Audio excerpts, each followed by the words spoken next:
I am the doctor referred to in this novel, sometimes in rather unflattering terms. Those who understand psychoanalysis will know where to place the antipathy my patient devotes to me. I shall not speak of psychoanalysis here, since there is already quite enough talk of it in these pages.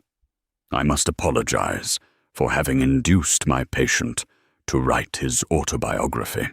Students of psychoanalysis will turn up their noses at such a novelty.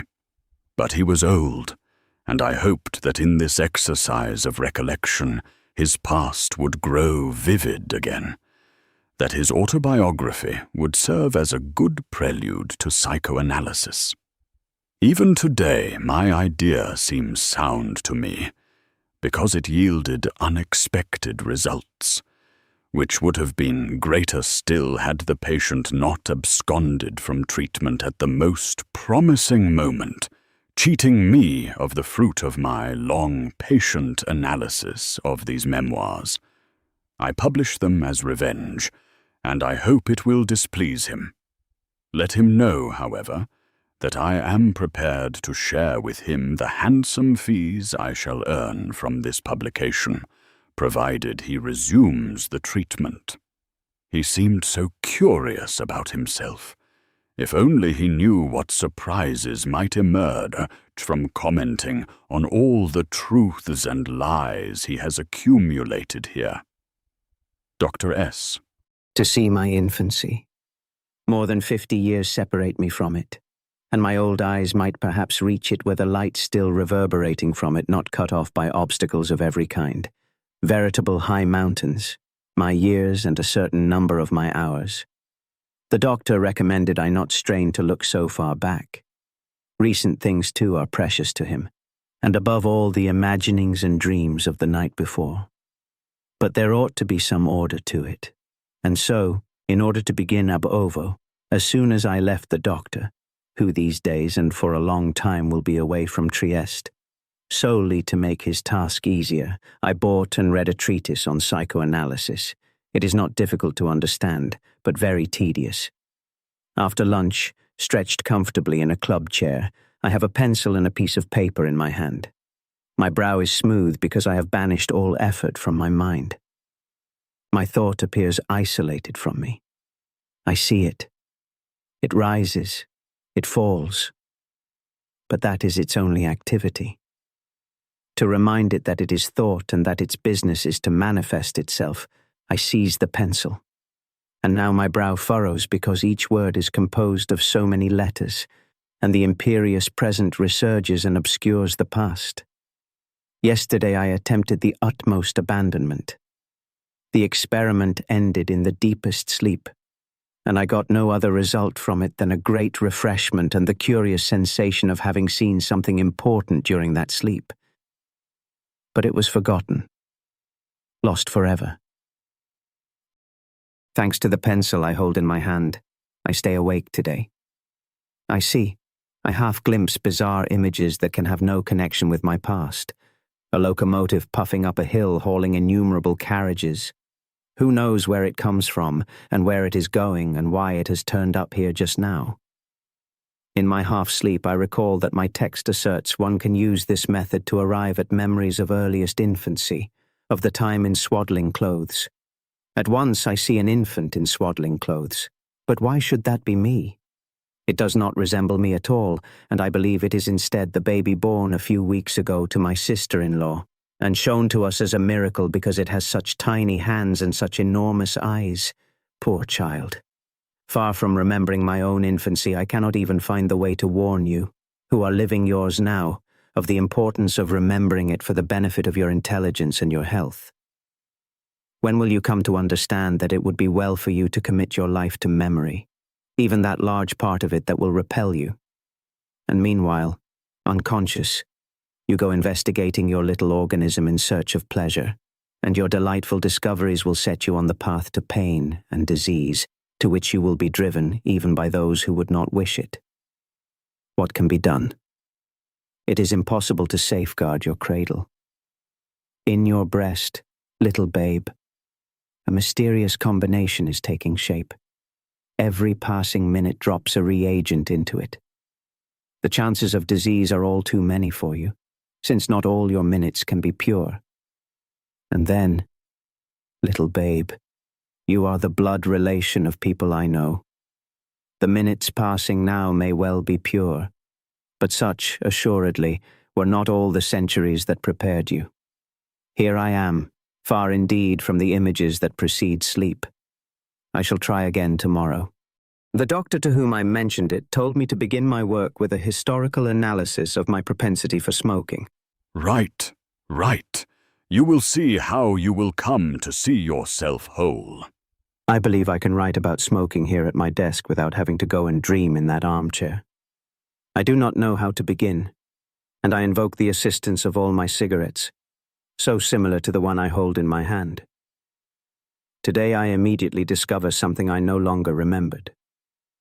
The first cigarettes I smoked are no longer sold commercially. Around 1870, in Austria, one could buy those that came in little cardboard boxes bearing the double-headed eagle. There, around one of those boxes, several people immediately cluster, with enough of their features for me to recall their names, but not enough to move me at this unexpected encounter. I try to get more out of it and go to the armchair.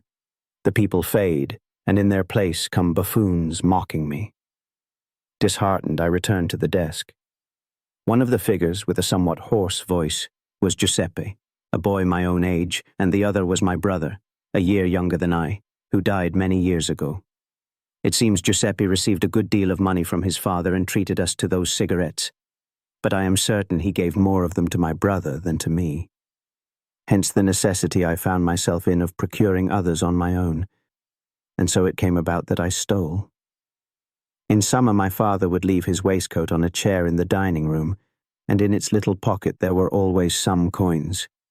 I would procure the 10 soldi needed to buy the precious little box, and smoke one after another the 10 cigarettes it contained, so as not to keep the compromising fruit of my theft for long. All of this lay in my consciousness ready to hand. It resurfaces only now because I did not know before that it could be important. There. I have recorded the origin of the filthy habit and, who knows, perhaps I am already cured. Therefore, to test it, I light one last cigarette and perhaps I shall throw it away at once, disgusted. Then I recall that one day my father caught me with his waistcoat in my hands. I, with a brazenness I would not have now, and that still disgusts me today, who knows whether that disgust may not have great importance for my cure, told him I had been seized by the curiosity to count its buttons. My father laughed at my aptitude for mathematics or tailoring and did not notice that my fingers were in the pocket of his waistcoat. To my credit, I can say that that laugh directed at my innocence when it no longer existed was enough to stop me from stealing ever again. That is to say, I stole again, but without knowing it.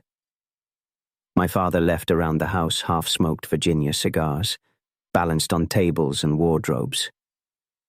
I believed this was his way of throwing them away, and I also believed I knew that our old maidservant Katina tossed them out. I would go and smoke them in secret. Already in the act of seizing them I was pervaded by a shudder of revulsion, knowing what sickness they would bring me. Then I smoked them until my forehead was covered in cold sweat and my stomach writhed.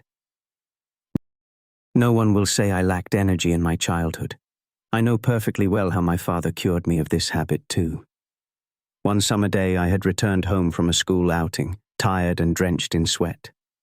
My mother had helped me undress and, wrapping me in a bathrobe, had put me to sleep on a sofa where she herself sat, occupied with some needlework. I was close to sleep, but my eyes were still full of sunlight and I was slow to lose consciousness. The sweetness that at that age accompanies rest after great fatigue is vivid to me as an image in its own right, so vivid as if I were there now beside that dear body that exists no more. I remember the large, cool room where we children used to play, and which now, in these space-starved times, is divided in two. In that scene my brother does not appear, which surprises me because I think he too must have taken part in that outing, and should then have shared in the rest. Could he have been sleeping at the other end of the great sofa? I look at that spot, but it seems empty to me. I see only myself, the sweetness of repose, my mother, and then my father, whose words I hear echoing. He had come in and not seen me at once because he called out loudly, "Maria!" My mother, with a gesture accompanied by a faint sound from her lips, indicated me, whom she believed immersed in sleep, upon which, on the contrary, I was floating in full consciousness. I was so pleased that Papa had to exercise restraint on my account that I did not stir. My father in a low voice complained, "I think I'm going mad. I am almost certain I left a half cigar on that wardrobe half an hour ago, and now I can no longer find it. I am worse than usual. Things slip away from me." Also in a low voice, but one that betrayed a mirth restrained only by the fear of waking me, my mother replied, "And yet no one has been in that room since lunch." My father murmured, "That is precisely why it seems to me I am going mad." He turned and went out. I half opened my eyes and looked at my mother. She had returned to her work but continued to smile. Certainly she did not think my father was going mad, to smile like that at his fears. That smile remained so vividly imprinted upon me that I remembered it at once when I found it one day upon the lips of my wife. After that, it was not the lack of money that made it difficult for me to satisfy my vice, but the prohibitions served to excite it. I recall having smoked a great deal, hidden away in every possible place, because it was followed by a strong physical disgust. I remember a prolonged stay of about half an hour in a dark cellar together with 2 other boys, of whom I can retrieve from memory nothing but the childishness of their clothing. 2 pairs of short trousers standing upright because a body was once inside them, a body time has eliminated. We had many cigarettes and wanted to see who could burn through the most in the shortest time. I won, and heroically concealed the malaise that resulted from the strange exercise. Then we went out into the sun and the air. I had to close my eyes to keep from falling down in a daze. I recovered and boasted of my victory.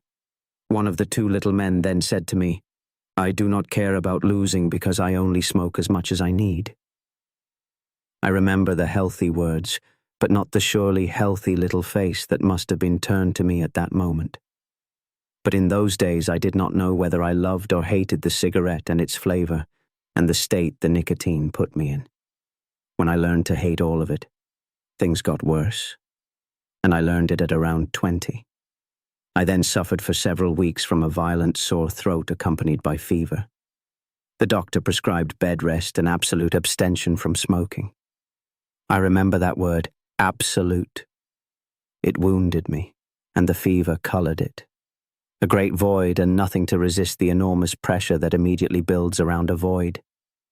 When the doctor left me, my mother had been dead many years, with a large cigar in his mouth, stayed on for some time to keep me company. As he was leaving, after gently passing his hand over my burning forehead, he said, "Do not smoke, mind." An enormous restlessness seized me. I thought, since it does me harm, I shall never smoke again. But first, I want to do it one last time. I lit a cigarette and immediately felt freed from the restlessness, even though the fever perhaps increased, and with every drag I felt a burning in my tonsils, as if they had been touched by a live coal. I finished the entire cigarette with the care with which one fulfills a vow, and suffering horribly all the while, I smoked many more during the illness.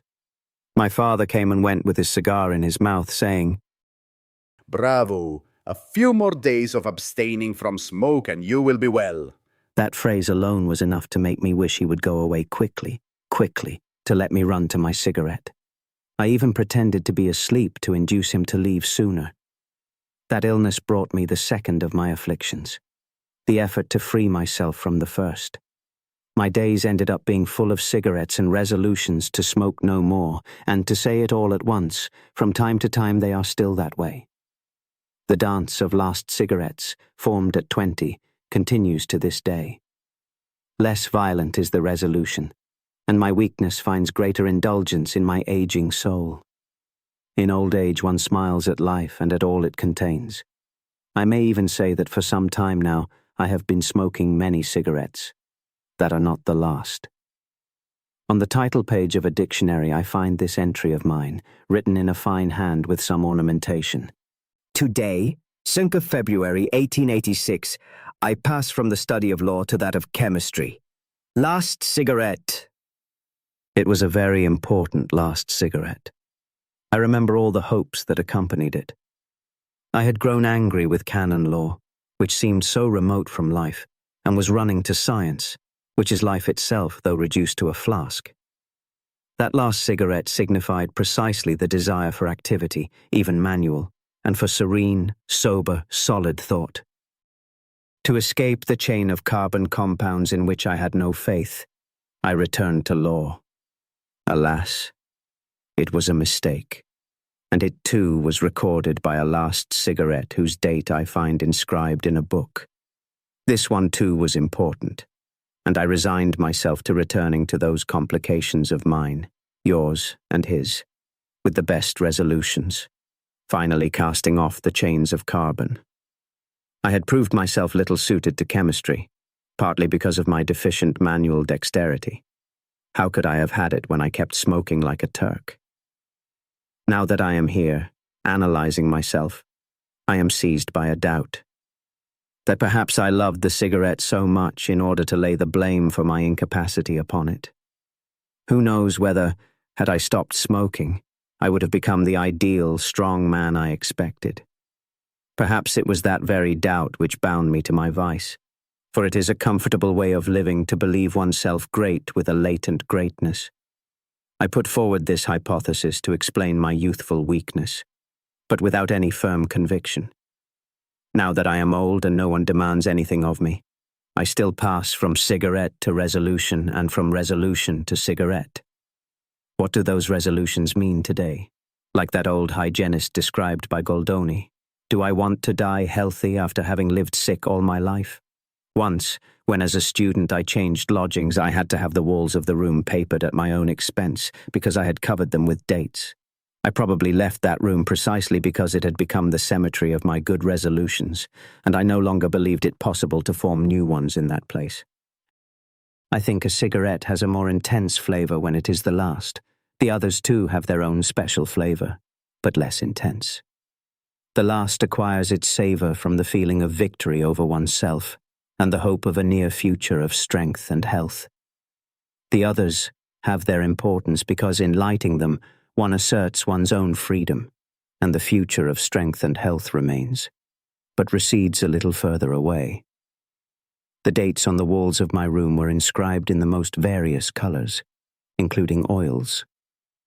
The resolution, remade with the most naive faith, found adequate expression in the strength of the color, which was meant to make the one dedicated to the previous resolution pale by comparison. Certain dates I preferred for the concordance of their digits. From the last century I remember one date that seemed to me should seal forever the coffin in which I meant to bury my vice. 9th day of the 9th month of 1899. Significant, is it not? The new century brought me dates of an altogether different music. 1st day of the 1st month of 1901. Even today it seems to me that if that date could recur, I would know how to begin a new life. But the calendar does not lack for dates, and with a little imagination each one of them could be fitted to a good resolution. I remember, because it seemed to contain a supremely categorical imperative, the following. 3rd day of the 6th month of 1912 at the hour of 24.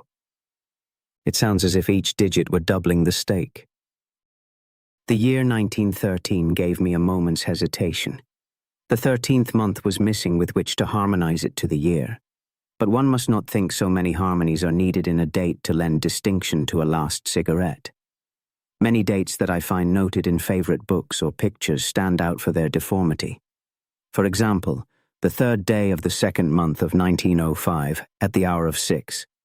It has its own rhythm when you think about it, because each individual digit negates the one before. Many events, indeed all of them, from the death of Pius IX to the birth of my son, struck me as worthy of being celebrated with the usual ironclad resolution. Everyone in the family is astonished at my memory for happy and sad anniversaries, theirs and ours, and they think me so good. To diminish its foolish appearance, I attempted to give a philosophical content to the disease of the last cigarette. One says with a very fine air, "Never again." But where does the fine air go if one keeps the promise? The fine air is possible only when one must renew the resolution. And besides, for me, time is not that unthinkable thing which never stops. From me alone, it returns. Disease is a conviction, and I was born with that conviction. Of the disease of my 20th year, I would remember little if I had not described it at the time to a doctor. Curious, how much better one remembers the words one has spoken than the feelings that never managed to stir the air. I had gone to that doctor because I had been told he cured nervous ailments with electricity. I thought I might draw from electricity the strength needed to give up smoking. The doctor had a large belly, and his asthmatic breathing accompanied the ticking of the electrical machine put into operation at the very first session, which disillusioned me because I had expected the doctor, by studying me, to discover the poison contaminating my blood. Instead, he declared me soundly constituted, and since I had complained of poor digestion and poor sleep, he supposed my stomach lacked acids, and that in my case the peristaltic movement, he said that word so many times I never forgot it, was not lively enough. He also administered a certain acid that ruined me, for since then I have suffered from excess acidity. When I understood that on his own he would never discover the nicotine in my blood, I tried to help him and expressed my suspicion that my indisposition might be attributable to it. With difficulty he shrugged his heavy shoulders. Peristaltic movement. Acid. Nicotine has nothing to do with it. There were 70 electrical treatments, and they would have continued to this day had I not judged I had had enough. More than expecting miracles, I would run to those sessions in the hope of convincing the doctor to forbid me to smoke. Who knows how things would have gone if I had then been fortified in my resolutions by such a prohibition. And here is the description of my illness as I gave it to the doctor. I cannot study, and even the rare times I go to bed early, I lie awake until the first strokes of the church bells. That is why I waver between law and chemistry, because both sciences demand work that begins at a fixed hour, while I never know at what hour I shall be able to get up. Electricity cures any insomnia, pronounced the Aesculapius, his eyes always fixed on the dial rather than on the patient. I went so far as to speak with him as though he might understand the psychoanalysis that I, timidly, was anticipating. I told him of my misery with women. One was not enough for me, and many were not enough either. I desired them all. In the street my agitation was enormous. As they passed, the women were mine. I sized them up with insolence from the need to feel myself brutal. In my thoughts I undressed them, leaving them their little boots. I took them in my arms and let them go only when I was quite certain I knew them all. Sincerity and breath wasted. The doctor wheezed. I do hope the electrical treatments will not cure you of that disease. That would be the last straw. I would never touch a Ruhmkorff coil again if I had to fear such an effect. He told me an anecdote he found highly amusing. A patient suffering from the same disease as mine had gone to a celebrated doctor, begging him to cure him, and the doctor, having succeeded perfectly, had to emigrate because otherwise the other man would have had his hide. My excitement is not the good kind, I shouted. It comes from the poison that inflames my veins. The doctor murmured with a grieved air. No one is ever content with his lot. And it was to convince him that I did what he would not do and studied my illness, gathering all its symptoms. My distraction, that too prevents me from studying. I was preparing in Graz for the first state examination and had carefully noted down all the texts I would need right up to the last examination. It ended with my discovering, a few days before the exam, that I had been studying things I would not need for several years. So I had to postpone the exam. It is true I had studied little of those other things too, on account of a young girl in the neighbourhood who, for that matter, granted me nothing more than a rather brazen coquetry. When she was at the window, I could no longer see my textbook. Is not the man who devotes himself to such an activity a fool? I remember the girl's small, pale face at the window, oval, framed by airy, tawny curls. I gazed at her, dreaming of pressing that whiteness and reddish gold against my pillow. Aesculapius murmured, "Behind flirting there is always something good. At my age you will flirt no more." Today I know with certainty that he knew nothing whatsoever about flirting. I am 57 years old, and I am certain that if I do not stop smoking, or if psychoanalysis does not cure me, my last glance from my deathbed will express my desire for my nurse, if she is not my wife, and if my wife has permitted her to be beautiful. I was sincere as in a confession. I did not like the whole woman, but in pieces. Of all of them, I loved the little feet if well shod, of many the slender neck or even the powerful one, and the breast if slight, slight. And I continued my enumeration of female anatomical parts, but the doctor interrupted me. "These parts make the whole woman." Then I said an important thing. "Healthy love is the kind that embraces a single, whole woman, including her character and her intelligence." Until then I had certainly not known such a love, and when it came to me it did not give me health either. But it is important for me to recall that I traced the disease where a learned man saw health, and that my diagnosis later proved true. In the person of a friend who was not a doctor, I found someone who understood me and my illness better. I got no great benefit from it, but a new note in my life that echoes still. My friend was a wealthy gentleman who embellished his leisure with literary studies and endeavours. He spoke much better than he wrote, and so the world could not know what a good writer he was. He was fat and stout, and when I met him he was pursuing with great energy a slimming cure. In a few days he had achieved a great result, such that everyone on the street approached him in the hope of feeling their own health more keenly beside him in his illness. I envied him because he could do what he set out to do, and I attached myself to him for the duration of his cure. He let me touch his belly, which diminished every day, and I, malicious from envy, wishing to weaken his resolve, said to him, "But when the cure is finished, what will you do with all this skin?" With a great calm that made his emaciated face comical, he replied, "In 2 days' time the massage cure will begin." His cure had been planned in every detail, and it was certain he would be punctual at every stage. The result for me was a great confidence in him, and I described my illness to him. This description too I remember. I explained to him that it seemed to me easier not to eat 3 times a day than not to smoke the innumerable cigarettes, for which it would be necessary to take the same exhausting resolution at every moment. Having such a resolution in one's mind, there is no time for anything else because only Julius Caesar could do several things at the same moment. Never mind that no one asks me to work as long as my administrator Olivi is alive. But how is it that a person like me can do nothing in this world but dream or scrape away at a violin for which I have no aptitude? The fat man, now slimmed down, did not give his answer at once. He was a man of method, and he thought about it at length first. Then, with a professorial air, which was his due given his great superiority on the subject, he explained that my real illness was the resolution and not the cigarette. I must try to give up the vice without making a resolution to do so. In me, according to him, over the course of the years, 2 people had formed, one of whom commanded, and the other was nothing but a slave who, the moment the surveillance slackened, defied the master's will for love of liberty. It was therefore necessary to give him absolute freedom, and at the same time I must look my vice in the face as though it were new, and I had never seen it before. One must not combat it but neglect it, and in a certain sense forget that one had given oneself over to it, turning one's back on it with indifference as on company one recognizes as unworthy of oneself. Simple, is it not?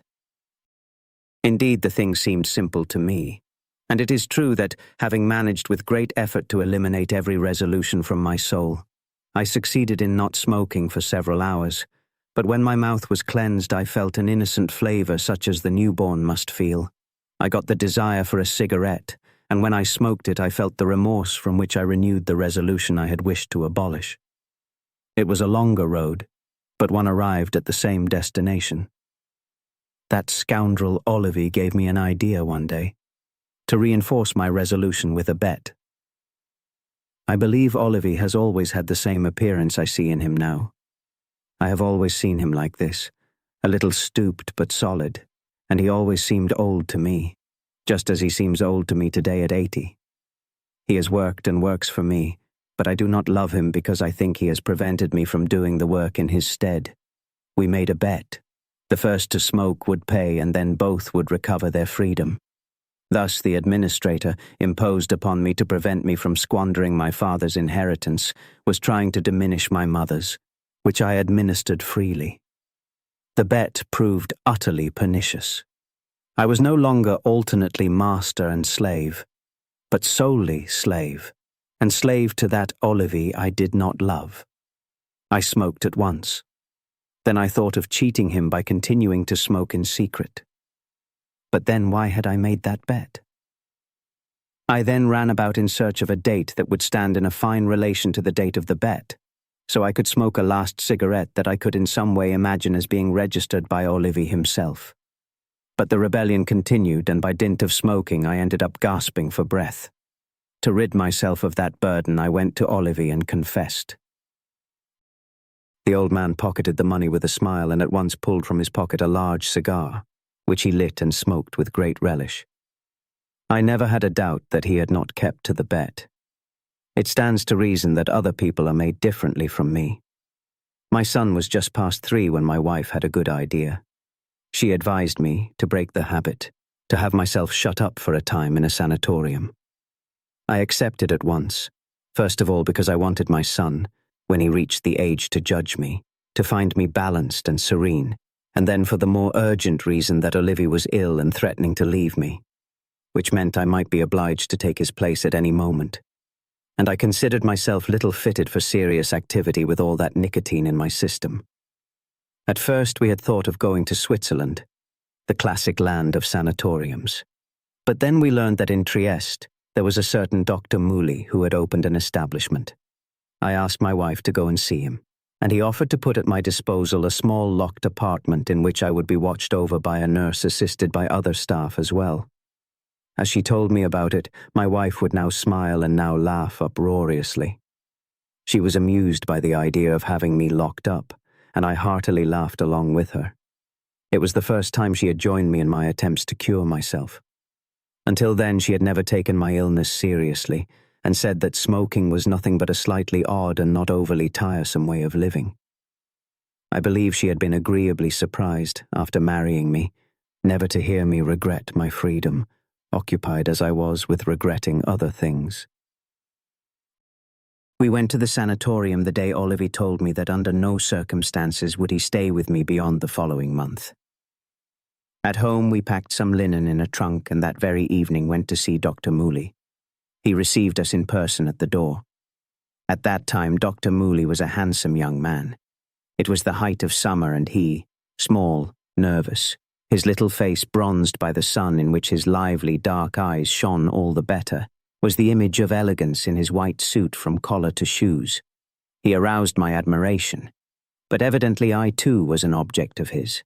Somewhat embarrassed, understanding the reason for his admiration, I said to him, "Yes, you do not believe either in the necessity of the cure or in the seriousness with which I am undertaking it." With a faint smile that nonetheless wounded me, the doctor replied, Why? Perhaps the cigarette is more harmful to you than we doctors acknowledge.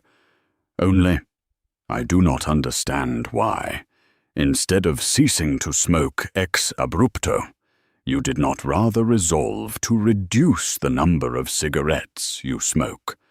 One can smoke, but one must not overdo it. In truth, by dint of wanting to stop smoking altogether, it had never occurred to me to consider the possibility of smoking less. But coming now, that advice could only weaken my resolve. I said a decisive word. "Since it is decided, let me try this cure." Try. And the doctor laughed with an air of superiority. Once you have undertaken it, the cure must succeed. If you do not wish to use your muscular strength against poor Giovanna, you will not be able to leave this place. The formalities to release you would take so long that in the meantime you would have forgotten your vice. We were in the apartment assigned to me, which we had reached by returning to the ground floor after having climbed to the second floor. You see? That barred door prevents communication with the other part of the ground floor, where the exit is. Not even Giovanna has the keys. She herself, to reach the open air, must climb to the second floor. And only she has the keys to the door that opened for us on that landing. Besides, on the second floor, there is always surveillance. Not bad, is it, for a sanatorium intended for children and new mothers? And he began to laugh, perhaps at the idea of having locked me up among children. He called Giovanna and introduced her to me. She was a little woman of an age that could not be determined, and might have ranged between 40 and 60. She had small eyes of an intense light beneath very grey hair. The doctor said to her, "Here is the gentleman with whom you must be prepared to come to blows." She looked me up and down, turned very red, and cried out in a shrill voice, "I shall do my duty, but I certainly cannot fight with him. If he threatens me, I shall call the male nurse, who is a strong man, and if he does not come at once, I shall let him go wherever he wants, because I certainly do not want to risk my neck." I learned later that the doctor had entrusted her with this task with the promise of a rather handsome payment, and this had contributed to frightening her. For the moment, her words irritated me. I had voluntarily landed myself in a fine position. "What neck, for heaven's sake?" I shouted. "Who is going to touch your neck?" I turned to the doctor. "I would like this woman to be told not to bother me. I have brought some books with me, and I wish to be left in peace." The doctor intervened with some words of admonition to Giovanna. To excuse herself, she continued to attack me. "I have daughters, 2 of them, small ones, and I have to make a living." "I would not deign to kill you," I replied in a tone that certainly could not reassure the poor woman. The doctor sent her away, charging her to go and fetch something or other from the upper floor, and to mollify me proposed to put another person in her place, adding, "She is not a bad woman, and once I have told her to be more discreet, she will give you no further cause for complaint." In my desire to show that I attached no importance to the person charged with watching me, I declared myself willing to put up with her. I felt the need to calm myself, took the penultimate cigarette from my pocket and smoked it avidly. I explained to the doctor that I had brought only 2 with me and wanted to stop smoking on the stroke of midnight. My wife took her leave of me along with the doctor. She said to me, smiling, "Since you have decided this, be strong." Her smile, which I loved so dearly, seemed to me a derision, and it was at precisely that instant that a new sentiment germinated in my soul, one that was to cause an attempt undertaken with such seriousness to fail miserably at once. I felt immediately unwell, but I knew what was making me suffer only when I was left alone. A mad, bitter jealousy of the young doctor. He, handsome. He, free. They called him the Venus de Medici. Why would my wife not have loved him? Following her when they had gone, he had looked at her elegantly shod feet. It was the first time I had felt jealous since marrying. What sadness! It was surely linked to my abject state as a prisoner. I fought it. My wife's smile was her usual smile and not a derision at having got rid of me. It was certainly she who had had me locked up without attaching any importance to my vice. But she had certainly done it to please me. And then, did I not remember that it was not so easy to fall in love with my wife? If the doctor had looked at her feet, he had certainly done so to see what boots he should buy for his mistress. But I immediately smoked my last cigarette, and it was not midnight but 11 o'clock, an impossible hour for a last cigarette. I opened a book. I was reading without understanding and was actually having visions. The page on which I held my gaze fixed was covered by the photograph of Dr. Mooley in all his glory of beauty and elegance. I could not resist. I called Giovanna. Perhaps by talking I would calm down. She came and immediately looked at me with a mistrustful eye. She cried in her shrill voice, "Do not expect to get me to deviate from my duty." Meanwhile, to quiet her, I lied and told her I was not even thinking of it, that I no longer felt like reading and preferred to have a chat with her. I had her sit down facing me. She truly repelled me with her old womanish appearance and her young, mobile eyes like those of all weak animals. I pitied myself for having to endure such company. It is true that even at liberty I cannot choose the company that best suits me, because usually it is they who choose me, as my wife did. I begged Giovanna to entertain me, and since she declared she had nothing worth my attention to tell me, I asked her to tell me about her family, adding that almost everyone in this world had at least one. She then obeyed and began by telling me she had had to place her 2 daughters in the poorhouse. I began to listen to her story willingly because those 18 months of pregnancy dispatched in that fashion made me laugh. But she had too polemical a nature, and I could not listen when first she wanted to prove to me that she could not have done otherwise, given the meagerness of her salary, and that the doctor had been wrong when a few days earlier he had declared that 2 crowns a day was sufficient since the poorhouse maintained her whole family. She shrieked, "And the rest? When they have been provided with food and clothes, they have by no means had everything they need." And then a string of things she had to procure for her daughters that I no longer remember, since, to protect my ears from her shrill voice, I was deliberately directing my thoughts elsewhere. But I was wounded by it nonetheless and felt I had a right to compensation. "Might one not have a cigarette? Just one? I would pay 10 crowns for it, but tomorrow, because I do not have a single coin on me."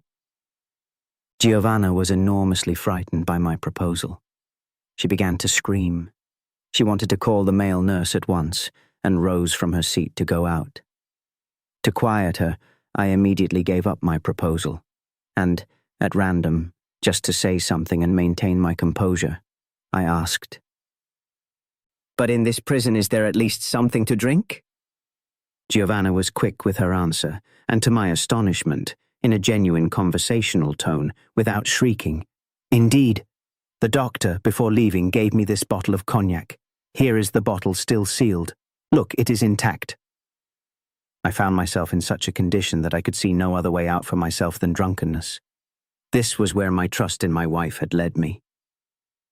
At that moment it seemed to me that the vice of smoking was not worth the effort I had allowed myself to be induced to make.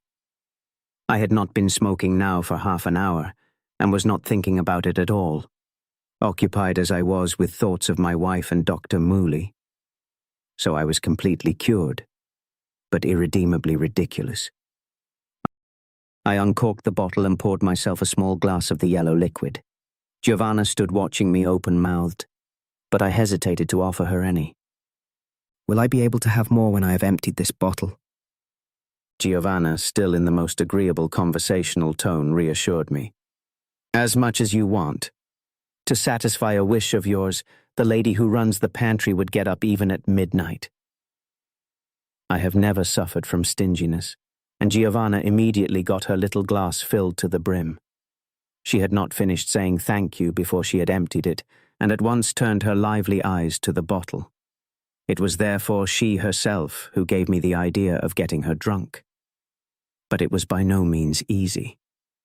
I could not repeat exactly what she told me, after having swallowed several small glasses in her pure Triestine dialect. But I had every impression of finding myself beside a person who, had I not been distracted by my preoccupations, I could have listened to with pleasure. First of all, she confided to me that it was just like this that she liked to work. Everyone in this world should have had the right to spend a couple of hours each day in such a comfortable armchair, facing a bottle of good liquor, the kind that does not do you any harm. I tried to converse as well. I asked her whether, when her husband was alive, her work had been organized in just that way. She began to laugh. When he was alive, her husband had beaten her more than kissed her, And compared to what she had had to work for him, everything now could have seemed like a rest to her even before I had arrived at that house with my cure. Then Giovanna grew pensive and asked me whether I believed the dead could see what the living were doing. I nodded briefly, but she wanted to know whether the dead, when they arrived at the beyond, learned everything that had happened down here while they had still been alive. For a moment the question truly succeeded in distracting me. It had moreover been put in a voice growing ever softer because, so as not to be heard by the dead, Giovanna had lowered it. "So you," I said to her, "betrayed your husband." She begged me not to shout, and then confessed she had betrayed him, but only in the first months of their marriage. Later she had grown accustomed to the beatings and had loved her man. To keep the conversation alive, I asked, "So it is the first of your daughters who owes her life to that other man?" Still in a low voice she admitted she believed so, in part because of certain resemblances. It grieved her greatly to have betrayed her husband. She said so, but always laughing, because these are things one laughs about even when they hurt. But only since he had died, because before, since he had not known, the thing could not have had any importance. Driven by a sort of fraternal sympathy, I tried to ease her pain and told her I believed the dead knew everything but did not give a damn about certain things. "Only the living suffer from them," I exclaimed, banging my fist on the table. I got a bruise on my hand, and there is nothing like a physical pain to awaken new ideas. I glimpsed the possibility that while I was tormenting myself with the thought that my wife was taking advantage of my confinement to betray me, the doctor might still be at the sanatorium, in which case I would be able to recover my peace of mind. I asked Giovanna to go and see, telling her I felt the need to say something to the doctor and promising her the entire bottle as a reward. She protested that she did not like to drink so much, but immediately obliged me, and I heard her clamber unsteadily up the wooden staircase to the second floor to get out of our enclosure. Then she came back down, but slipped, making a great noise and crying out. "May the devil take you," I murmured fervently. If she had broken her neck, my situation would have been greatly simplified. Instead, she arrived at my side smiling, because she was in that state in which pains do not hurt too much. She told me she had spoken with the male nurse, who was going to bed but would remain at her disposal, in bed, in case I turned nasty. She raised her hand, and with her index finger extended, accompanied those words with a threatening gesture softened by a smile. Then, more curtly, she added that the doctor had not come back since he had left with my wife. Since precisely then.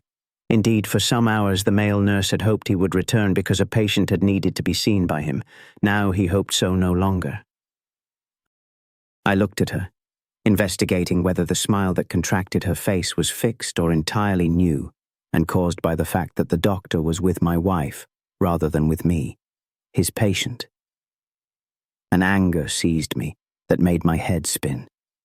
I must confess that, as always, two people were struggling in my soul. One of whom, the more reasonable, said to me, "Fool, why do you think your wife is betraying you? She would not need to lock you up for the opportunity."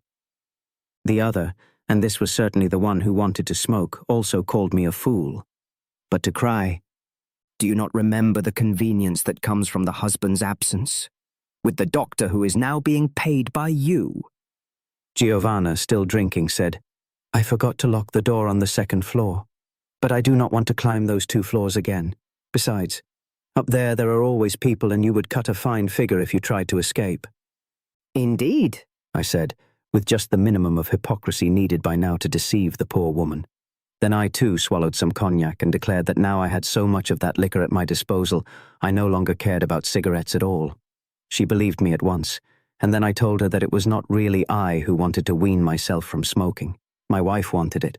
She had to understand that when I managed to smoke about 10 cigarettes, I became terrible. Any woman who was within range at that point found herself in danger. Giovanna burst into noisy laughter, slumping back in her chair. "And it is your wife who stops you from smoking the 10 cigarettes you need." "It was exactly like that. At least she stopped me." Giovanna was by no means stupid when she had that much cognac in her. She was seized by a fit of laughter that nearly toppled her from the chair, but when her breath allowed, in broken words, she painted a magnificent little picture prompted by my illness. 10 cigarettes? Half an hour? You set the alarm clock. And then, I corrected her. For 10 cigarettes, I need about an hour. Then to wait for their full effect, about another hour is needed. 10 minutes more. 10 minutes less. Suddenly Giovanna became serious and rose from her chair without much difficulty.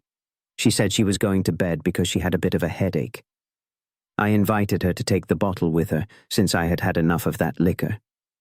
Hypocritically, I said that the next day I wanted them to get me some good wine. But she was not thinking about wine. Before leaving with the bottle under her arm, she sized me up with a look that frightened me.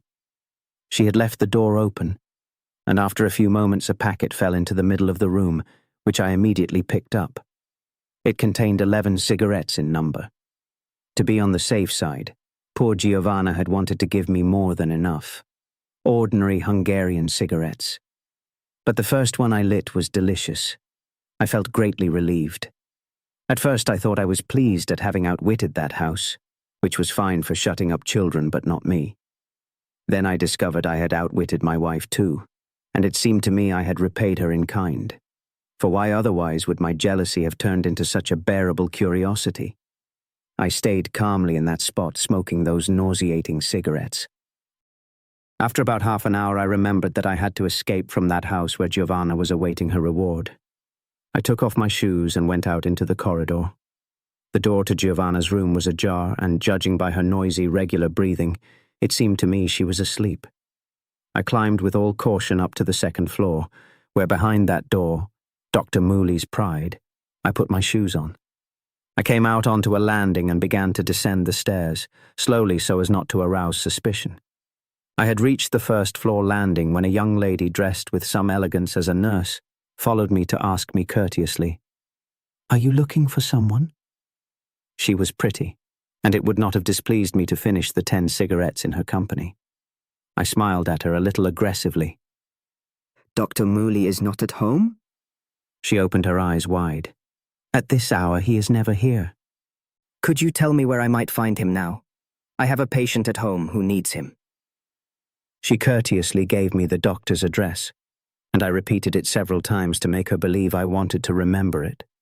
I would not have been in such a hurry to leave, but she, annoyed, turned her back on me. I was being positively thrown out of my own prison. Downstairs, a woman was quick to open the door for me. I had not a coin on me and murmured, "I shall give you the tip another time." One can never know the future. Things repeat themselves in my case. It was not out of the question that I might pass that way again. The night was clear and warm. I took off my hat to feel the breeze of freedom better. I gazed at the stars with admiration, as though I had won them only recently. The following day, far from the sanatorium, I would stop smoking. Meanwhile, in a cafe still open, I procured some good cigarettes because it would not have been possible to close my career as a smoker with one of poor Giovanna's cigarettes. The waiter who gave them to me knew me and let me have them on credit. Arriving at my villa, I rang the bell furiously.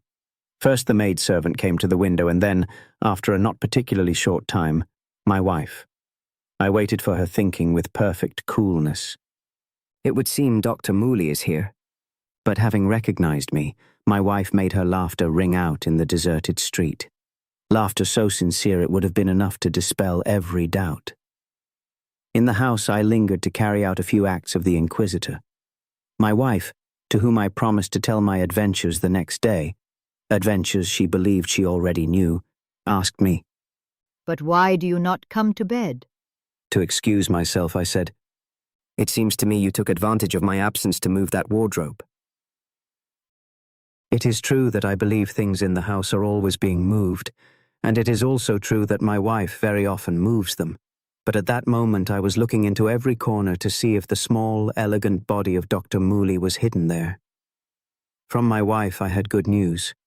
Returning from the sanatorium, she had run into Olivia's son, who told her the old man was feeling much better after taking a medicine prescribed by a new doctor of his. Falling asleep, I thought I had done well to leave the sanatorium since I had all the time in the world to cure myself slowly. Even my son, who slept in the next room, was certainly not yet preparing to judge me or imitate me. There was absolutely no rush. The doctor has left, and I truly do not know whether my father's biography is needed. If I describe my father too minutely, it might turn out that to achieve my cure it would have been necessary to analyze him first, and one would thus arrive at the whole thing being abandoned. I proceed with courage because I know that if my father had needed the same cure, it would have been for a quite different illness from mine. In any case, so as not to waste time, I shall say of him only what may serve to revive the memory of myself. 15. 1890, 4:30 a.m., my father dies. L.C. For those who do not know, those last two letters do not stand for Lord Chancellor, but for last cigarette. It is the annotation I find in a volume of Ostwald's positivist philosophy, over which, full of hope, I spent several hours and which I never understood. No one would believe it, but despite that form, that annotation records the most important event of my life. My mother had died when I was not yet 15. I wrote poems to honor her, which is never the same as weeping, and in my grief I was always accompanied by the feeling that from that moment on, a serious life of work must begin for me. Grief itself pointed to a more intense life. Then a still living religious sentiment softened and sweetened the heavy blow. My mother continued to live, though far from me, and could even take pleasure in the successes I was preparing for. A fine convenience. I remember exactly my state of mind at that time. Through my mother's death and the salutary emotion it had brought me, everything about me was to improve. Instead, my father's death was a true, great catastrophe. Paradise no longer existed, and then I, at 30, was a finished man. I too. I realized for the first time that the most important and decisive part of my life lay behind me, irretrievably. My grief was not only selfish, as it might seem from these words. Quite the contrary. I wept for him and for myself only because he had died. Until then, I had passed from cigarette to cigarette, and from one university faculty to another with an indestructible faith in my capacities. But I believe that faith, which made life so sweet, would have continued perhaps to this very day if my father had not died. With him dead, there was no longer a tomorrow in which to place the resolution. Many times when I think about it, I'm amazed at the strangeness by which this despair about myself and my future was produced by my father's death, and not before. On the whole, these are recent things, and to remember my enormous grief and every particular of the misfortune, I certainly do not need to dream as the gentleman of analysis would have it. I remember everything but understand nothing. Until his death, I had not lived for my father. I made no effort to draw close to him, and whenever it could be done without offending him, I avoided him. At the university, everyone knew him by the nickname I gave him. Old Silver sent money. It took his illness to bind me to him. The illness that was immediately death, because it was very brief, and because the doctor gave him up for lost at once. When I was in Trieste, we saw each other for barely an hour a day at most. Never were we so long together as in my mourning. If only I had nursed him better and wept less, I would have been less sick. It was difficult to be together also because between me and him, intellectually, there was nothing in common.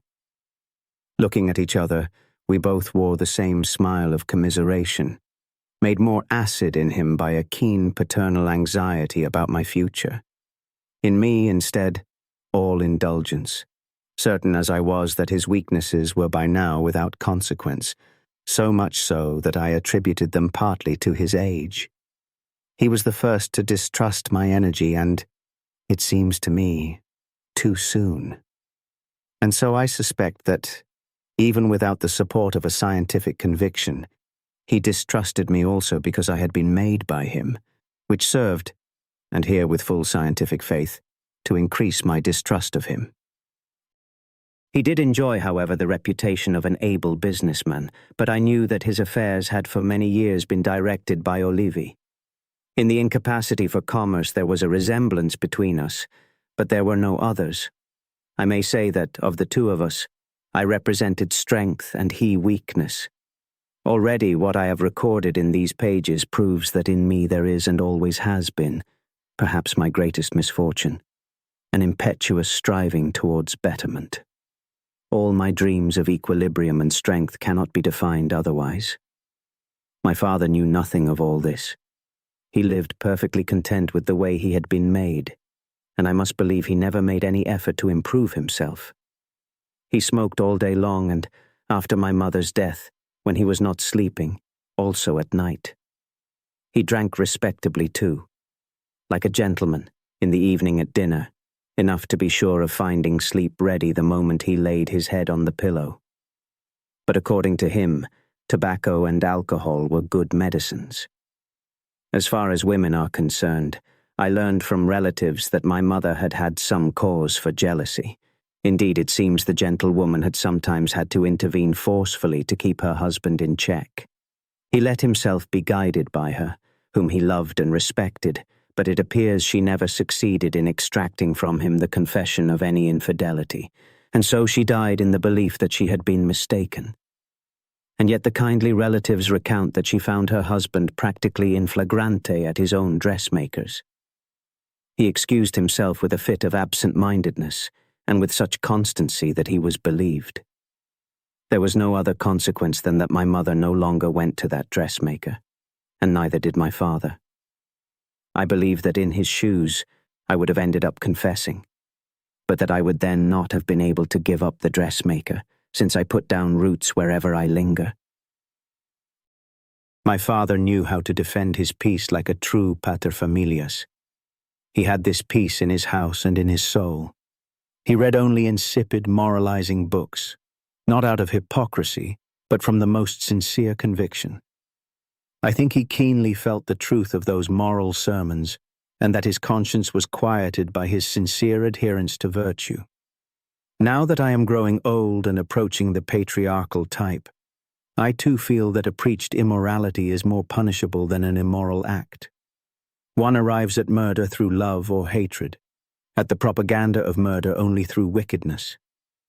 We had so little in common that he confessed to me that one of the people who most troubled him in this world was I.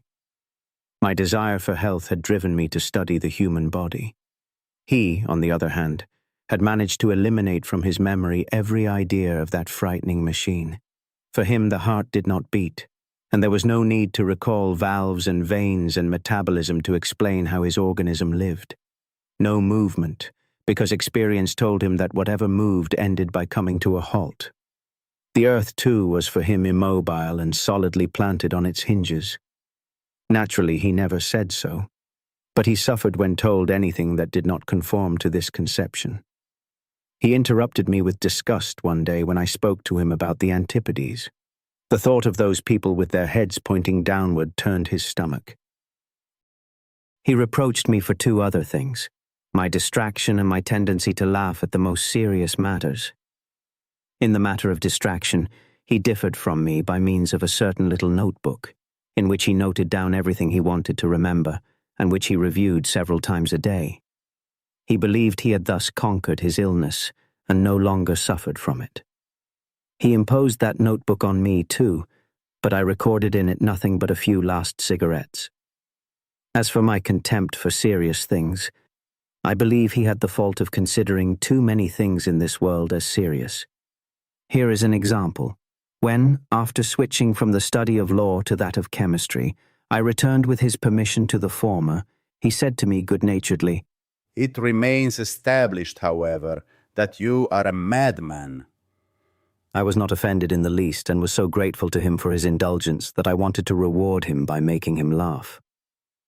I went to Dr. Canestrini to be examined, and to obtain a certificate. The thing was not easy, because I had to submit to lengthy and meticulous examinations for it. Having obtained it, I brought that certificate triumphantly to my father, but he could not laugh at it.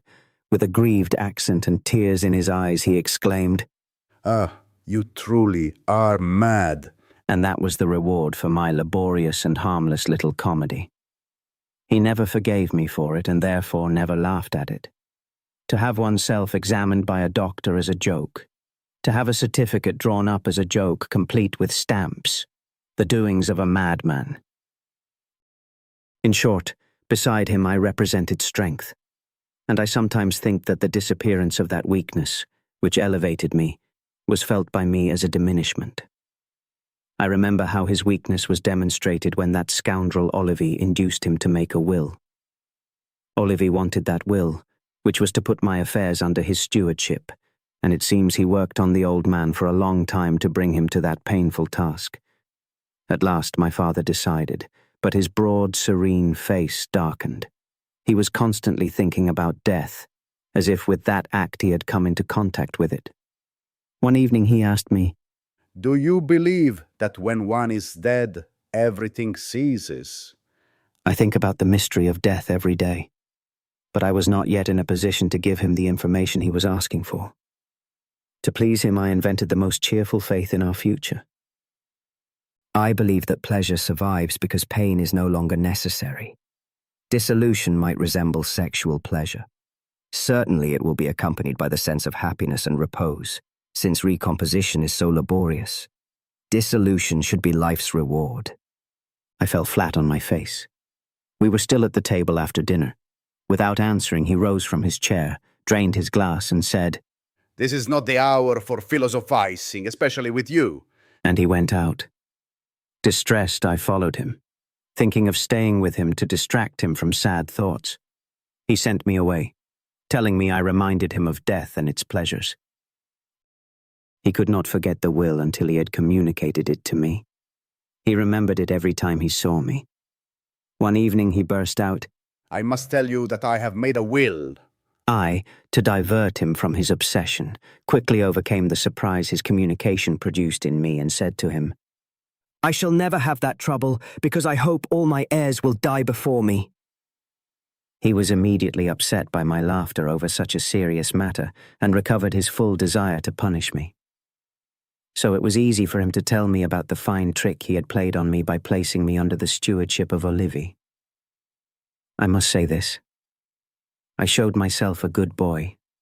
I refrained from making any objection whatsoever in order to tear him away from that thought that was making him suffer. I declared that whatever his last wishes might be, I would adapt myself to them. "Perhaps," I added, "I shall know how to conduct myself in such a way that you will be induced to change your last wishes." This pleased him, also because he saw I was attributing a long life to him, indeed a very long one.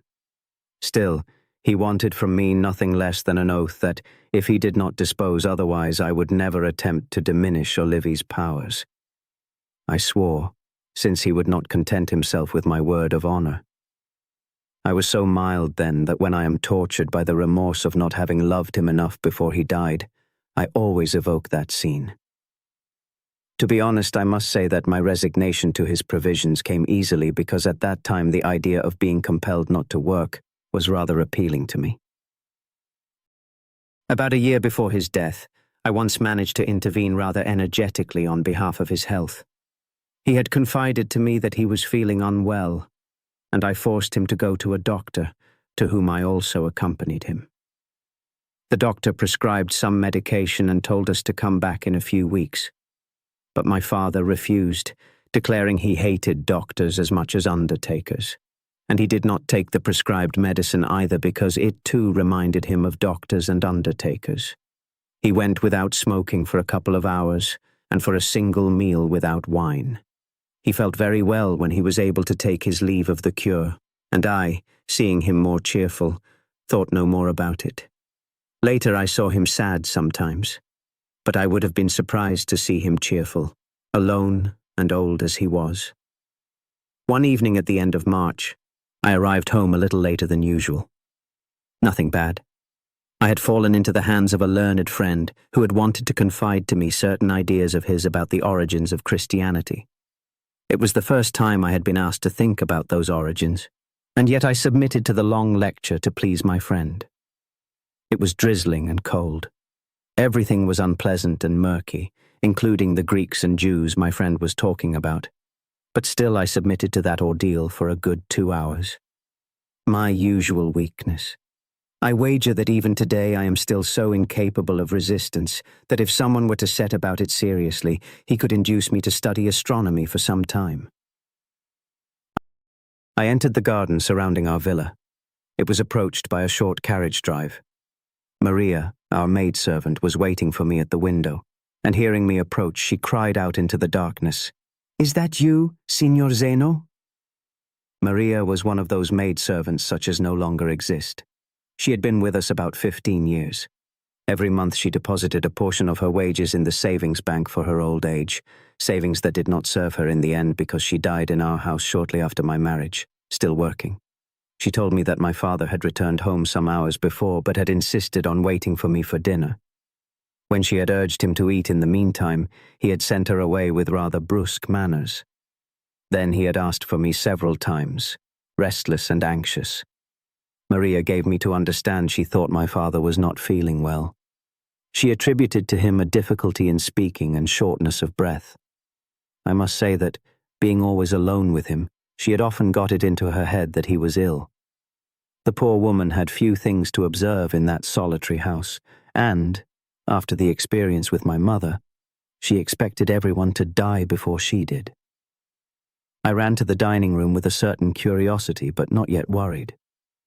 My father rose at once from the sofa where he was lying and welcomed me with a great joy that did not move me because I detected in it first and foremost the expression of a reproach.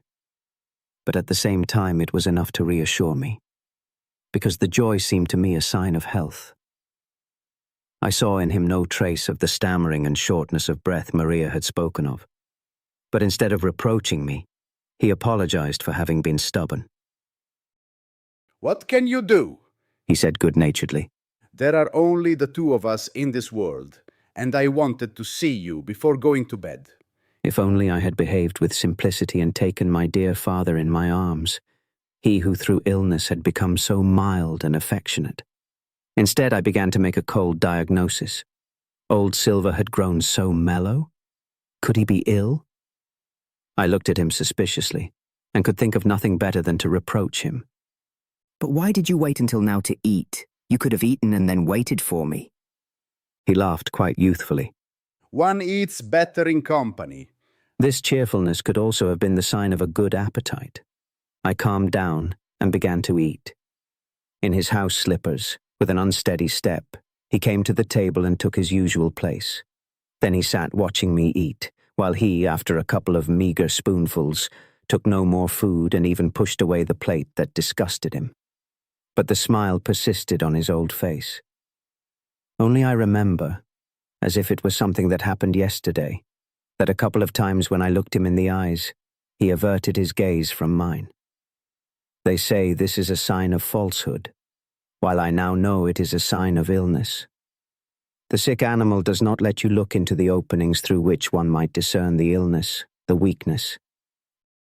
He was still waiting to hear how I had spent all those hours during which he had waited for me.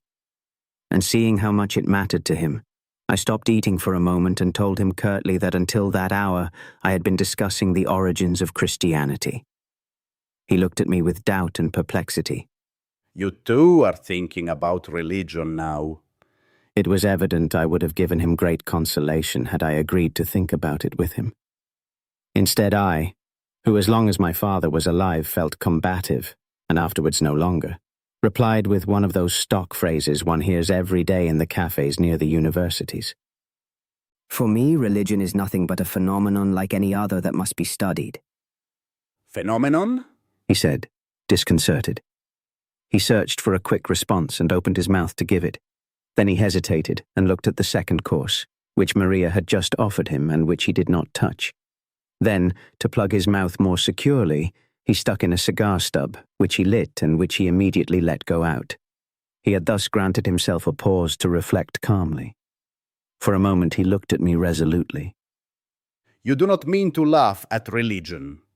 I, the perfect idle student I have always been, with my mouth full, replied, Who is laughing? I study.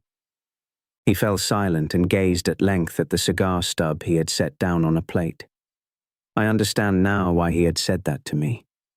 I understand now everything that passed through that already troubled mind. and I am surprised I understood none of it then.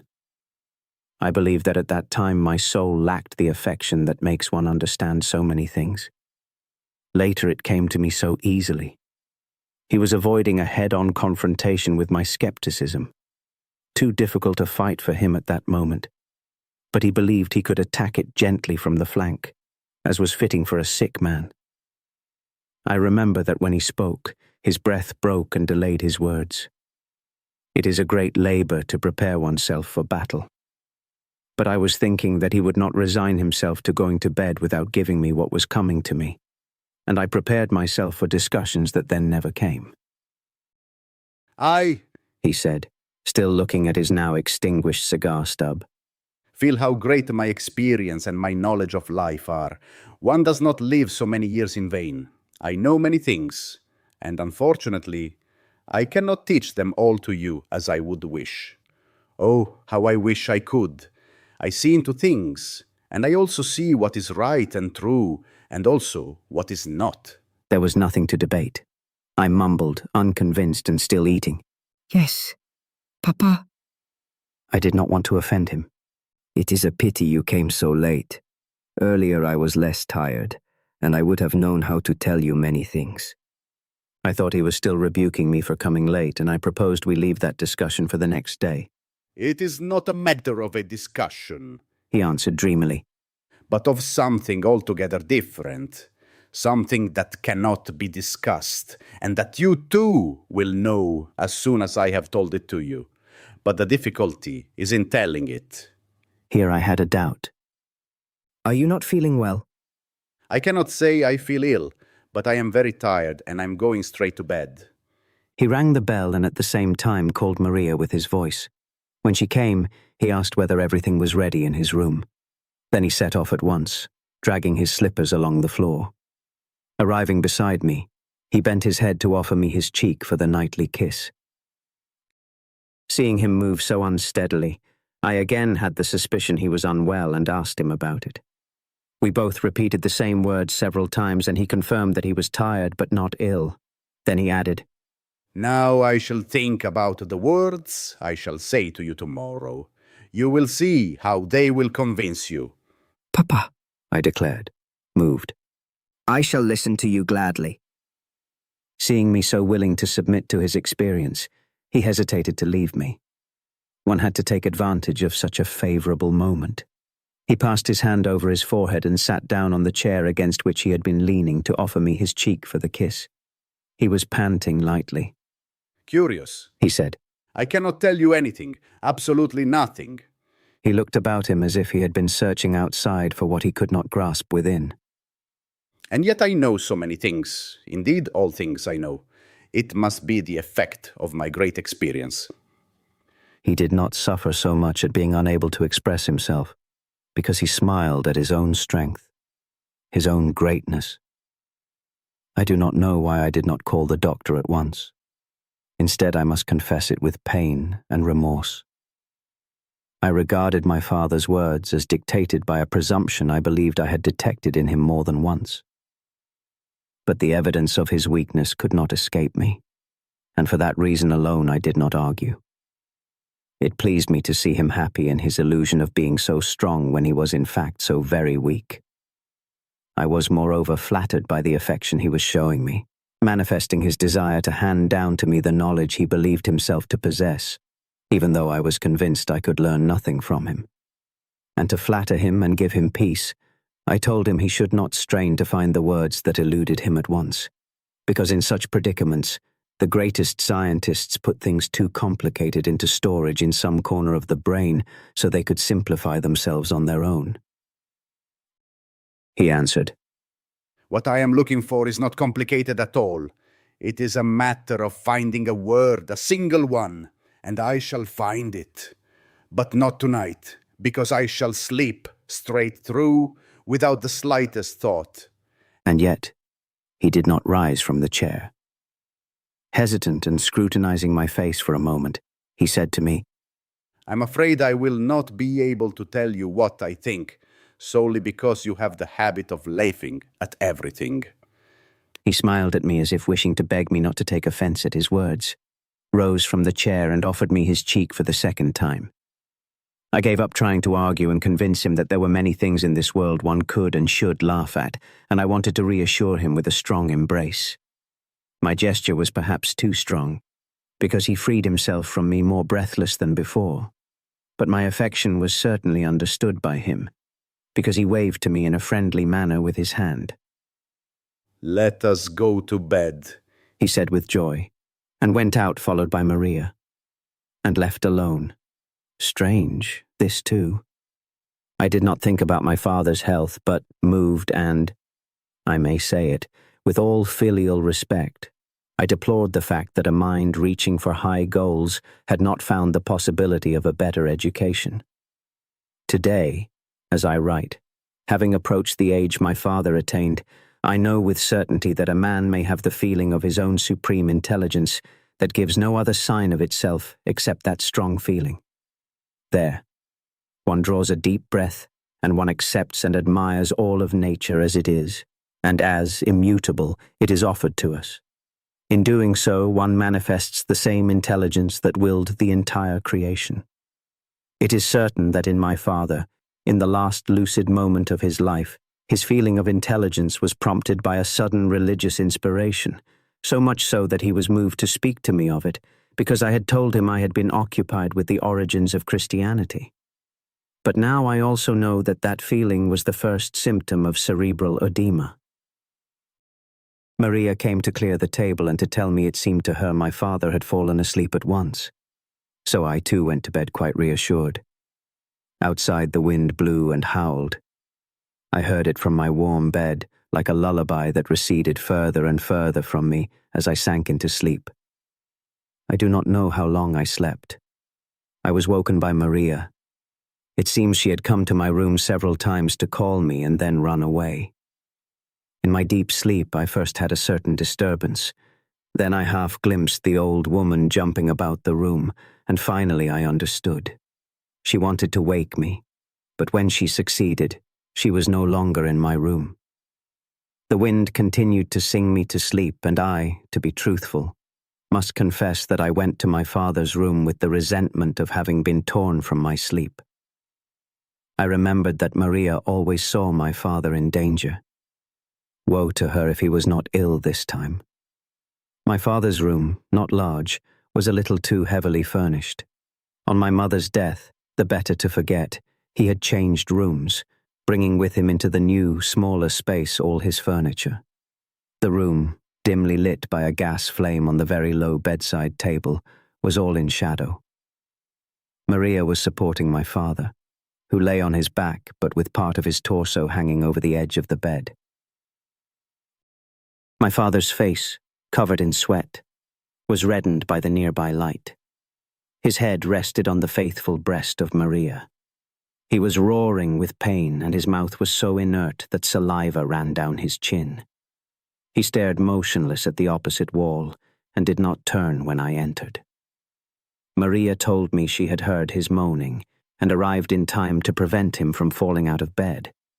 Earlier, she insisted, he had been more agitated, while now he seemed to her relatively calm, but she would not have risked leaving him alone.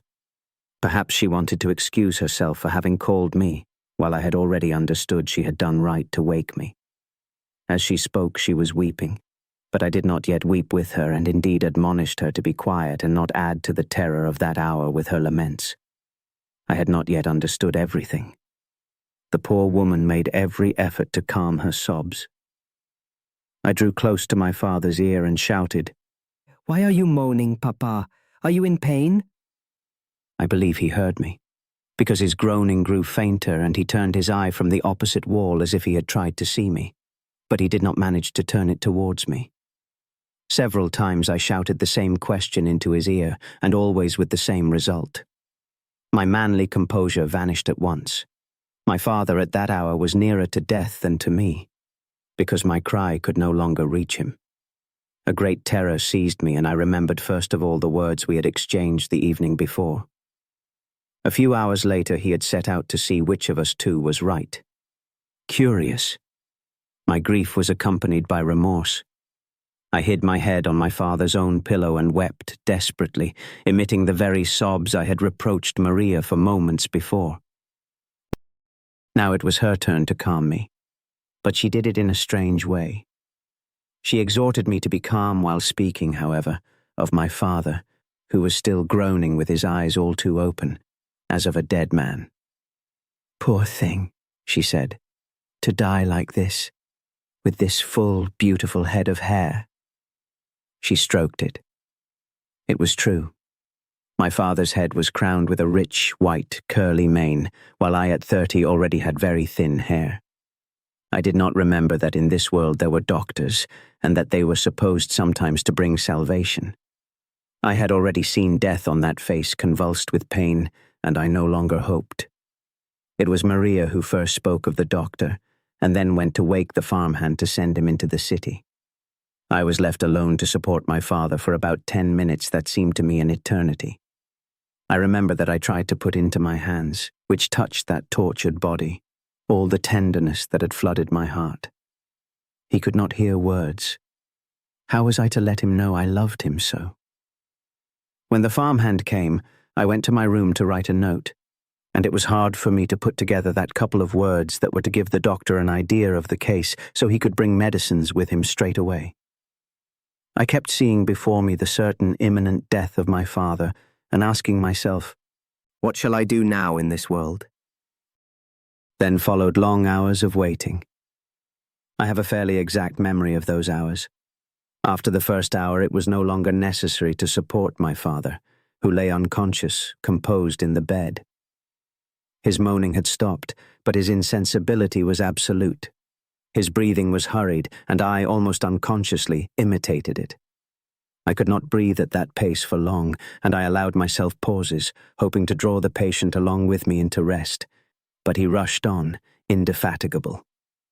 We tried in vain to get him to take a spoonful of tea. His unconsciousness diminished when it was a matter of defending himself from our intervention. Resolutely, he clenched his teeth. Even in unconsciousness, he was accompanied by that indomitable obstinacy of his. Well before dawn, his breathing changed rhythm. It grouped itself into periods that began with some slow breaths that might have seemed those of a healthy man, followed by others, hurried, that halted in a long, terrifying pause that to Maria and me seemed the announcement of death. But the period always resumed, approximately the same. A musical period of infinite sadness, so devoid of colour. That breathing, which was not always the same but always noisy, became like a part of that room. From that hour it was always there, for a long, long time. I spent some hours lying on a sofa while Maria sat beside the bed. On that sofa I wept my most scalding tears. Weeping obscures one's own faults and permits one to accuse, without objection, fate. I wept because I was losing the father for whom I had always lived. It did not matter that I had kept him little company. Had not my efforts to become a better man been made to give him satisfaction? The success I longed for was indeed to be my boast before him, who had always doubted me, but also his consolation. And now instead he could no longer wait for me and was leaving convinced of my incurable weakness. My tears were most bitter. Writing, indeed carving into the paper these painful memories, I discover that the image which obsessed me at my first attempt to look into my past, that locomotive hauling a string of carriages up a steep slope, I had for the first time as I listened from that sofa to my father's breathing. That is the way of locomotives hauling enormous loads.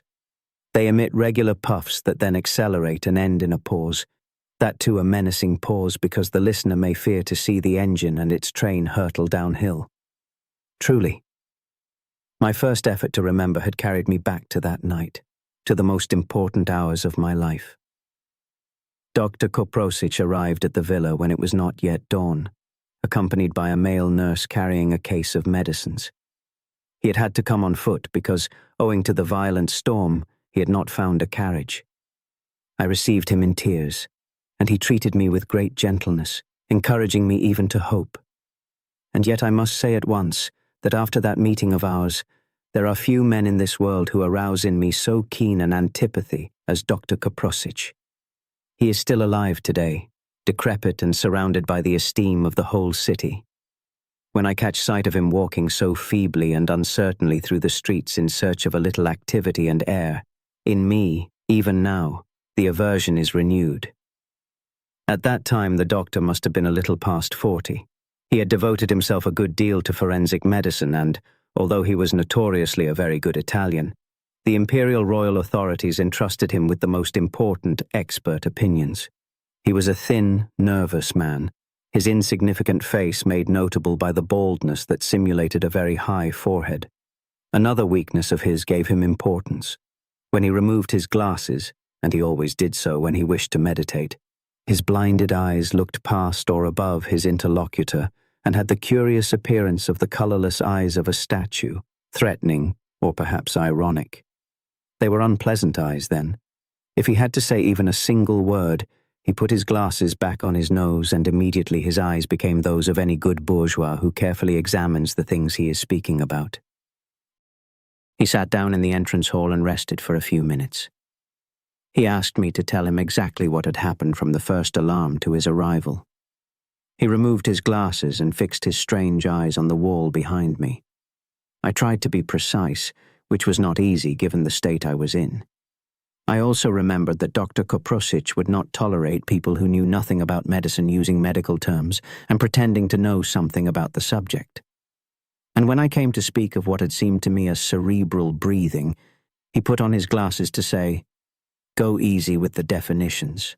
We shall see presently what it is." I had also spoken of my father's strange behavior, his anxiety to see me, his haste to go to bed. I did not report my father's strange speeches to him. Perhaps I was afraid of being forced to say something about the answers I had given my father at the time.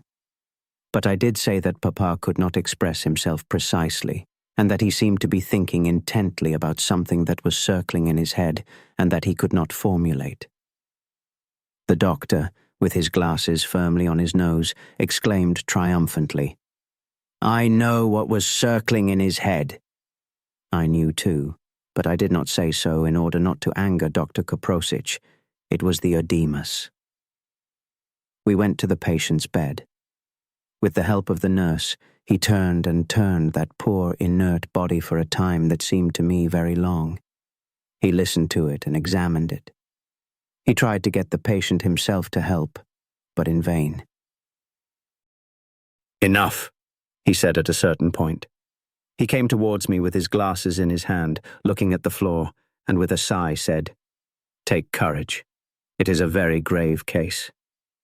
We went to my room where he also washed his face. He was therefore without his glasses, and when he raised it to dry it, his wet head looked like the strange little head of an amulet made by inexpert hands. He recalled having seen us some months before and expressed surprise that we had not returned. Indeed, he had believed we had abandoned him for another doctor. At the time, he had quite clearly declared that my father needed treatment. When he reproached covered, thus without his spectacles, was terrifying. He had raised his voice and demanded explanations. His eyes searched for them everywhere. He was certainly right, and I deserved the reproaches. I must say here that I am sure it is not because of those words that I hate Dr. Koprosic. I excused myself by telling him about my father's aversion to doctors and medicines. I spoke through my tears, and the doctor, with generous kindness, tried to calm me by saying that even had we called upon him sooner, his science could at most have delayed the catastrophe we were now witnessing, but not prevented it. However, as he continued to inquire into the history of the illness, he found new grounds for reproaching me. He wanted to know whether my father in those last months had complained about his health, his appetite, and his sleep. I could tell him nothing precise, not even whether my father had eaten much or little at the table where we sat together every day. The evidence of my guilt struck me down, but the doctor did not press his questions at all. He learned from me that Maria always thought him at death's door, and that I therefore made fun of her. He was cleaning his ears, looking upward. "In a couple of hours he will probably recover consciousness, at least in part," he said. Is there some hope then? I cried. None whatsoever, he replied curtly. But the leeches never fail in a case like this. He will certainly recover some of his consciousness, perhaps only to go mad. He shrugged his shoulders and put the towel back in its place. That shrug expressed genuine disdain for his own work and encouraged me to speak. I was filled with terror at the idea that my father might emerge from his torpor only to watch himself die. But without that shrug, I would not have had the courage to say so. Doctor, I implored, don't you think it's a cruel thing to bring him back to consciousness? I burst into tears. The urge to cry was always there in my shaken nerves, but I surrendered to it without resistance so as to display my tears and win the doctor's pardon for the judgment I had dared to pass on his work. With great kindness, he said to me, "Come now, calm yourself. The patient's consciousness will never be clear enough for him to understand his condition. He is not a doctor. It will suffice not to tell him he is dying, and he will not know it. Something worse could befall us, however. He could go mad. But I have brought the straitjacket with me, and the nurse will stay here." More frightened than ever, I begged him not to apply the leeches.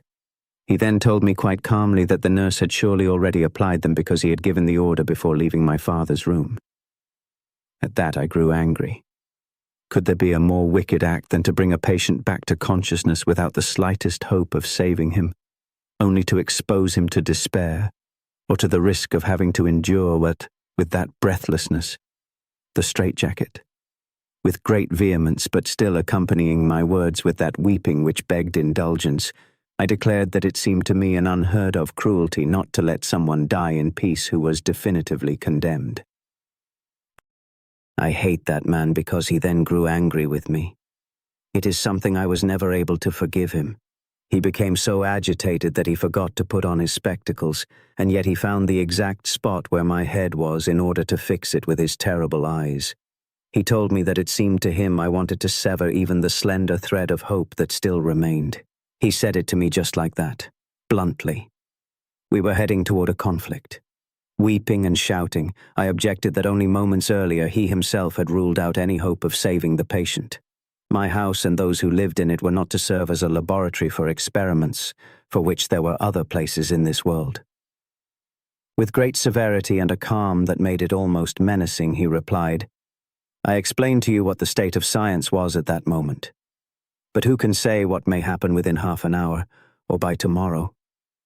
By keeping your father alive, I have left the way open to every possibility."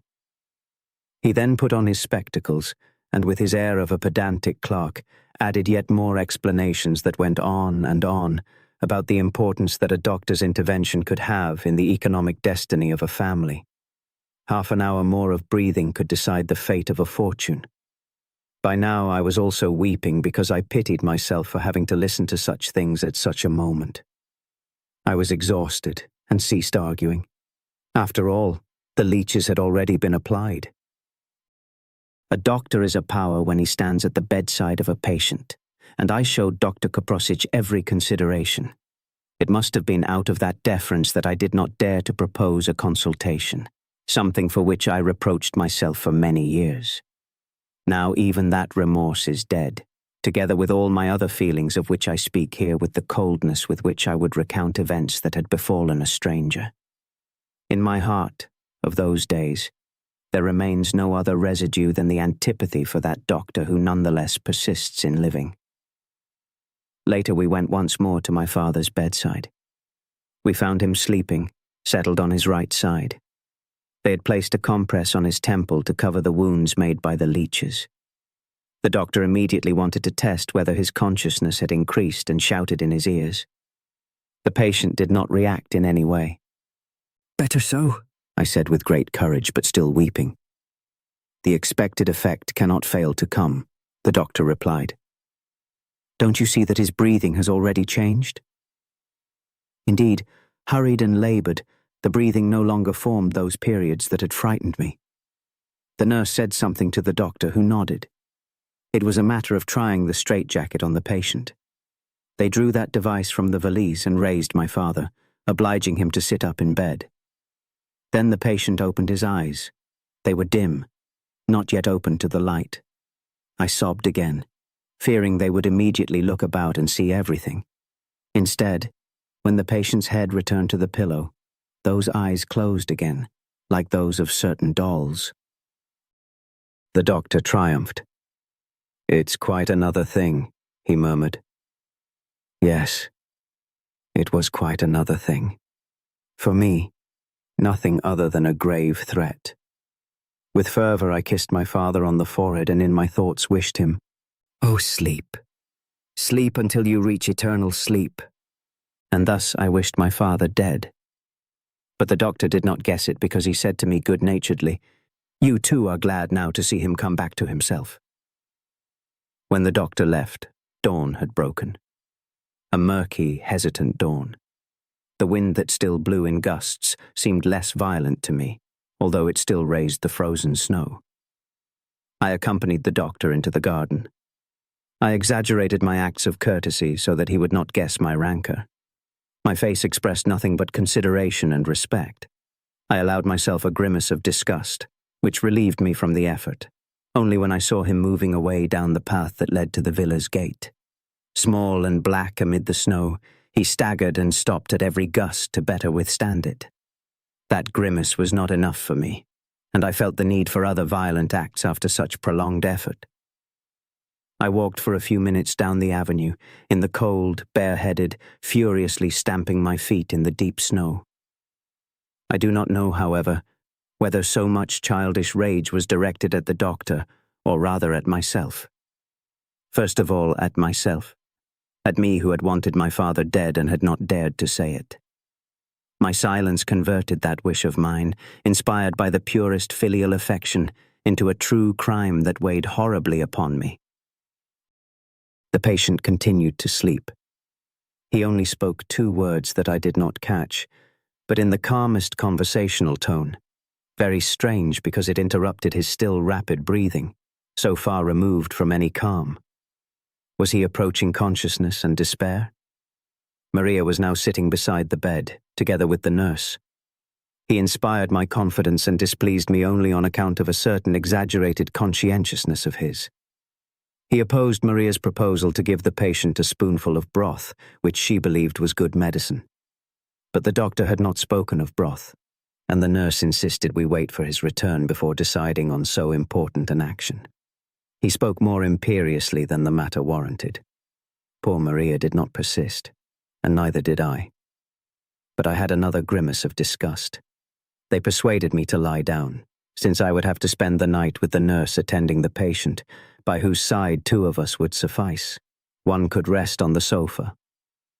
I lay down and fell asleep immediately, with a complete agreeable loss of consciousness and, I am sure, unbroken by any glimmer of dream. Instead, last night, after having spent part of yesterday collecting these memories of mine, I had a most vivid dream that carried me back with an enormous leap, across time, to those days.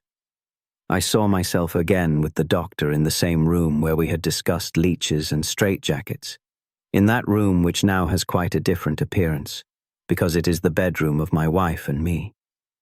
I was teaching the doctor how to treat and cure my father, while he, not old and decrepit as he is now, but vigorous and high-strung as he was then, in a rage, spectacles in hand and eyes disoriented, screamed that it was not worth the trouble to do so many things. He said precisely this: the leeches would bring him back to life and to pain, and they must not be applied. I, on the other hand, was pounding my fist on a medical book and shouting, "The leeches! I want the leeches! And the straitjacket too!" It seems my dream grew noisy because my wife interrupted it by waking me. Distant shadows. I believe that to discern them, one needs an optical aid, and that it is precisely this which inverts them. My peaceful sleep is the last memory of that day. Then followed some long days in which every hour resembled the next. The weather had improved. It was said that my father's condition had also improved. He moved freely about the room, and had begun his restless chase in search of air, from bed to armchair. Through the closed windows he even gazed for moments at the garden covered in snow, dazzling in the sun. Whenever I entered that room, I was ready to argue and cloud over the consciousness that Koprosic was expecting. But my father each day did indeed show signs of hearing and understanding better, yet that consciousness was still far off. Unfortunately, I must confess that at my father's deathbed, I harbored in my soul a great rancor that strangely entwined itself with my grief and falsified it. This rancor was directed first of all at Koprosic, and was heightened by my effort to conceal it from him.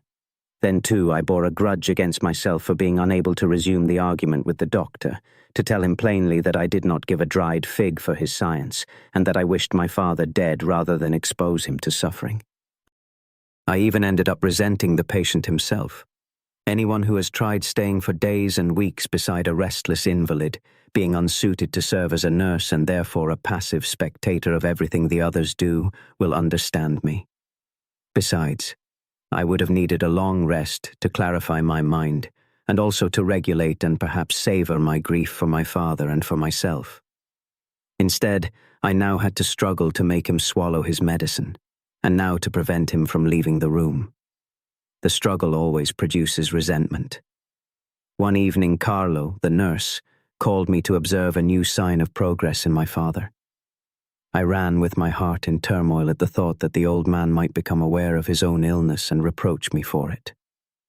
My father was standing in the middle of the room, dressed only in his underclothes, with his red silk nightcap on his head. Although the breathlessness was still very severe, he said from time to time a few brief, sensible words. When I entered, he said to Carlo, "Open." He wanted the window opened. Carlo replied that he could not because of the great cold, and my father for a certain time forgot his own request. He went to sit in an armchair beside the window and stretched out, seeking relief. When he saw me, he smiled and asked, "Did you sleep?" I do not think my reply reached him. That was not the consciousness I had so feared. When one is dying, one has quite other things to do than think about death. His entire organism was devoted to breathing. And instead of listening to me, he shouted again to Carlo, "Open." He had no rest. He left the armchair to stand. Then with great difficulty and with the nurse's help, he lay down on the bed, settling first for an instant on his left side and then immediately on his right, on which he could endure for a few minutes. He would call again for the nurse's help to get back on his feet and end up returning to the armchair, where he sometimes remained a while longer.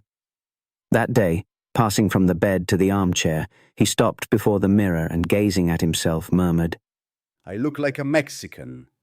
I think it was to escape the dreadful monotony of that race from bed to armchair that he attempted to smoke that day. He managed to fill his mouth with a single puff, which he immediately blew out, gasping. Carlo had called me to let me witness a moment of clear consciousness in the patient. "Am I gravely ill, then?" He had asked with anguish. Such consciousness did not return again. Instead, shortly afterward he had a moment of delirium. He rose from the bed and believed he had awakened after a night's sleep in a Viennese hotel. He must have dreamed of Vienna out of a craving for freshness in his parched mouth, remembering the good, ice-cold water to be found in that city. He immediately spoke of the good water that awaited him at the next fountain. For the rest, he was a restless but gentle patient. I dreaded him because I always feared seeing him grow bitter when he understood his situation, and so his gentleness did nothing to lessen my great fatigue. But he obediently accepted any proposal made to him, because from all of them he expected to find relief from his breathlessness. The nurse offered to fetch him a glass of milk, and he accepted with genuine joy. With the same eagerness with which he then waited to receive that milk, he wanted to be rid of it after swallowing a meagre sip, and since he was not immediately obliged, he let the glass fall to the floor. The doctor never appeared disappointed by the patient's condition. Every day he noted an improvement, but saw the catastrophe as imminent. One day he came by carriage and was in a hurry to leave. He urged me to induce the patient to stay in bed as long as possible, since the horizontal position was best for circulation. He also made the same recommendation to my father himself, who understood and, looking very intelligent, promised, while remaining standing in the middle of the room, and immediately returning to his distraction, or rather to what I called his meditation on his breathlessness. During the night that followed, I felt for the last time the terror of seeing that consciousness I so dreaded revive. He had sat down in the armchair beside the window and was gazing through the panes, in the clear night, at the sky all thick with stars. His breathing was still laboured, but he did not seem to suffer from it, absorbed as he was in looking upward. Perhaps because of the breathing, his head appeared to nod in assent. I thought with dread, Now he is devoting himself to the problems he always avoided. I tried to discover the exact point in the sky that he was staring at. He was looking, always erect in his torso, with the effort of someone spying through an opening set too high. It seemed to me he was watching the Pleiades. Perhaps in all his life he had never gazed so long at so great a distance. Suddenly he turned to me, still keeping his torso erect. Look, look, he said to me with a severe, admonishing air. He immediately went back to staring at the sky, and then turned to me again. Did you see? Did you see? He tried to return to the stars but could not. He collapsed, exhausted, against the back of the armchair, and when I asked him what he had wanted to show me, he neither understood me nor remembered having seen, or having wanted me to see. The word he had sought so hard to hand over to me had escaped him forever. The night was long, but I must confess, not especially tiring for me or the nurse. We let the patient do as he wished, and he walked about the room in his strange costume, entirely unaware that he was awaiting death. Once he tried to go out into the corridor, where it was so cold. I prevented him, and he obeyed at once. Another time, however, the nurse, who had heard the doctor's recommendation, tried to keep him from getting out of bed, and then my father rebelled. He emerged from his stupor, got up crying and swearing, and I managed to have him left free to move about as he wished. He calmed down at once and returned to his silent life and his futile race in search of relief. When the doctor returned, my father allowed himself to be examined, even trying to breathe more deeply as he was asked. Then he turned to me. What does he say?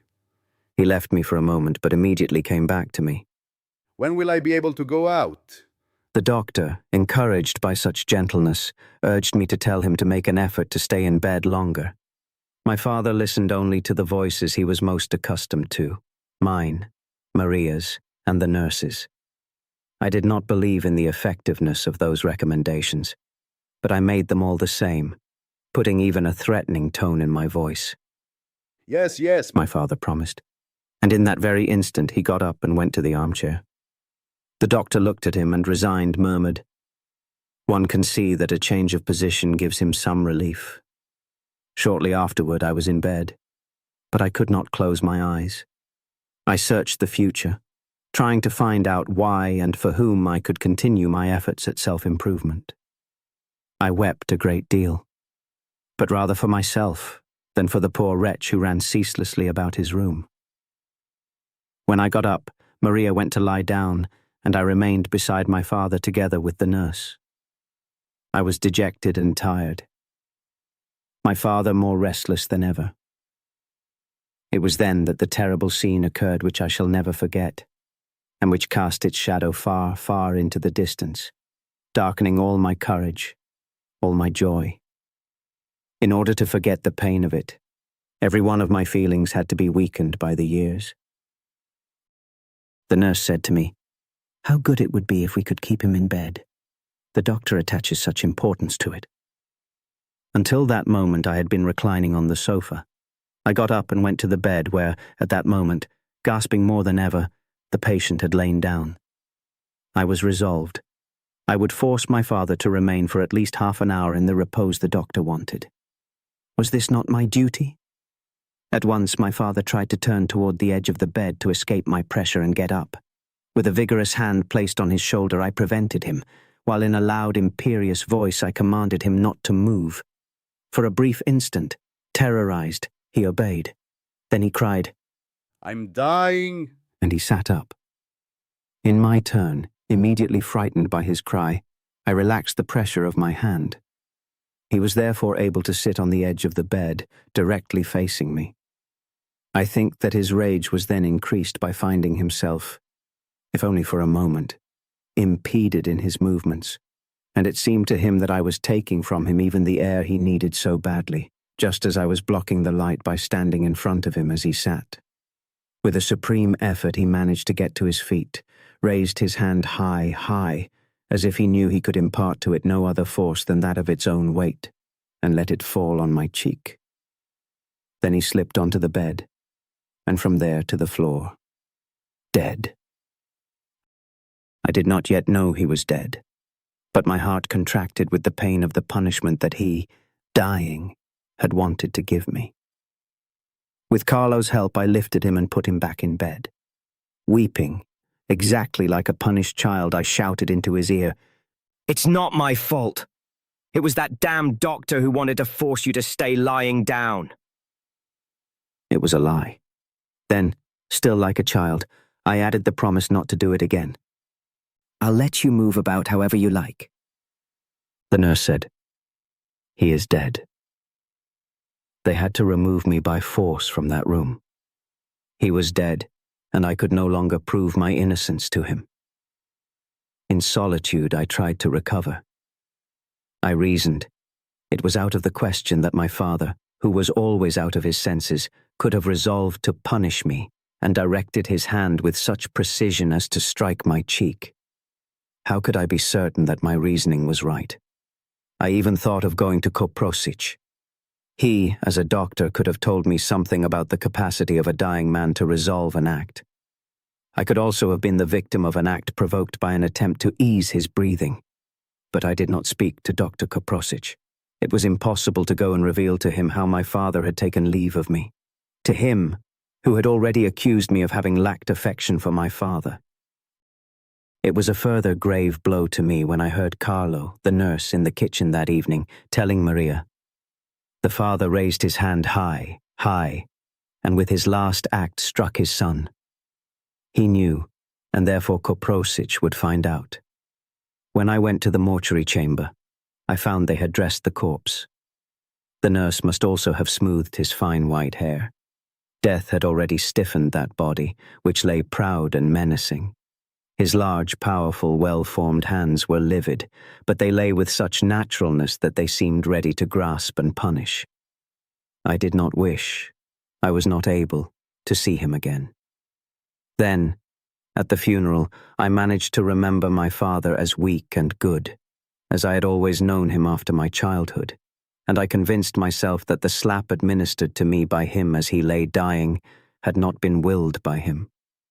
I became good. Very good, and the memory of my father accompanied me, growing ever sweeter. It was like a delicious dream. We were now in perfect accord, I having become the weaker, and he the stronger. I returned for a long time to the religion of my childhood. I imagined that my father could hear me, and that I could tell him the fault had not been mine, but the doctor's. The lie did not matter, because he now understood everything. And so did I.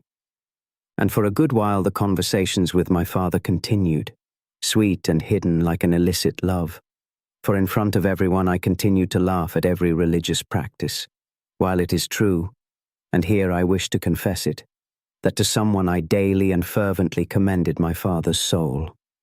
The true religion is precisely the one that need not be professed aloud to provide the comfort that sometimes, rarely, one cannot do without. In the mind of a young man from a bourgeois family, the concept of human life is associated with that of a career, and in early youth the career is that of Napoleon I. Not that one dreams of becoming emperor, because one can resemble Napoleon while remaining much, very much lower down.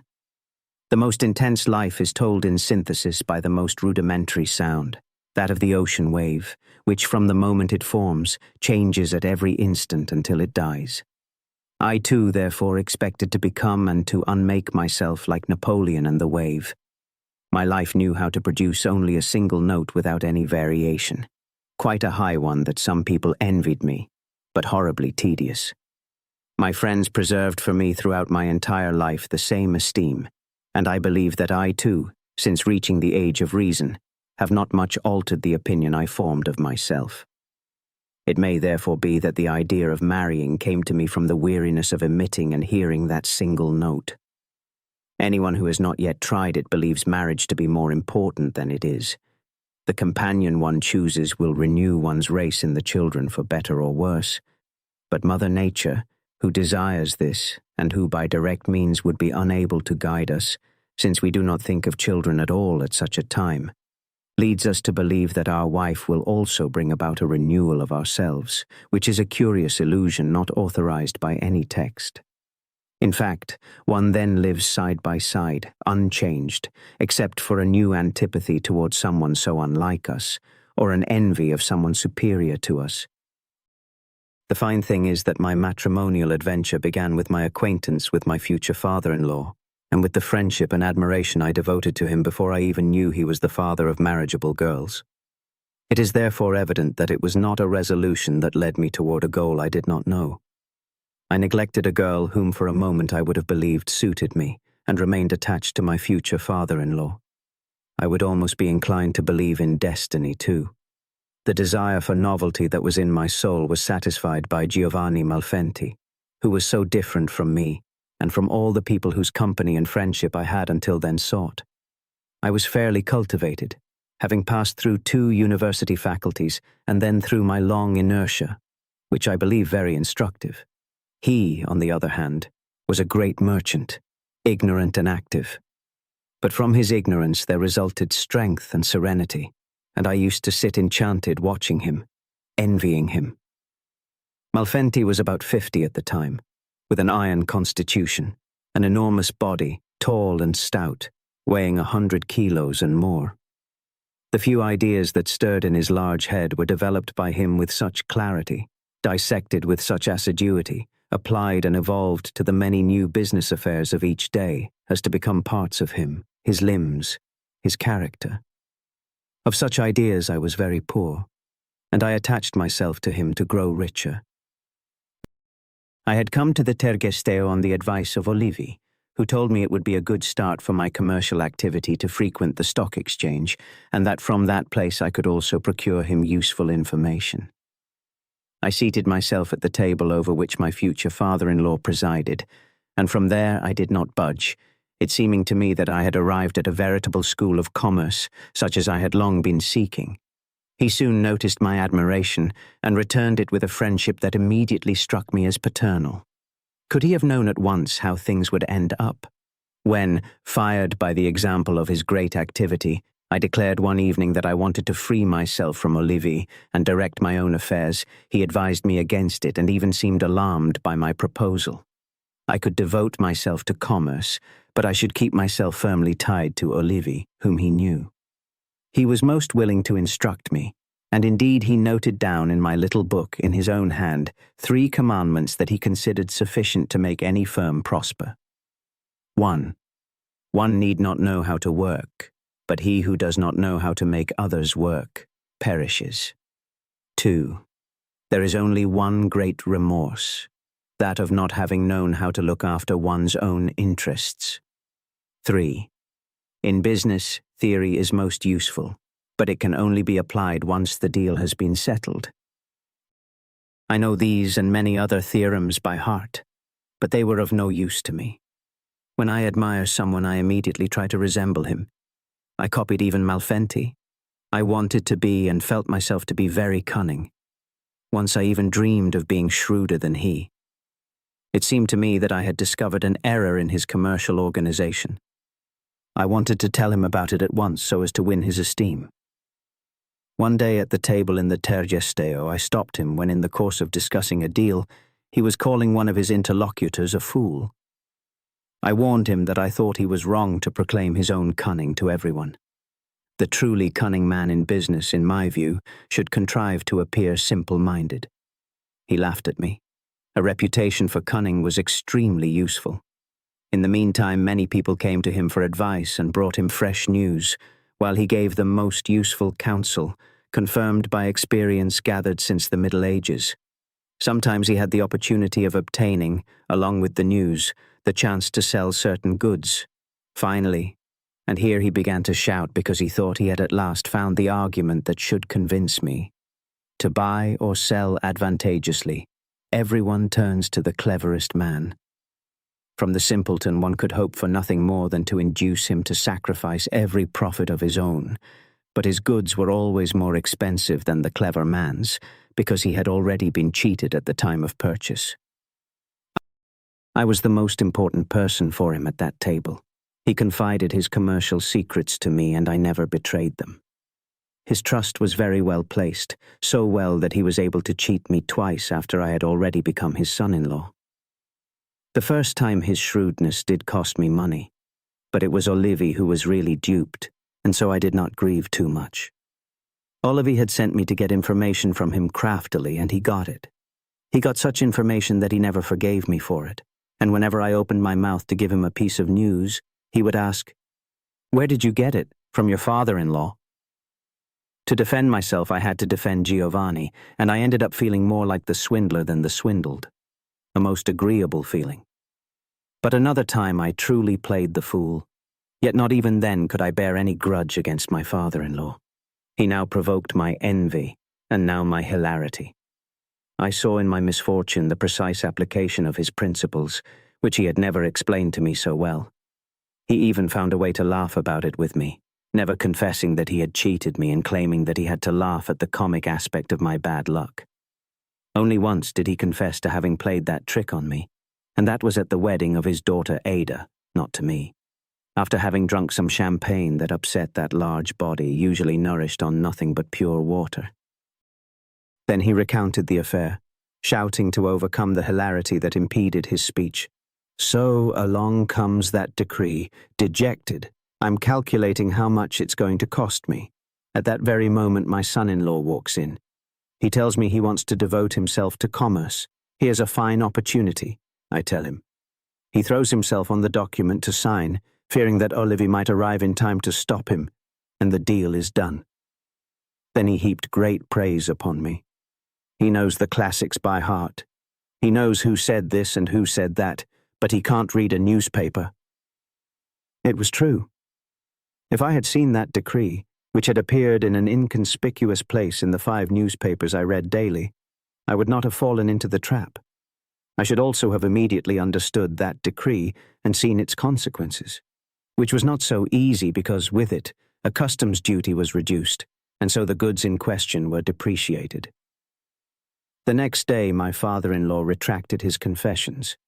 In his telling, the deal recovered the appearance it had had before that dinner. "Wine invents," he said serenely, and it remained established that the decree in question had been published 2 days after the conclusion of that deal. He never once ventured the suggestion that if I had seen the decree I might have misunderstood it. I was flattered by this, but it was not out of courtesy that he spared me. It was because he thought everyone, when reading newspapers, remembers their own interests. I instead, when I read a newspaper, feel transformed into public opinion, and seeing a reduction in customs duties, I recall Cobden and free trade. It is a thought so important that there is no room left to remember my own goods. Once, however, I happened to win his admiration, and precisely for myself as I am and as I lie, indeed precisely for my worst qualities. He and I had for some time owned shares in a sugar factory from which miracles were expected. Instead, the shares were falling, slightly, but every day, and Giovanni, who had no intention of swimming against the current, sold his and convinced me to sell mine. In full agreement, I resolved to give my agent the sell order, and in the meantime noted it in a little book that around that time I had newly instituted. But as is well known, one does not look at one's pocket during the day, and so for several evenings I had the surprise of rediscovering that note in mine at the moment of going to bed, and too late for it to be of any use. Once I cried out in vexation, and to avoid having to explain too much to my wife, I told her I had bitten my tongue. Another time, amazed at such absent-mindedness, I bit my hands. "Watch your feet now," said my wife, laughing. After that, there were no more mishaps because I'd grown accustomed to them. I would stare stupidly at that wretched little book, too thin to make itself felt during the day by its pressure, and would think no more about it until the following evening, One day a sudden downpour forced me to take shelter in the Tergesteo. There I happened upon my agent, who told me that in the past 8 days the price of those shares had nearly doubled. And now I sell, I exclaimed triumphantly. I ran to my father-in-law, who already knew of the price increase and was lamenting having sold his shares and, somewhat less, having induced me to sell mine. Bear with it, He said, laughing. It's the first time you've lost by following my advice. The other affair had not resulted from his advice, but from a proposal of his, which in his view was very different. I began to laugh heartily. But I didn't follow that advice at all. The good fortune was not enough for me, and I tried to make a merit of it. I told him that the shares would have been sold only the next day, and assuming an air of importance, I wanted to make him believe that I had had some information I had forgotten to give him, and that had led me to disregard his advice. Glowering and offended, he spoke without looking me in the face. When one has a mind like yours, one doesn't go into business. And when one happens to have committed such an act of malice, one doesn't confess it. You still have quite a few things to learn. I was sorry to have irritated him. It was much more entertaining when he was the one doing damage to me. I told him sincerely how things had gone. As you see, it's precisely with a mind like mine that one should devote oneself to business. Immediately mollified, he laughed with me.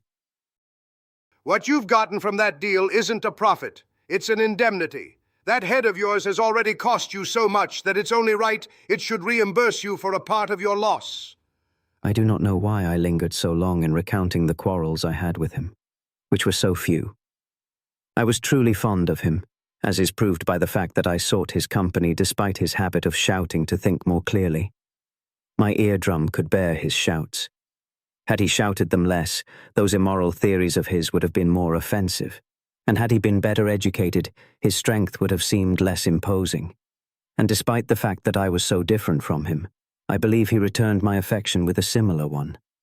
I would know this with greater certainty had he not died so soon.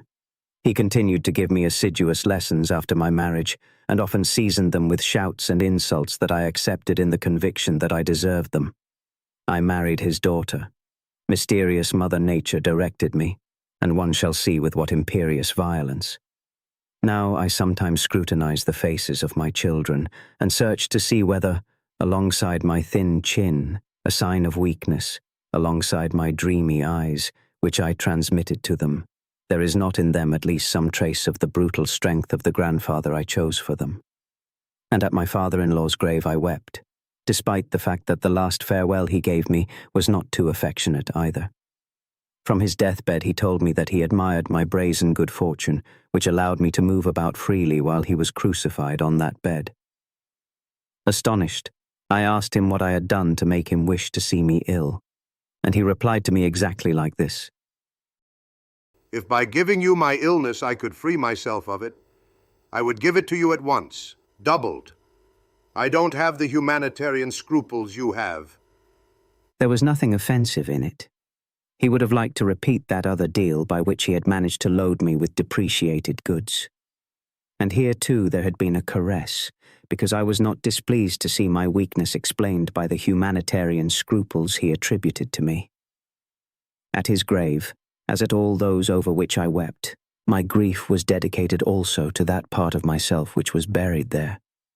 What a diminishment for me to be deprived of that second father of mine, ordinary, ignorant, fierce fighter, who set off my weakness, my culture, my timidity. This is the truth. I am a timid man. I would not have discovered it had I not here studied Giovanni. Who knows how much better I would have known myself had he continued to stay beside me. I soon noticed that at the table in the Tergesteo, where he enjoyed revealing himself as he was, and even a little worse, Giovanni imposed one restraint upon himself. He never spoke of his home, or only when forced to, composedly, and in a voice a little gentler than usual. He bore a great respect for his household, and perhaps not everyone sitting at that table seemed to him worthy of knowing anything about it. There I learned only that his 4 daughters all had names beginning with A most practical thing, according to him, because items bearing that initial could pass from one to the other without requiring any alterations. They were called I immediately memorized those names: Ada, Augusta, Alberta, and Anna. At that table it was also said that all four were beautiful. That initial struck me far more than it deserved. I dreamed of those four girls bound so well together by their name. It seemed they were to be handed over in a bundle. The initial also said something else. My name is Zeno, and I therefore had the feeling that I was about to take a wife far from my own country. It was perhaps a coincidence that before presenting myself at the Malfenti house, I had freed myself from a rather long-standing attachment to a woman who perhaps deserved better treatment. But a coincidence that gives one pause. The decision to break off was taken for a very slight reason. It had seemed to the poor thing a fine scheme for binding me more closely to her, that of making me jealous. The suspicion, however, was enough to induce me to abandon her for good. She could not know that I was then possessed by the idea of marriage, and that I believed I could not contract it with her solely because with her the novelty would not have seemed great enough. The suspicion she had artfully aroused in me was proof of the superiority of marriage, in which such suspicions should not arise. When that suspicion, whose flimsiness I soon felt, subsided, I also recalled that she spent too much. Today, after 24 years of honest marriage, I am no longer of that opinion. For her it was a real stroke of luck because, a few months later, she was married by a very wealthy person and obtained the desired change before I did. No sooner was I married than I found her at my house, because her husband was a friend of my father-in-law's. We met often, but for many years, as long as we were young, the utmost reserve prevailed between us, and no allusion was ever made to the past. The other day she asked me point blank, her face framed by grey hair, youthfully flushed. Why did you abandon me? I was sincere because I did not have the time needed to fabricate a lie. I don't know any longer, but then I am also ignorant of so many other things about my life. I am sorry about it. She said, and I was already bowing at the compliment she thus promised me. In old age, you seem to me a very entertaining man. I straightened up with an effort. There was no call for thanks. One day I learned that the Malfenti family had returned to the city from a fairly long pleasure trip that had followed the summer stay in the country. I did not have time to take any steps to be introduced into that household because Giovanni anticipated me. He showed me a letter from an intimate friend of his who asked for news of me. This man had been a fellow student of mine, and I had been very fond of him as long as I had believed he was destined to become a great chemist. Now, however, I did not care about him at all, because he had transformed himself into a great dealer in fertilizers, and I did not know him at all in that capacity. Giovanni invited me to his house precisely because I was the friend of that friend of his, and, naturally, I did not protest in the least. That first visit I remember as if I had made it yesterday. It was a murky, cold autumn afternoon, and I even recall the relief I felt upon shedding my overcoat in the warmth of that house. I was just about to come into port. Even now I marvel at such blindness, which at the time seemed to me clear-sightedness. I was running after health, after legitimacy. Granted, in that initial A, 4 girls were enclosed, but 3 of them would be eliminated at once, and as for the 4th, she too would undergo a rigorous examination. I would be the sternest of judges, but in the meantime I could not have said what qualities I would have demanded of her, and what qualities I would have abhorred. In the elegant and spacious drawing room furnished in 2 different styles, one Louis XIV and the other Venetian, rich with gold stamped even on the leathers, divided by the furniture into 2 parts, as was the fashion then, I found only Augusta, who was reading beside a window. She gave me her hand, knew my name, and managed to tell me that I was expected because her father had announced my visit. Then she hurried off to call her mother. And so, of the 4 girls with the same initial, one was dying as far as I was concerned. How could they have called her beautiful? The first thing one noticed about her was her strabismus, so pronounced that, when I thought of her after not having seen her for some time, it personified her entirely. She also had hair that was not very abundant, blonde, but of a dim color devoid of luster, and a figure that, while not ungraceful, was a little heavy for her age. In the few moments I remained alone, I thought, if the other three look like this one. Shortly afterward, the group of girls was reduced to two. One of them, who had entered with the mother, was only 8 years old. A pretty child with curly, luminous hair, long and loose on her shoulders. With her plump, sweet face, she looked like a pensive little angel, as long as she was quiet. Pensive with the kind of thought that Raphael imagined. My mother-in-law. There. I too feel a certain reluctance to speak of her too freely. For many years I have been fond of her because she is my mother, but I am telling an old story in which she did not figure as my friend, and I do not intend to address to her, even in this notebook, which she will never see, any words less than respectful. Besides, her intervention was so brief that I could even have forgotten it. A little nudge at just the right moment, no harder than was needed to make me lose my precarious equilibrium. Perhaps I would have lost it even without her intervention, and then who knows whether she really intended what happened. She is so well bred that it cannot befall her, as it does her husband, to drink too much and reveal my affairs to me. Indeed, nothing of the sort ever befell her. And so I am telling a story I do not know well. That is, I do not know whether it was due to her cunning or to my stupidity that I married the one of her daughters I did not want. In the meantime, I can say that at the time of that first visit of mine, my mother-in-law was still a beautiful woman. She was elegant even in her manner of dressing, with a luxury that was not showy. Everything about her was mild and harmonious. So in my own parents-in-law, I had an example of that integration between husband and wife that I dreamed of. They had been very happy together, he always shouting and she smiling a smile that at once expressed consent and compassion. She loved her big man, and he must have won and kept her by dint of good deals. Not self-interest, but genuine admiration bound her to him. An admiration in which I shared and which I therefore easily understood.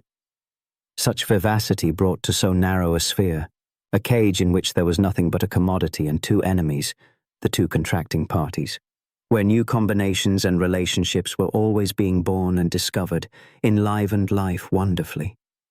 He told her about all his affairs, and she was so well bred as never to give advice, because she would have been afraid of leading him astray. He felt the need for such mute assistance, and sometimes ran home to monologue in the belief that he was going to consult his wife. It was no surprise to me when I learned that he was unfaithful to her, that she knew it, and that she bore him no grudge for it.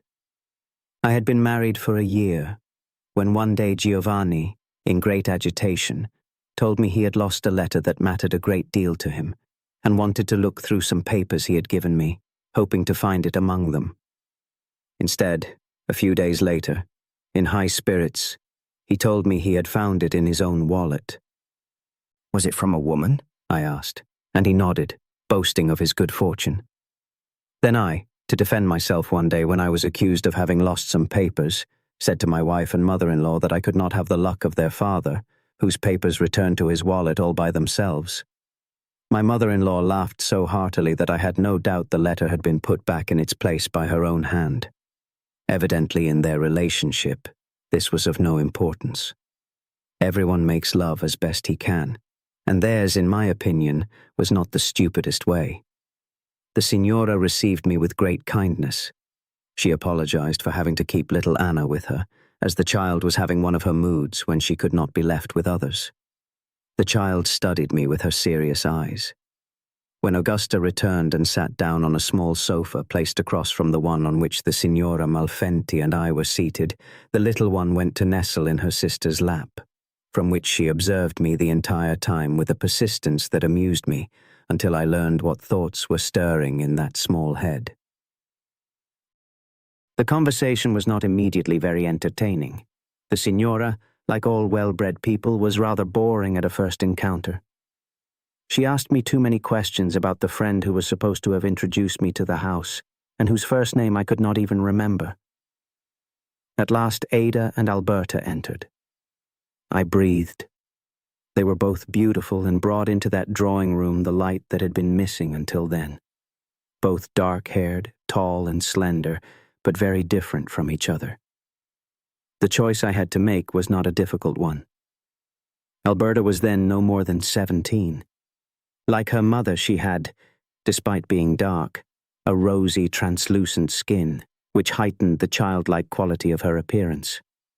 Ada, on the other hand, was already a woman, with her serious eyes in a face that, being of a superior whiteness, was a little blue, and her rich, curly hair arranged with grace and severity.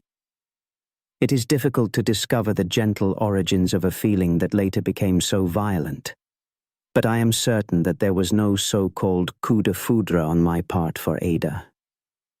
That bolt of lightning, however, was replaced by the conviction I immediately had that this woman was the one I needed, and who would lead me to moral and physical health through holy monogamy. When I think back on it, I am surprised that the bolt of lightning was absent, and that there should have been instead that conviction. It is well known that we men do not seek in a wife the qualities we adore and despise in a mistress. It seems, then, that I did not immediately see all Ada's grace and beauty, and that I was instead enchanted by admiring other qualities I attributed to her, seriousness and also energy. In short, somewhat softened, the qualities I loved in her father. Given that I later came to believe, as I still believe, that I had not been mistaken, and that Ada as a girl did possess those qualities, I may consider myself a good observer, but a somewhat blind one.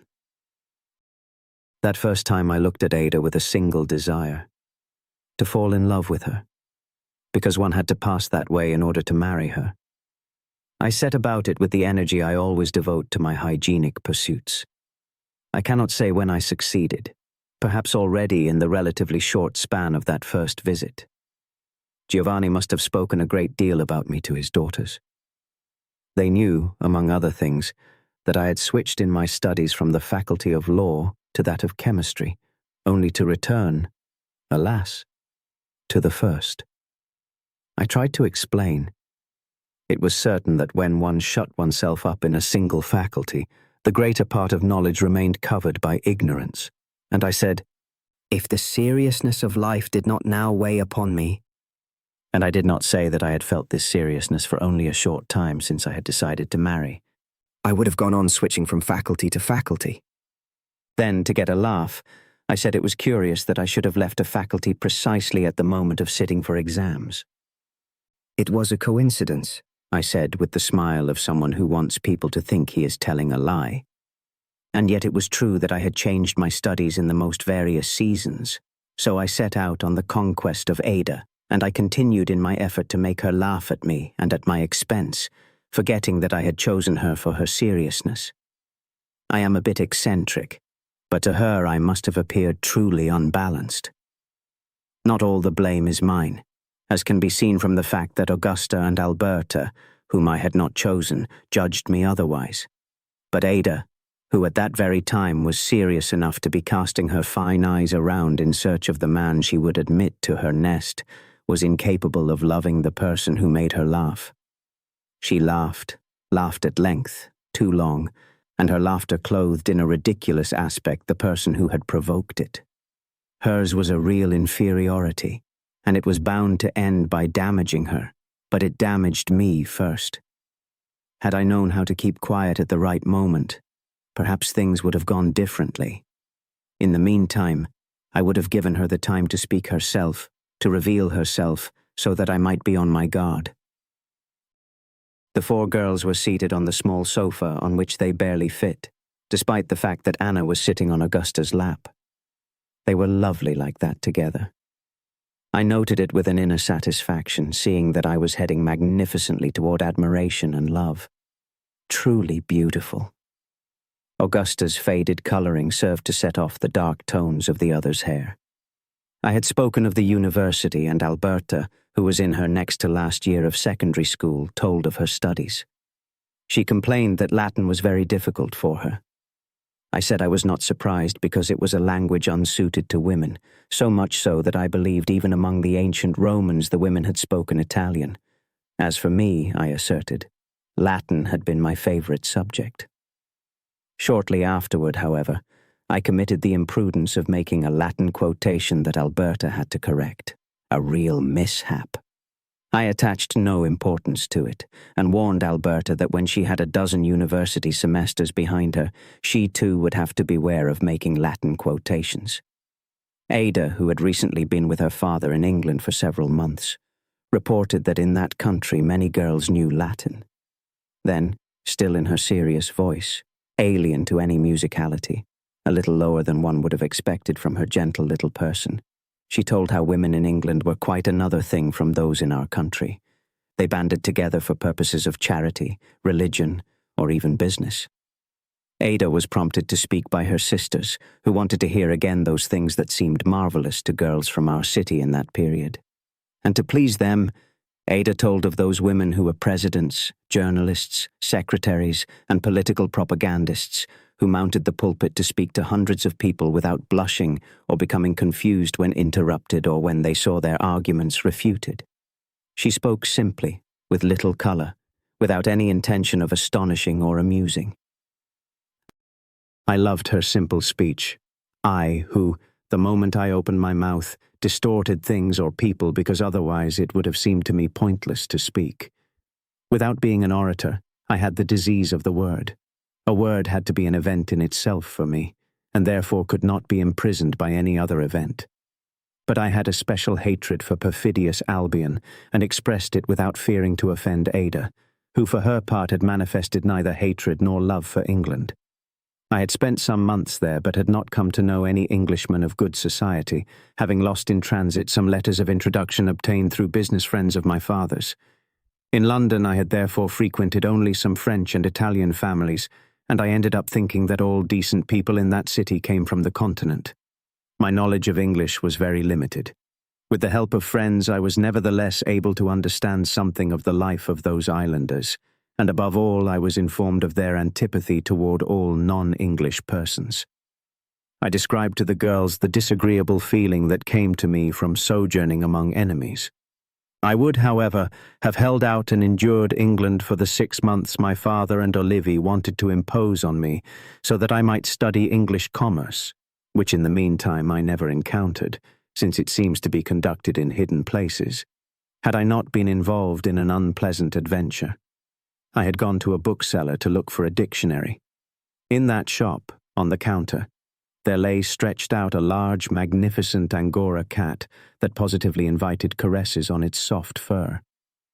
Well then, simply because I gently stroked it, the creature treacherously attacked me and badly scratched my hands. From that moment I could no longer endure England, and the following day I was in Paris. Augusta, Alberta, and even Signora Malfenti laughed heartily. Ada, however, was astonished and thought she had misunderstood. Had it at least been the bookseller himself who had offended and scratched me? I had to repeat myself, which is boring because one repeats badly. Alberta, the learned one, tried to help me. Even the ancients let themselves be guided in their decisions by the movements of animals. I did not accept the help. The English cat had not posed as an oracle. It had acted as fate. Ada, her large eyes wide open, wanted further explanation. And the cat represented for you the entire English nation? How unlucky I was. However true, that adventure had seemed to me instructive and interesting, as if it had been invented for a specific purpose. To understand it, was it not enough to remember that in Italy, where I know and love so many people, the action of that cat could never have assumed such importance? But I did not say this, and instead I said, It is certain that no Italian cat would be capable of such an action. Ada laughed at length very long. My success even seemed too great, for I diminished myself and diminished my adventure with further explanations. The bookseller himself was astonished by the cat's behavior, as it behaved well with everyone else. The adventure befell me because it was me, or perhaps because I was Italian. It was really disgusting, and I had to flee. Here something happened that ought to have warned and saved me. Little Anna, who until then had remained motionless, observing me, raised her voice to express Ada's feeling. She cried, "Is it true he's mad? Completely mad?" Signora Malfenti threatened her. Will you be quiet? Aren't you ashamed of interfering in grown-up conversation? The threat made things worse. Anna cried, "He's mad! He talks to cats! We should get some ropes at once to tie him up." Augusta, red with embarrassment, stood up and carried her away, admonishing her and at the same time asking me to excuse her. But still at the door, the little viper managed to fix me with her eyes, make an ugly grimace at me and shout, "You'll see! They'll tie you up!" I had been attacked so unexpectedly that I did not immediately know how to defend myself. But I felt relieved upon noticing that Ada, too, was displeased at seeing her own feeling expressed in that way. The child's impertinence brought us closer together. I told them, laughing heartily, that at home I possessed a properly stamped certificate attesting in all due form to my mental soundness. Thus they learned about the trick I had played on my old father. I offered to produce that certificate for little Anuccia. When I made as if to leave, they would not allow it. They wanted me first to forget the scratches inflicted by that other cat. They detained me, offering me a cup of tea. It is certain that I obscurely felt right away that to be pleasing to Ada, I should have been a bit different from what I was. I thought it would be easy for me to become what she wanted me to be. We continued talking about my father's death, and it seemed to me that by revealing the great grief that still weighed on me, the serious Ada might feel it with me. But immediately, in the effort of resembling her, I lost my naturalness, and therefore from her, as was immediately apparent, I moved further away. I said that the grief of such a loss was so great that if I had children I would try to arrange it so that they loved me less, in order to spare them later having to suffer so much at my departure. I was a little embarrassed when they asked me in what way I would have behaved to achieve that aim. Mistreat them and beat them? Alberta, laughing, said, "The surest method would be to kill them." I could see that Ada was animated by the desire not to displease me. For this reason she hesitated, but all her effort could lead her no further than hesitation. Then she said she could see it was out of kindness that I thought of organizing my children's lives that way, but it did not seem right to her to live in order to prepare for death. I persisted and declared that death was the true organizer of life. I always thought about death, and therefore had only one sorrow, the certainty of having to die. All other things became so unimportant that for them, I had nothing but a happy smile or an equally happy laugh. I had let myself be carried away into saying things that were less than true, especially in her company, since she was already so important a part of my life. In truth, I believe I spoke to her that way out of a desire to let her know I was a very happy man. Happiness had often served me well with women. Pensive and hesitant, she confessed that she did not care for such a state of mind. By diminishing the value of life, one made it even more precarious than Mother Nature had intended. In truth, she had told me I was not the man for her, but I had still managed to make her hesitant and pensive, and that seemed a success to me. Alberta quoted an ancient philosopher who must have resembled me in his interpretation of life, and Augusta said that laughter was a very fine thing. Her father, too, was rich in it. "Because he likes good deals," said Signora Malfenti, laughing. I finally broke off that memorable visit. There is nothing more difficult in this world than to make a marriage exactly as one wants it. This can be seen from my case, where the decision to marry had so far preceded the choice of a fiancé. Why did I not go and look at many, many girls before choosing one? No. It seemed I actually disliked seeing too many women, and I did not want to exert myself. Having chosen the girl, I could also have examined her a bit more closely and made sure at least that she would have been willing to meet me halfway, as they do in love stories with happy endings. Instead, I chose the girl with the very grave voice and the somewhat unruly hair dressed with severity, and I thought that being so serious, she would not refuse an intelligent man, not bad-looking, rich, and of good family, as I was. Already in our first exchanges I sensed some dissonance, but dissonance is the path to unison. I must even confess that I thought, She must remain as she is, since that is how I like her, and it will be I who change if she wants it. On the whole, I was quite modest, because it is certainly easier to change oneself than to re-educate others. After a very short time, the Malfenti family became the center of my life.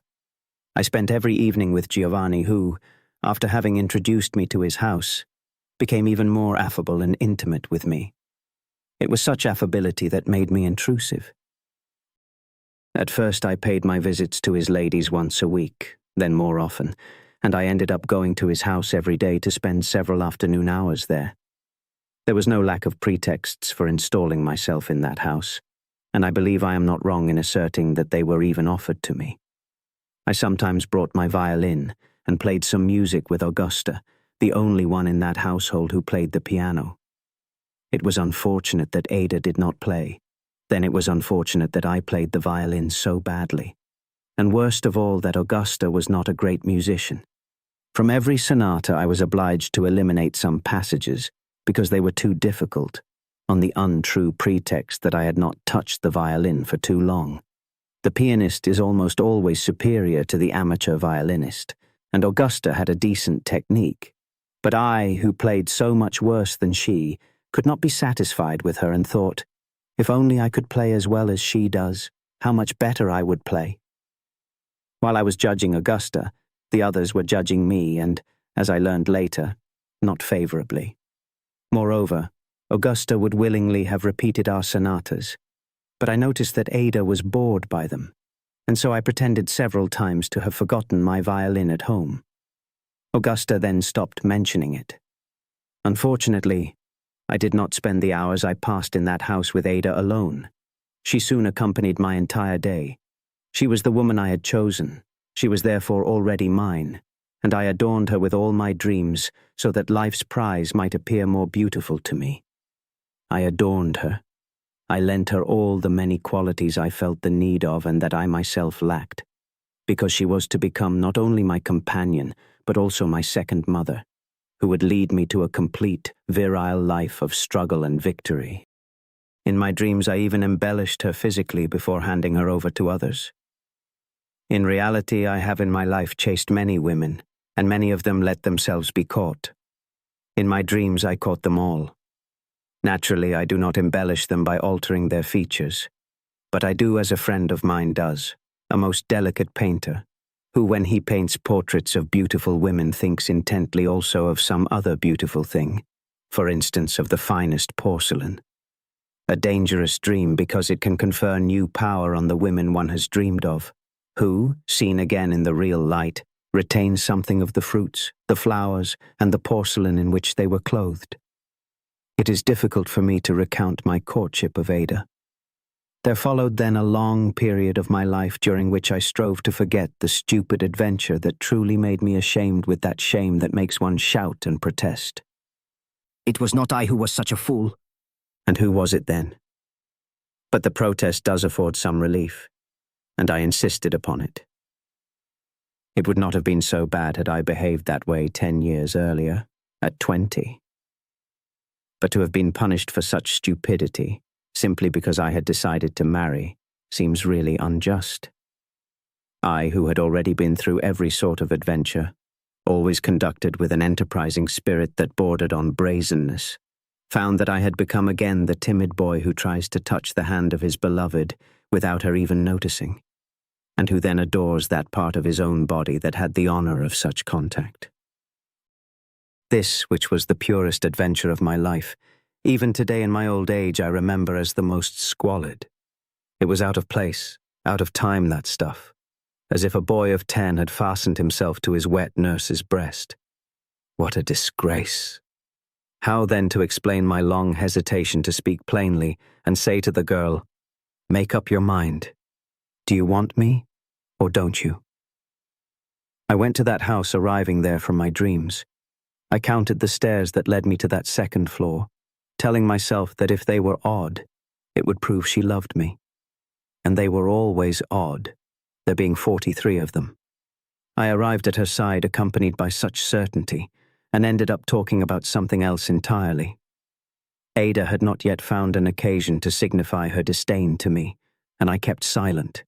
Even I, in Ada's place, would have received that young man of 30 with a kick in the backside. I must say that in one respect, I did not exactly resemble the lovesick 20-year-old who says nothing, waiting for the beloved to throw herself into his arms. I expected nothing of the sort. I would have spoken, but later. If I did not proceed, it was because of doubts about myself. I expected to become nobler, stronger, more worthy of my divine girl. This could happen from one day to the next. Why not wait? I am also ashamed at not having noticed in time that I was headed for such a fiasco. I was dealing with one of the simplest of girls, and it was by dint of dreaming about her that she appeared to me as the most consummate coquette. Unjust, that enormous resentment of mine when she managed to show me that she wanted nothing to do with me. But I had mingled reality and dreams so intimately that I could not convince myself she had never kissed me. It is truly a sign of scant virility to misread women. Before, I had never been wrong, and I must believe I was mistaken about Ada because I had from the very beginning falsified my relations with her. I had approached her not to conquer her but to marry her, which is an unusual path of love, a very wide path, a very comfortable path, but one that leads not to the goal, however near to it. The love one reaches by this road lacks the chief characteristic, the subjugation of the female. Thus the male prepares himself for his part in a great inertia that can extend to all his senses, even those of sight and hearing. I brought flowers daily to all three girls, and to all three I gave my eccentricities, and above all, with incredible frivolity, I daily made them my autobiography. It happens to everyone that one recalls the past with more fervor when the present takes on greater importance. It is even said that the dying, in their final fever, see their whole life again. My past seized me now with the violence of a last farewell, because I had the feeling of moving very far from it. And I spoke constantly of this past to the three girls, encouraged by the intense attention of Augusta and Alberta, which perhaps masked Ada's inattention, of which I am not certain. Augusta, with her sweet nature, was easily moved, and Alberta listened to my tales of student wildness, with her cheeks reddened by the desire to be able one day to pass through similar adventures herself. Much later I learned from Augusta that none of the three girls had believed my stories were true. To Augusta they therefore appeared all the more precious because, having been invented by me, they seemed more mine than if destiny had inflicted them on me. To Alberta, the part she did not believe was none the less agreeable because she saw in it some excellent suggestions. The only one who had been indignant at my lies was the serious Ada. With my efforts, what happened to me was like the marksman who succeeds in hitting the bullseye, but of the target next to his own. And yet for the most part, those stories were true. I can no longer say to what extent, because having told them to so many other women before the Malfenti girls, they had, without my willing it, altered themselves to become more expressive. They were true inasmuch as I could no longer have told them otherwise. Today it does not matter to me to prove their truth. I would not wish to disillusion Augusta, who likes to believe them my invention.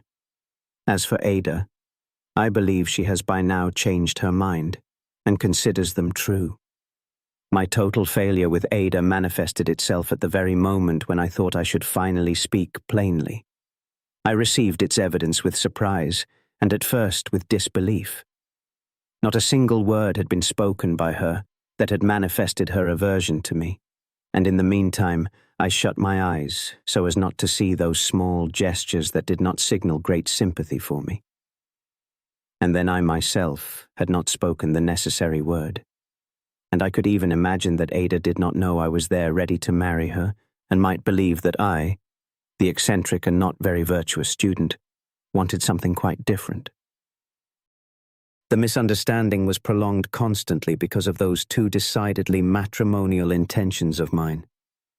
It is true that by now I desired all of Ada, whose cheeks I had continued assiduously to polish, whose hands and feet I had continued to make smaller, and whose figure I had continued to slim and refine. I desired her as wife and as mistress. But what is decisive is the manner in which one first approaches a woman.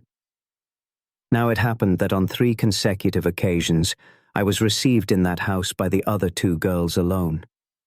Ada's absence was excused the first time by an obligatory visit, the second by a slight indisposition, and the third time no excuse was offered until I, alarmed, asked for one.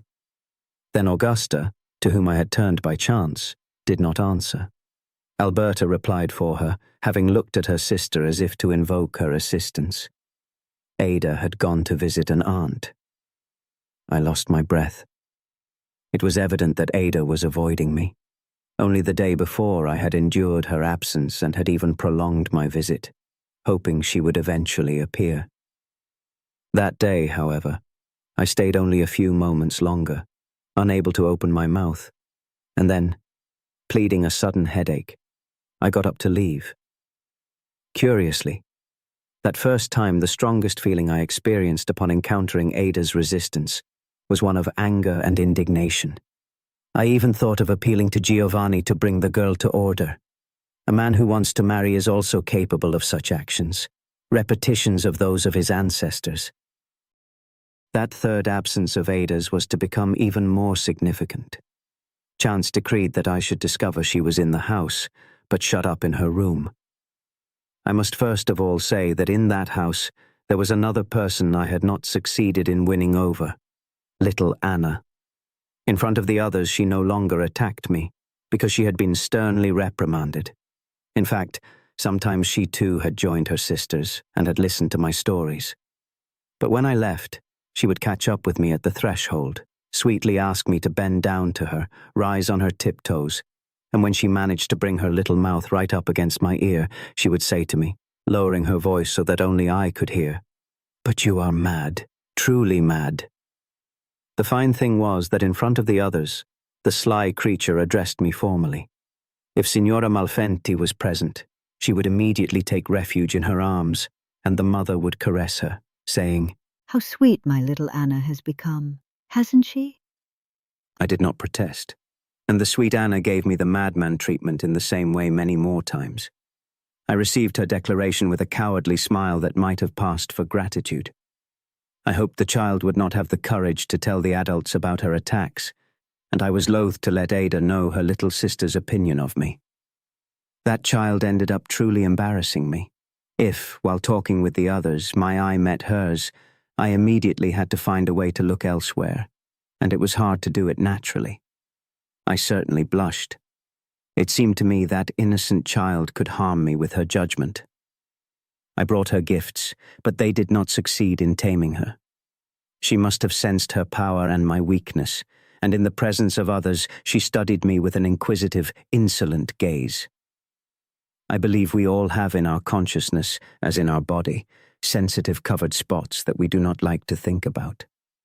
One does not even know what they are, but one knows they exist. I turned my eye away from that childish one that wanted to probe me. But that day when, alone and dejected, I was leaving that house and she came up to me to make me bend down and hear the usual compliment, I bent over her with such a truly deranged expression and stretched toward her my hands, contracted into claws, with such menace that she ran off crying and screaming. Thus I came to see Ada that day too, because it was she who rushed out at those screams. The child recounted, sobbing, that I had threatened her severely because she had called me mad. Because he is mad, and I want to tell him so. What's wrong with that? I did not stay to listen to the child, astonished to see that Ada was in the house. Her sisters had therefore lied, or rather, only Alberta, to whom Augusta had passed the task, excusing herself from it. For an instant I was exactly right, guessing everything. I said to Ada, "I'm glad to see you. I thought you had been at your aunt's for 3 days. She did not answer me at first because she bent over the crying child. That delay in obtaining the explanations I believed I was entitled to made the blood rush violently to my head. I could not find words. I took another step toward the front door, and if Ada had not spoken, I would have left and never returned. In my anger, that renunciation of a dream that had by now lasted so long seemed the easiest thing in the world. But meanwhile she, flushed, turned to me and said she had returned only a few moments ago, not having found her aunt at home. That was enough to calm me. How lovely she was, so maternally bent over the child who continued to scream. Her body was so supple that it seemed to have grown smaller to draw closer to the little one. I lingered to admire her, considering her mine again. I felt so serene that I wanted to make her forget the resentment I had shown a moment before, and I was extremely kind to Ada, and also to Anna. I said, laughing heartily, She calls me mad so often that I wanted to show her the true face and bearing of a madman. Please forgive me. And you too, poor Anuccia, don't be afraid, because I am a good madman. Ada too was very, very kind. She scolded the child who continued to sob and asked me to excuse her. Had I been lucky enough that Anna had run away in her anger, I would have spoken. I would have said a sentence that can perhaps be found even in some foreign language grammar, ready-made to facilitate life for anyone who does not know the language of the country where he is staying. May I ask your father for your hand? It was the first time I wanted to marry, and I therefore found myself in an entirely unknown country. Until then, I had dealt quite differently with the women I had had to do with. I had assaulted them, putting my hands on them first of all. But I did not manage to say even those few words. They had to be spread out over a certain span of time. They had to be accompanied by a supplicating expression of the face, difficult to fashion immediately after my fight with Anna and also with Ada, and from the end of the corridor, Signora Malfenti was already approaching, drawn by the child's screams.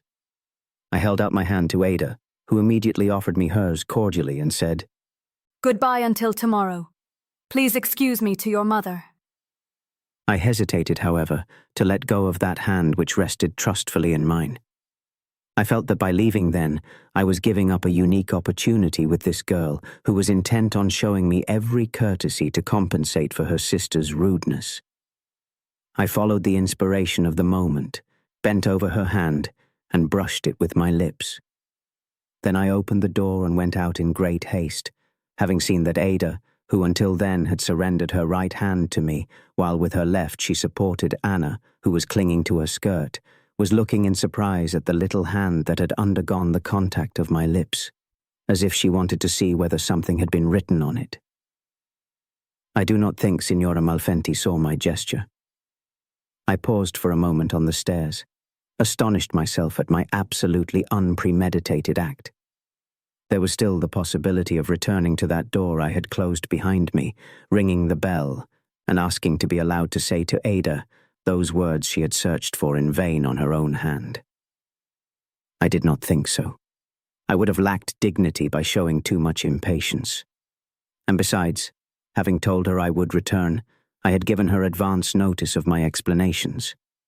It now depended only on her to have them, by providing me with the opportunity to give them. There it was. I had finally stopped telling stories to 3 girls and had instead kissed the hand of just one of them. But the rest of the day was rather disagreeable. I was restless and anxious. I kept telling myself that my uneasiness came only from impatience to see that adventure clarified. I imagined that if Ada refused me, I could quite calmly run off in search of other women. My entire attachment to her sprang from a free resolution of mine, which could now be annulled by another that cancelled it. I did not understand then that at that moment there were no other women for me in this world, and that I needed precisely Ada. The night that followed also seemed interminable to me. I spent it almost entirely sleepless. After my father's death, I had abandoned my night owl habits, and now, since I had resolved to marry, it would have been strange to return to them. I had therefore gone to bed early, with the desire for sleep that makes time pass so quickly. By day I had received Ada's explanations for those 3 absences from her drawing room during the hours when I was there with the blindest faith that owed to my firm conviction that the serious woman I had chosen could not lie. But at night that faith diminished. I doubted whether it was I who had informed her that Alberta, when Augusta had refused to speak, had given the visit to the aunt as her excuse. I could not clearly remember the words I had addressed to her with my head on fire, but I believed I was certain of having reported that excuse to her, A pity. If I had not done so, perhaps she, to excuse herself, would have invented something different, and I, having caught her in a lie, would already have had the clarification I craved. Here I might also have noticed the importance Ada had by now assumed for me, because to calm myself I kept telling myself that if she did not want me, I would give up marriage forever. Her refusal would thus have changed my life. And I went on dreaming, comforting myself with the thought that perhaps that refusal would be a stroke of luck for me. I remembered that Greek philosopher who foresaw repentance both for the man who married and for the man who remained a bachelor. In short, I had not yet lost the ability to laugh at my adventure. The only ability I lacked was the ability to sleep. I fell asleep when dawn was already breaking. When I awoke, it was so late that only a few hours separated me from the one at which a visit to the Malfenti house was permitted. Therefore, there would no longer be any need to fantasize and gather more clues to reveal Ada's mind to me. But it is hard to keep one's thoughts from dwelling on a subject that matters too much to us. Man would be a more fortunate animal if he could do so. Amid the attentions to my person, which I overdid that day, I thought of nothing else. Had I done well by kissing Ada's hand? Or had I done wrong not to kiss her on the lips too? That very morning, I had an idea that I believe greatly harmed me, depriving me of the little masculine initiative that my curious state of adolescence would have allowed me. A painful doubt. What if Ada were to marry me only because induced to do so by her parents, without loving me and indeed having a real aversion to me? For certainly everyone in that family, Giovanni, Signora Malfenti, Augusta, and Alberta, was fond of me. I could doubt only Ada. On the horizon loomed the usual popular novel of the young girl forced by her family into an odious marriage, but I would not allow it. Here was the new reason why I had to speak with Ada, indeed with Ada alone. It would not suffice to address to her the ready-made phrase I had prepared. Looking into her eyes, I would ask her, "Do you love me?" And if she said yes, I would have clasped her in my arms to feel the sincerity vibrate in her. So I seemed to have prepared myself for everything. Instead, I had to realize that I had come to that sort of examination having forgotten to review precisely those pages of the text I would be required to discuss. I was received by Signora Malfenti alone, who seated me in a corner of the large drawing room and immediately began to chatter so vivaciously that she prevented me even from asking after the girls. I was therefore somewhat distracted and kept rehearsing my lesson so as not to forget it at the crucial moment. All at once I was recalled to attention as if by a trumpet blast. The Signora was elaborating a preamble. She assured me of her friendship and her husband's, and of the affection of their entire family, including little Anna. We had known each other for so long, we had seen each other daily for 4 months. 5, I corrected her, having calculated it during the night, remembering that my first visit had been in autumn and that we were now in the middle of spring. Yes, 5, said the Signora, reflecting as if she wanted to check my calculation. Then with an air of reproach, It seems to me that you are compromising Augusta. Augusta? I asked, thinking I had heard wrong. Yes, The Signora confirmed. you are flattering her and compromising her. Ingenuously, I revealed my true feeling. But I never even see Augusta. She made a gesture of surprise and, or did it seem to me, of painful surprise. I meanwhile was trying to think hard, so as quickly to explain what seemed to me a misunderstanding whose importance, however, I immediately grasped. I saw myself in thought, visit by visit, during those 5 months, intent on watching Ada. I had played music with Augusta and, it was true, had sometimes talked more with her, who listened to me than with Ada, but only so that she might relay my stories to Ada, accompanied by her approval. Should I speak plainly to the Signora and tell her of my designs on Ada? But just before, I had resolved to speak to Ada alone and to search her heart. Perhaps if I had spoken plainly to Signora Malfenti, things would have gone differently, and that is to say, not being able to marry Ada, I would not have married Augusta either. Letting myself be directed by the resolution taken before I had seen Signora Malfenti and heard the surprising things she had told me, I kept silent. I was thinking hard, but therefore with a certain confusion. I wanted to understand. I wanted to guess, and quickly. One sees things less well when one opens one's eyes too wide. I glimpsed the possibility that they wanted to throw me out of the house. I thought I could rule it out. I was innocent, since I was not courting Augusta, whom they wanted to protect. But perhaps they were attributing to me intentions toward Augusta so as not to compromise Ada. And why protect Ada in that way, since she was no longer a young girl? I was certain I had not seized her by the hair except in my dreams. In reality, I had done nothing more than brush her hand with my lips. I did not want to be denied access to that house, because before leaving it I wanted to speak with Ada.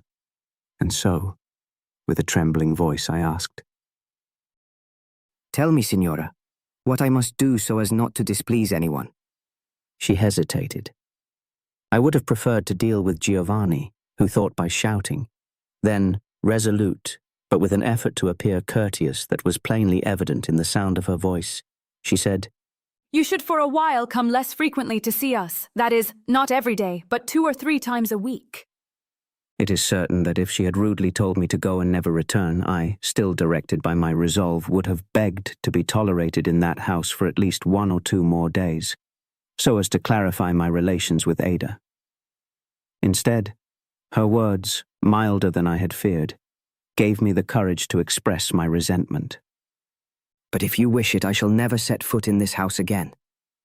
What I had hoped for came about. She protested, spoke again of the esteem they all held for me, and implored me not to be angry with her. And I showed myself magnanimous, promising her everything she asked, namely that I would abstain from visiting their house for 4 or 5 days, that I would then return with a certain regularity 2 or 3 times a week, and above all, that I would harbor no grudge against her. Having made these promises, I wished to give a sign of keeping them and rose to take my leave. The Signora protested, laughing. With me there is no question of any compromise, and you may stay. And since I begged to be allowed to go on account of an engagement I had only just remembered, whereas the truth was that I could not wait to be alone so as to reflect more fully on the extraordinary adventure that had befallen me, the Signora went so far as to beg me to stay, saying that in this way I would prove that I was not angry with her. So I stayed, continually subjected to the torture of listening to the empty chatter the Signora now abandoned herself to, about women's fashions that she did not wish to follow, about the theatre, and also about the very dry weather with which spring was announcing itself. Shortly afterwards, I was glad I had stayed, because I realized I needed a further clarification. Without the slightest compunction, I interrupted the Signora, whose words I was no longer hearing, to ask her, And will everyone in the family know that you have invited me to keep away from this house? At first it seemed she did not even remember our pact. Then she protested. Away from this house? Only for a few days, let us be clear. I shall not tell anyone, not even my husband, and I should be grateful if you too would exercise the same discretion. This too I promised. I even promised that if asked for an explanation as to why I was no longer seen so often, I would offer various pretexts. For the moment I took the Signora's words at face value, and imagined that Ada might be surprised and pained by my sudden absence. A most agreeable image. Then I stayed on still longer, always waiting for some other inspiration to come and guide me further, while the Signora spoke of the prices of foodstuffs, which had lately become exorbitant. Instead of further inspirations, Aunt Rosina arrived, a sister of Giovanni's, older than he but far less intelligent. She did, however, possess certain traits of his moral physiognomy, sufficient to identify her as his sister. First of all, the same consciousness of her own rights and the duties of others, somewhat comical because devoid of any weapon to impose itself, and then also the habit of raising her voice quickly. She believed she had so many rights in her brother's household that, as I later learned, for a long time she had regarded Signora Malfenti as an intruder. She was unmarried and lived with a single maid of whom she always spoke as her greatest enemy. When she died, she recommended that my wife keep an eye on the house until the maid who had attended her had gone. Everyone in Giovanni's household put up with her out of fear of her aggressiveness. Still, I did not leave. Aunt Rosina favored Ada among her nieces. I felt the desire to win her friendship too and searched for an amiable remark to address to her. I vaguely recalled that the last time I had seen her, or rather glimpsed her, since at the time I had felt no need to look at her. The nieces, as soon as she had left, had observed that she did not look well. In fact, one of them had said, "She must have got her blood up over some quarrel with the maid." I found what I was looking for. Gazing affectionately at the old lady's large, wrinkled face, I said to her, I find you very much recovered, Signora. Would that I had never uttered that phrase. She looked at me in astonishment and protested, "I am always the same. Since when would I have recovered?" She wanted to know when I had last seen her. I did not remember the exact date and had to remind her that we had spent an entire afternoon together, seated in that very drawing room with the 3 young ladies, though not on the side where we were then, but on the other. I had intended to show her some interest, but the explanations she demanded made it drag on far too long. My duplicity weighed on me, producing a genuine ache. Signora Malfenti intervened, smiling. But surely you didn't mean to say that Aunt Rosina has put on weight. The devil! There lay the reason for Aunt Rosina's resentment. She was very stout like her brother and still hoped to grow thinner. Put on weight? Not at all. I only meant to speak of the Signora's improved complexion. I was trying to maintain an affectionate appearance while at the same time having to restrain myself from saying something rude. Aunt Rosina did not seem satisfied even then. She had never been unwell lately and could not understand why she should have appeared ill. And Signora Malfenti agreed with her.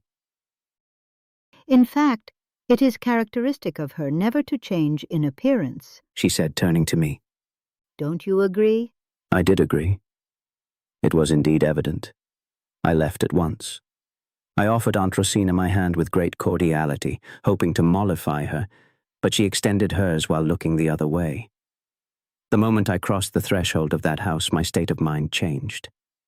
What a liberation! I no longer had to study Signora Malfenti's intentions or force myself to please Aunt Rosina. I truly believe that had it not been for the rude intervention of Aunt Rosina, that crafty politician Signora Malfenti would have perfectly achieved her aim, and I would have left that house entirely content at having been well treated. I went bounding down the stairs. Aunt Rosina had been almost a commentary on Signora Malfenti. Signora Malfenti had proposed that I stay away from her house for a few days. Too kind, the dear lady. I would gratify her beyond all her expectations, and she would never see me again.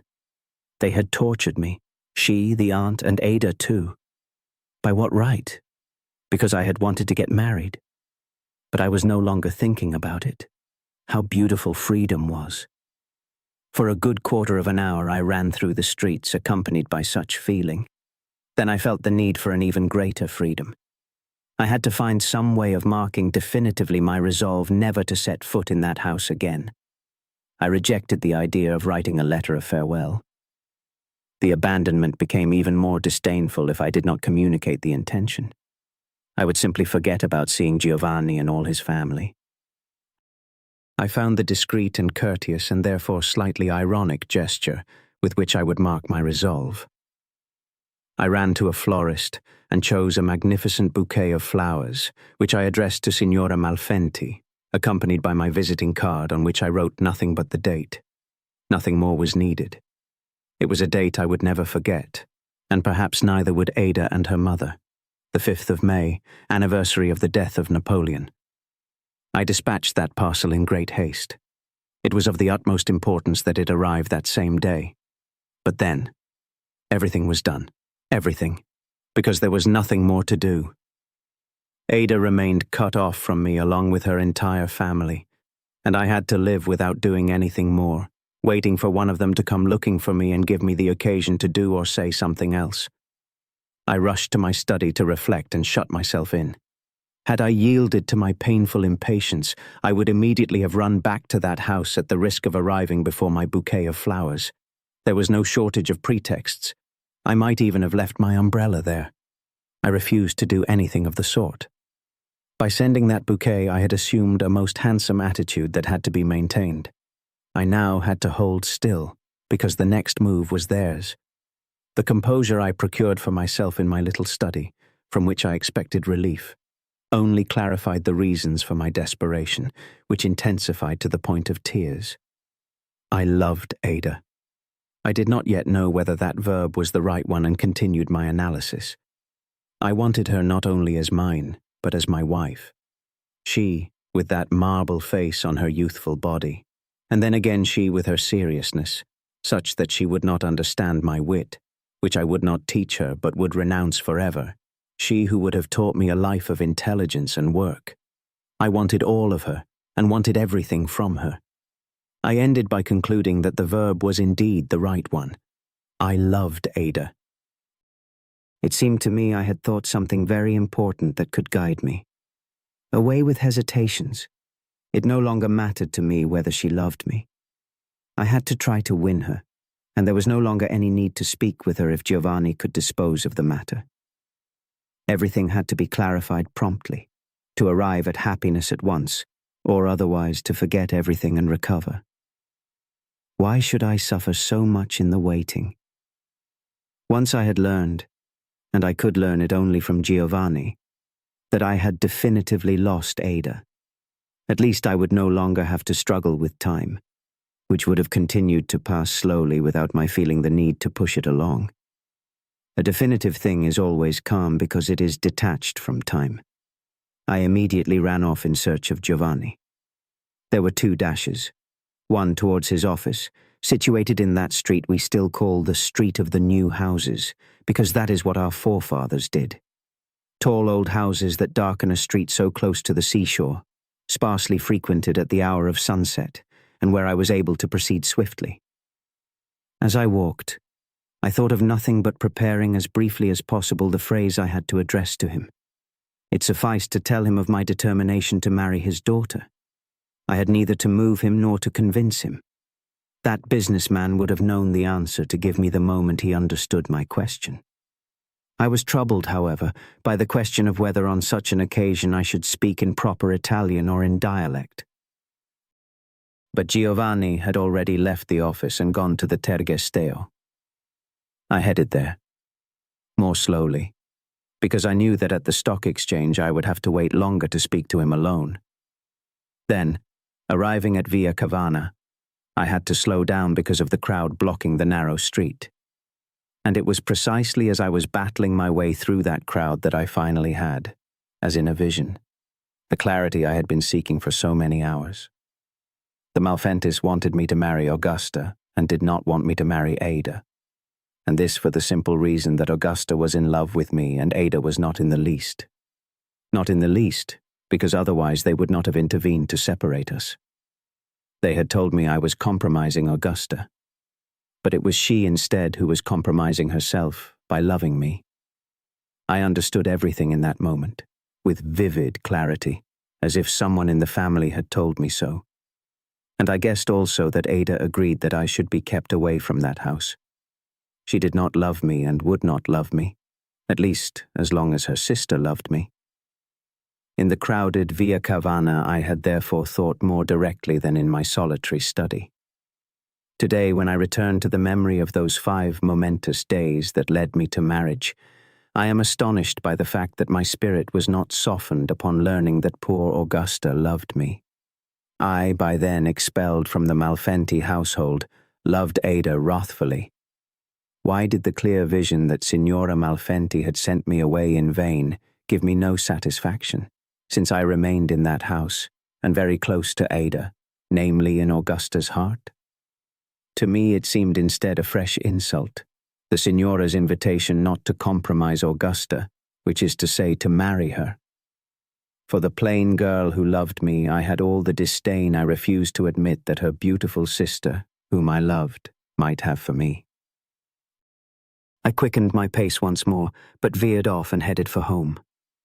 I no longer needed to speak with Giovanni because I now clearly knew how to conduct myself, with a clarity so despairing that it might finally give me peace by detaching me from time, which was too slow. It was also dangerous to discuss it with that boor Giovanni. Signora Malfenti had spoken in a way I had not understood until there in Via Cavana. Her husband was capable of behaving otherwise. Perhaps he would have said to me outright, Why do you want to marry Ada? Let's see, wouldn't you do better to marry Augusta? because he had an axiom I remembered, and that might have guided him in this case. You must always explain the deal clearly to your adversary, because only then will you be sure of understanding it better than he does.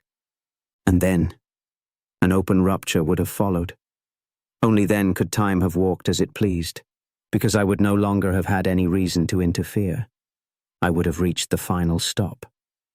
I also remembered another of Giovanni's axioms, and clung to it because it afforded me great hope. I managed to cling to it for 5 days, for those 5 days that converted my passion into illness. Giovanni was in the habit of saying that one must not be in a hurry to reach the settlement of a deal when no advantage can be expected from that settlement. Every deal sooner or later reaches its settlement of its own accord, as is proven by the fact that the history of the world is so long, and that so few deals have remained unsettled. As long as a deal has not been settled, it can still evolve advantageously. I did not recall that there were other axioms of Giovanni's that said the opposite, and I clung to that one. I had to cling to something after all. I made the iron resolve not to stir until I learned that something new had caused my affair to evolve in my favor. And it did me such harm that perhaps for this reason, from then on, no resolve of mine ever accompanied me for so long. No sooner had I made this resolve than I received a note from Signora Malfenti. I recognized her handwriting on the envelope and, before opening it, flattered myself that my iron resolve alone had been enough to make her repent of having mistreated me and come running after me. When I found that it contained nothing but the letters PR, signifying her thanks for the flowers I had sent her, I despaired, flung myself upon my bed and sank my teeth into the pillow, as if to nail myself there and prevent myself from running off to break my resolve. What ironic serenity those initials conveyed. Far greater than that expressed by the date I had appended to my card, which already signified a resolve, and perhaps also a reproach. Remember, Charles Viss had said before they cut off his head, and he must have been thinking of the date of that day. I too had exhorted my adversary to remember. Those were 5 terrible days and 5 terrible nights, and I watched the dawns and sunsets that marked endings and beginnings, and brought nearer the hour of my freedom, the freedom to fight once more for my love. I was preparing myself for that fight. By now I knew how my girl wanted me to be made. It is easy for me to remember the resolutions I made then, first of all because I made identical ones at a more recent period, and then because I noted them down on a sheet of paper that I still keep. I resolved to become more serious. This meant, at that time, to stop telling those jokes that made people laugh and defamed me, making the plain Augusta love me and my Ada despise me. Then there was the resolution to be in my office at 8 o'clock every morning, an office I had not seen for a long time, not to argue about my rights with Olivi, but to work with him and be able to assume in due course the management of my own affairs. This was to be put into effect at a calmer time, just as I would also have to stop smoking later, that is, when I had regained my freedom, because one must not make that horrible interval any worse. Ada was owed a perfect husband. Therefore there were also various resolutions to devote myself to serious reading, and then to spend half an hour a day on the fencing platform and go riding a couple of times a week. The 24 hours of the day were none too many. During those days of seclusion, the most bitter jealousy was my companion at all hours. It was a heroic resolution to wish to correct every defect in order to prepare oneself to conquer Ada after a few weeks. But in the meantime, while I subjected myself to the harshest constraint, would the other males of the city remain calm and not try to take my woman from me? Among them there was certainly someone who had no need of so much training to be found pleasing. I believed I knew, that when Ada found the man who suited her, she would consent immediately without waiting to fall in love. During those days, whenever I ran into a well-dressed male, healthy and serene, I hated him, because he seemed to me to be suited for Ada. What I best remember of those days is the jealousy that had descended like a fog upon my life. One can no longer laugh at the atrocious doubt I had of seeing Ada taken from me in those days, now that one knows how things turned out. When I think back on those days of passion, I feel a great admiration for my prophetic soul. Several times at night I passed beneath the windows of that house. Up there they apparently went on enjoying themselves as they had when I too was present. At midnight or shortly before, the lights went out in the drawing room. I would flee for fear of being spotted by some visitor who must then be leaving the house. But every hour of those days was also agonizing because of impatience. Why did no one ask for me? Why did Giovanni not stir? Was he not bound to wonder at not seeing me either at his house or at the Tergesteo? So he too was in agreement that I should be sent away. I often interrupted my walks, by day and by night, to run home and make sure no one had come to ask for me. I could not go to bed in doubt and would wake poor Maria to interrogate her. I would stay for hours waiting at home, in the place where I was most easily reachable. But no one asked for me, and it is certain that had I not resolved to bestir myself, I would still be a bachelor. One evening I went to gamble at the club. It had been many years since I had shown my face there, out of respect for a promise made to my father. It seemed to me that the promise could no longer hold, since my father could not have foreseen such painful circumstances of mine and my urgent need to procure myself some diversion. At first I won, with a luck that pained me because it seemed like compensation for my bad luck in love. Then I lost, and that pained me too because it seemed I was succumbing to gambling as I had succumbed to love. I soon felt disgusted with the game. It was not worthy of me, nor of Ada. That love made me so pure. Of those days I also know that my dreams of love had been annihilated by that very harsh reality. The dream was by now quite another thing. I dreamed of victory instead of love. My sleep was once embellished by a visit from Ada. She was dressed as a bride and came with me to the altar. But when we were left alone, we did not make love, not even then. I was her husband and had acquired the right to ask her, "How could you have allowed me to be treated like that?" I cared about no other right. I find in a drawer of mine some drafts of letters to Ada, to Giovanni, and to Signora Malfenti. They date from those days.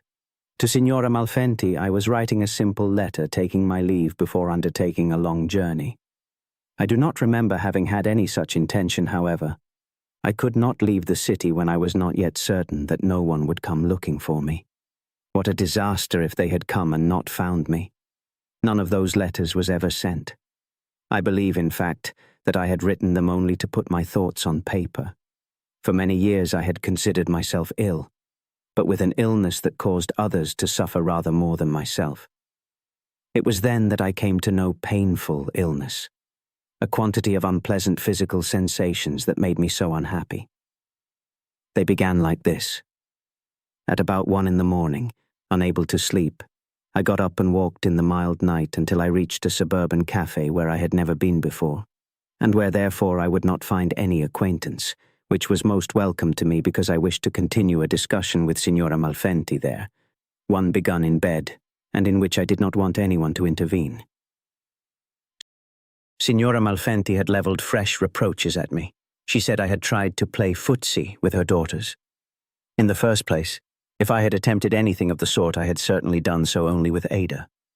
Cold sweats came over me at the thought that perhaps by now, in the Malfenti household, they were making reproaches of this kind against me. The absent are always wrong, and they might have taken advantage of my absence to band together to my detriment. In the bright light of the cafe, I defended myself better. True, I had at times wanted to touch Ada's foot with mine, and once I had even thought I had reached it, with her consent.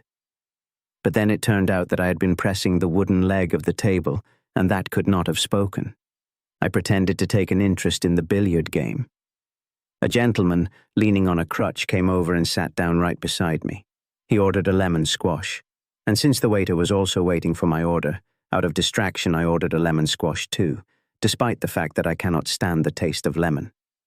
Meanwhile, the crutch, propped against the sofa on which we were sitting, slipped to the floor, and I bent down to pick it up with an almost instinctive movement.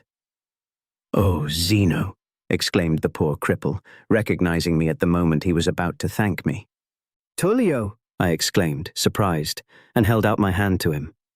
We had been school companions and had not seen each other for many years. I knew of him that, having finished secondary school, he had entered a bank where he held a good position. I was so distracted, however, that I bluntly asked him how it had come about that his right leg was too short, so that he needed a crutch.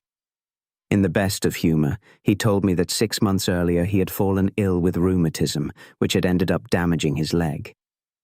I hastened to suggest many treatments to him. It is the real way to simulate without great effort a lively concern. He had tried them all. Then I suggested further.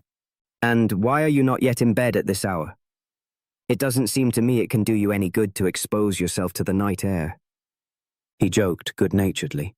He maintained that the night air could not be good for me either, and that anyone who did not suffer from rheumatism, so long as he was alive, could still acquire it. The right to go to bed in the small hours was recognized even by the Austrian constitution. Moreover, contrary to general opinion, heat and cold had nothing to do with rheumatism. He had studied his illness and in fact did nothing else in this world but study its causes and remedies. More than for his cure, he had needed a long leave from the bank in order to immerse himself in that study. Then he told me he was following a strange treatment. Every day he ate an enormous quantity of lemons. That day he had swallowed about 30, but he hoped with practice to work up to tolerating even more. He confided in me that lemons were, in his opinion, good for many other illnesses too. Since he had been taking them, he felt less trouble from his excessive smoking, to which he too was condemned. I shuddered at the vision of so much acid, but then a slightly cheerier vision of life came to me. I did not like lemons, but if they had given me the freedom to do what I had to or wished to do without suffering harm and freeing me from every other constraint, I would have swallowed just as many myself. It is complete freedom to be able to do as one wishes, provided one also does something that pleases one less. True slavery is the sentence of abstinence, Tantalus and not Hercules. Then Tullio also pretended to be eager for my news. I was quite determined not to tell him about my unhappy love, but I needed an outlet. I spoke with such exaggeration of my ailments, that is how I registered them, and I am certain they were slight, that I ended up with tears in my eyes, while Tullio felt better and better, believing me more ill than himself. He asked if I worked. Everyone in the city said I did nothing, and I feared he would have cause to envy me, whereas at that moment I had an absolute need to be pitied. I lied. I told him I worked in my office, not a great deal, but daily for at least 6 hours, and that the highly complicated affairs inherited from my father and my mother then kept me busy for another 6 hours. 12 hours, Tullio commented, and with a satisfied smile he granted me what I craved, his commiseration. You are hardly to be envied. The conclusion was accurate, and I was so moved by it that I had to struggle not to let the tears show. I felt more unhappy than ever, and in that soft state of self-pity, one can understand that I was exposed to injuries. Tullio had gone back to talking about his illness, which was also his principal distraction. He had studied the anatomy of the leg and the foot. He told me, laughing, that when one walks at a brisk pace, the time it takes for one step does not exceed half a second, and that in that half second, no fewer than 54 muscles are set in motion. I was astounded, and immediately ran in thought to my own legs to look for the monstrous machine. I believe I found it there. Naturally, I did not identify the 54 devices, but an enormous complication that lost its order the moment I directed my attention at it. I left that cafe limping, and for several days I went on limping. Walking had become heavy labor for me, and also slightly painful. That tangle of mechanisms seemed by now to be lacking oil, and by moving they were damaging one another. A few days later, I was struck by a more serious ailment, of which I shall tell, and which diminished the first. But even today, as I write about it, if someone watches me while I move, the 54 movements become entangled and I am on the verge of falling. This injury, too, I owe to Ada. Many animals become prey to hunters, or to other animals when they are in love. I was then prey to illness, and I am certain that had I learned of the monstrous machine at another time, I would have suffered no harm from it. Some marks on a sheet of paper that I kept remind me of another strange adventure of those days. Besides the notation of a last cigarette accompanied by the expression of confidence in being able to cure myself of the illness of the 54 movements, there is an attempt at poetry about a fly. If I did not know otherwise, I would believe those verses came from a well-bred young lady who addresses insects with the familiar thou when she sings of them. But since they were set down by me, I must conclude that since I pass that way, anyone may end up anywhere. Here is how those verses were born. Late at night I had returned home and instead of going to bed had gone to my little study where I had lit the gas. In the light a fly began to torment me. I managed to strike it, but only lightly so as not to soil myself. I forgot about it. But then I saw it again in the middle of the table as it slowly recovered. It stood still, erect, and seemed taller than before because one of its tiny legs had been stiffened and could not bend. With its 2 hind legs, it assiduously smoothed its wings. It tried to move but toppled over onto its back. It righted itself and returned stubbornly to its assiduous labor. I then wrote those verses, astonished at having discovered that this small organism, pervaded by so much pain, was guided in its immense effort by 2 errors. First of all, by smoothing with such obstinacy the wings that were not injured, the insect revealed that it did not know from which organ its pain came. Then the assiduity of its effort demonstrated that in its tiny mind there was the fundamental belief that health is the right of all, and must certainly return when it has left us. These were errors easily excused in an insect that lives only the life of a single season and has no time to gain experience. But then Sunday came.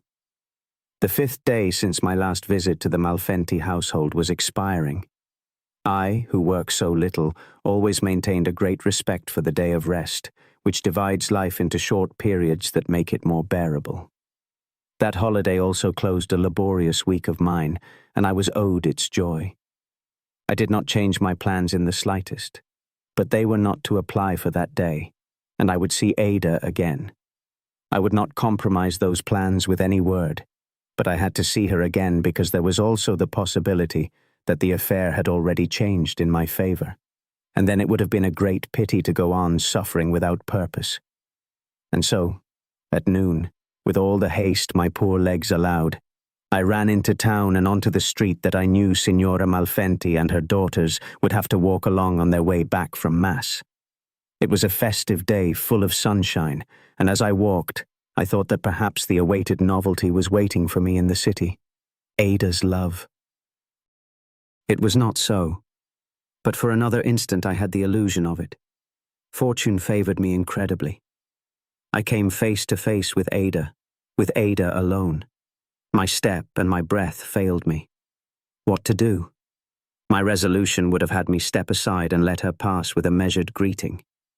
But there was some confusion in my mind, because previously there had been other resolutions, including one I remembered according to which I should speak to her frankly and learn my destiny from her own lips. I did not step aside, and when she greeted me as if we had parted 5 minutes earlier, I fell into step beside her. She had said to me, Good morning, Signor Cosini. I'm in rather a hurry. And I, May I walk with you for a stretch? She accepted, smiling. But then, should I have spoken to her? She added that she was going straight home, and so I understood that I had only 5 minutes in which to speak, and even of that time I wasted part of it calculating whether it would suffice for the important things I had to say to her. Better not to say them at all than to say them incompletely. I was also confused by the fact that in our city at that time, for a young girl, It was already a compromising act to allow herself to be accompanied along the street by a young man, and she was permitting it. Could I not already be satisfied? Meanwhile, I gazed at her, trying to feel my love once again in its entirety, clouded as it had been by anger and doubt. Would I at least have my dreams back? She appeared to me small and tall at the same time, in the harmony of her lines. The dreams came flooding back even beside her in the flesh. It was my way of desiring, and I returned to it with intense joy. Every trace of anger or resentment vanished from my soul. But behind us came a hesitant appeal. If you will permit me, signorina. I turned around indignant. Who dared interrupt the explanations I had not yet begun? A beardless young gentleman, dark and pale, was looking at her with anxious eyes. I in turn looked at Ada, in the wild hope that she would call upon my aid. One sign from her would have sufficed, and I would have thrown myself on that individual to demand an account of his audacity. And if only he had insisted. My ailments would have been cured at once had I been allowed to abandon myself to a brutal act of force. But Ada did not make that sign. With a spontaneous smile, because it slightly altered the contours of her cheeks and mouth, but also the light of her eyes, she held out her hand to him. Signor Guido. That first name hurt me. She, just a moment earlier, had called me by my surname. I looked more closely at this Signor Guido. He was dressed with an elaborate elegance and held in his gloved right hand a stick with an enormously long ivory handle, which I would not have carried even if I had been paid a sum for every kilometre. I did not reproach myself for having been able to see in such a person a threat to Ada. There are shady characters who dress elegantly and carry such sticks. Ada's smile pushed me back into the most ordinary social relations. Ada made the introductions, and I smiled too. Ada's smile was a little like the rippling of clear water touched by a light breeze. Mine too resembled a similar movement, but one produced by a stone flung into the water. His name was Guido Speyer. My smile became more spontaneous because immediately the opportunity presented itself to say something disagreeable to him. Are you German? Courteously, he told me he recognized that from the name everyone might think so. On the contrary, his family's documents proved that they had been Italian for several centuries. He spoke Tuscan with great naturalness, while Ada and I were condemned to our wretched dialect. I looked at him in order to hear better what he was saying. He was a very handsome young man. His lips, naturally parted, revealed a row of white and perfect teeth. His eye was lively and expressive, and when he had uncovered his head, I had been able to see that his dark, slightly curly hair covered all the space that Mother Nature had intended for it, while a large part of my own head had been invaded by the forehead. I would have hated him even if Ada had not been there, but I suffered from that hatred and tried to attenuate it. I thought, He is too young for Ada. And then I thought that the familiarity and kindness she showed him were due to an order from her father. Perhaps he was an important man for Malfenti's business affairs, and it seemed to me that in such cases the whole family was obliged to collaborate. I asked him, Are you settling in Trieste? He replied that he had been there for a month and was founding a commercial house. I breathed. I might have guessed right. I was walking with a limp, but nonchalantly enough, seeing that nobody noticed. I watched Ada and tried to forget everything else, including the other man walking alongside us. At bottom, I am a man of the present moment, and do not think of the future when it does not darken the present with obvious shadows. Ada walked between us two and had on her face, frozen in place, a vague expression of gaiety that almost amounted to a smile. That gaiety seemed new to me. For whom was that smile? Not for me, whom she had not seen in so long. I lent an ear to what they were saying. They were talking about spiritualism, and I immediately learned that Guido had introduced the talking table into the Malfenti household. I was burning with the desire to assure myself that the sweet smile hovering on Ada's lips was mine. And I leaped into the subject they were discussing, improvising a story about spirits. No poet could have improvised to a set rhyme scheme better than I. When I did not yet know where I would end up, I began by declaring that I too now believed in spirits, because of something that had happened to me the day before on that very street. Or rather on the street that ran parallel to it, which we could see from where we were. Then I said that Ada too had known Professor Bertini, who had died a short time before in Florence, where he had settled after his retirement. We had learned of his death from a short notice in a local newspaper, which I had forgotten, so much so that when I thought of Professor Bertini, I saw him strolling through the Cascine in his well-earned rest. Now, the day before, at a spot I specified on the street that ran parallel to the one we were walking along, I was approached by a gentleman who knew me and whom I knew. He had a peculiar gait, like a little woman wiggling to help herself along. Of course.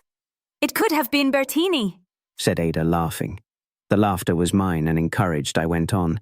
I knew him, but I could not place him. We talked politics. It was Bertini because he said such a lot of nonsense in that sheepish voice of his. Even his voice. Ada laughed again, looking at me anxiously for the conclusion. Yes, it should have been Bertini, I said, feigning fright with the skill of that great actor who has been lost in me. He shook my hand to say goodbye and went off bouncing along. I followed him for a few steps, trying to gather my thoughts. I discovered I had been talking with Bertini only when I lost sight of him. With Bertini, who had been dead for a year. Shortly afterward, she stopped in front of the entrance to her house. Shaking his hand, she told Guido she expected him that evening. Then, greeting me as well, she told me that if I was not afraid of being bored, I should come that evening to their house to make the table dance. I did not reply or thank her. I had to analyze that invitation before accepting it. It seemed to me it had sounded like an obligatory act of courtesy. There it was. Perhaps for me the holiday would end with that encounter. But I wanted to appear courteous, to leave all roads open to me, including that of accepting the invitation. I asked her about Giovanni, with whom I had things to discuss. She replied that I would find him at his office, where he had gone on urgent business. Guido and I stood for a moment, watching the elegant little figure disappear into the darkness of the entrance hall. I do not know what Guido may have thought at that moment. As for me, I felt most unhappy. Why had she not extended the invitation to me first, and then to Guido? We retraced our steps together, almost to the point where we had run into Ada. Guido, courteous and nonchalant, it was precisely that nonchalance I envied in others more than anything, spoke again about the story I had improvised and which he took seriously. In truth, however, all there was to the story was this. In Trieste, even after Bertini's death, there lived a person who talked nonsense, walked in a way that made him seem to move on the tips of his toes, and also had a strange voice. I had made his acquaintance in those days, and for a moment he had reminded me of Bertini. I did not mind that Guido was racking his brains to study my invention. It was established that I must not hate him because for the Malfentis, he was nothing but an important businessman. But I found him disagreeable on account of his elaborate elegance and his stick. He was in fact so disagreeable to me that I could not wait to be free of him. I heard him concluding, "It is also possible that the person you spoke with was much younger than Bertini, walked like a grenadier, had a manly voice, and that his resemblance to him was limited to talking nonsense. That would have sufficed to fix your mind on Bertini. But to admit this, one would also have to believe that you are a very absent-minded person."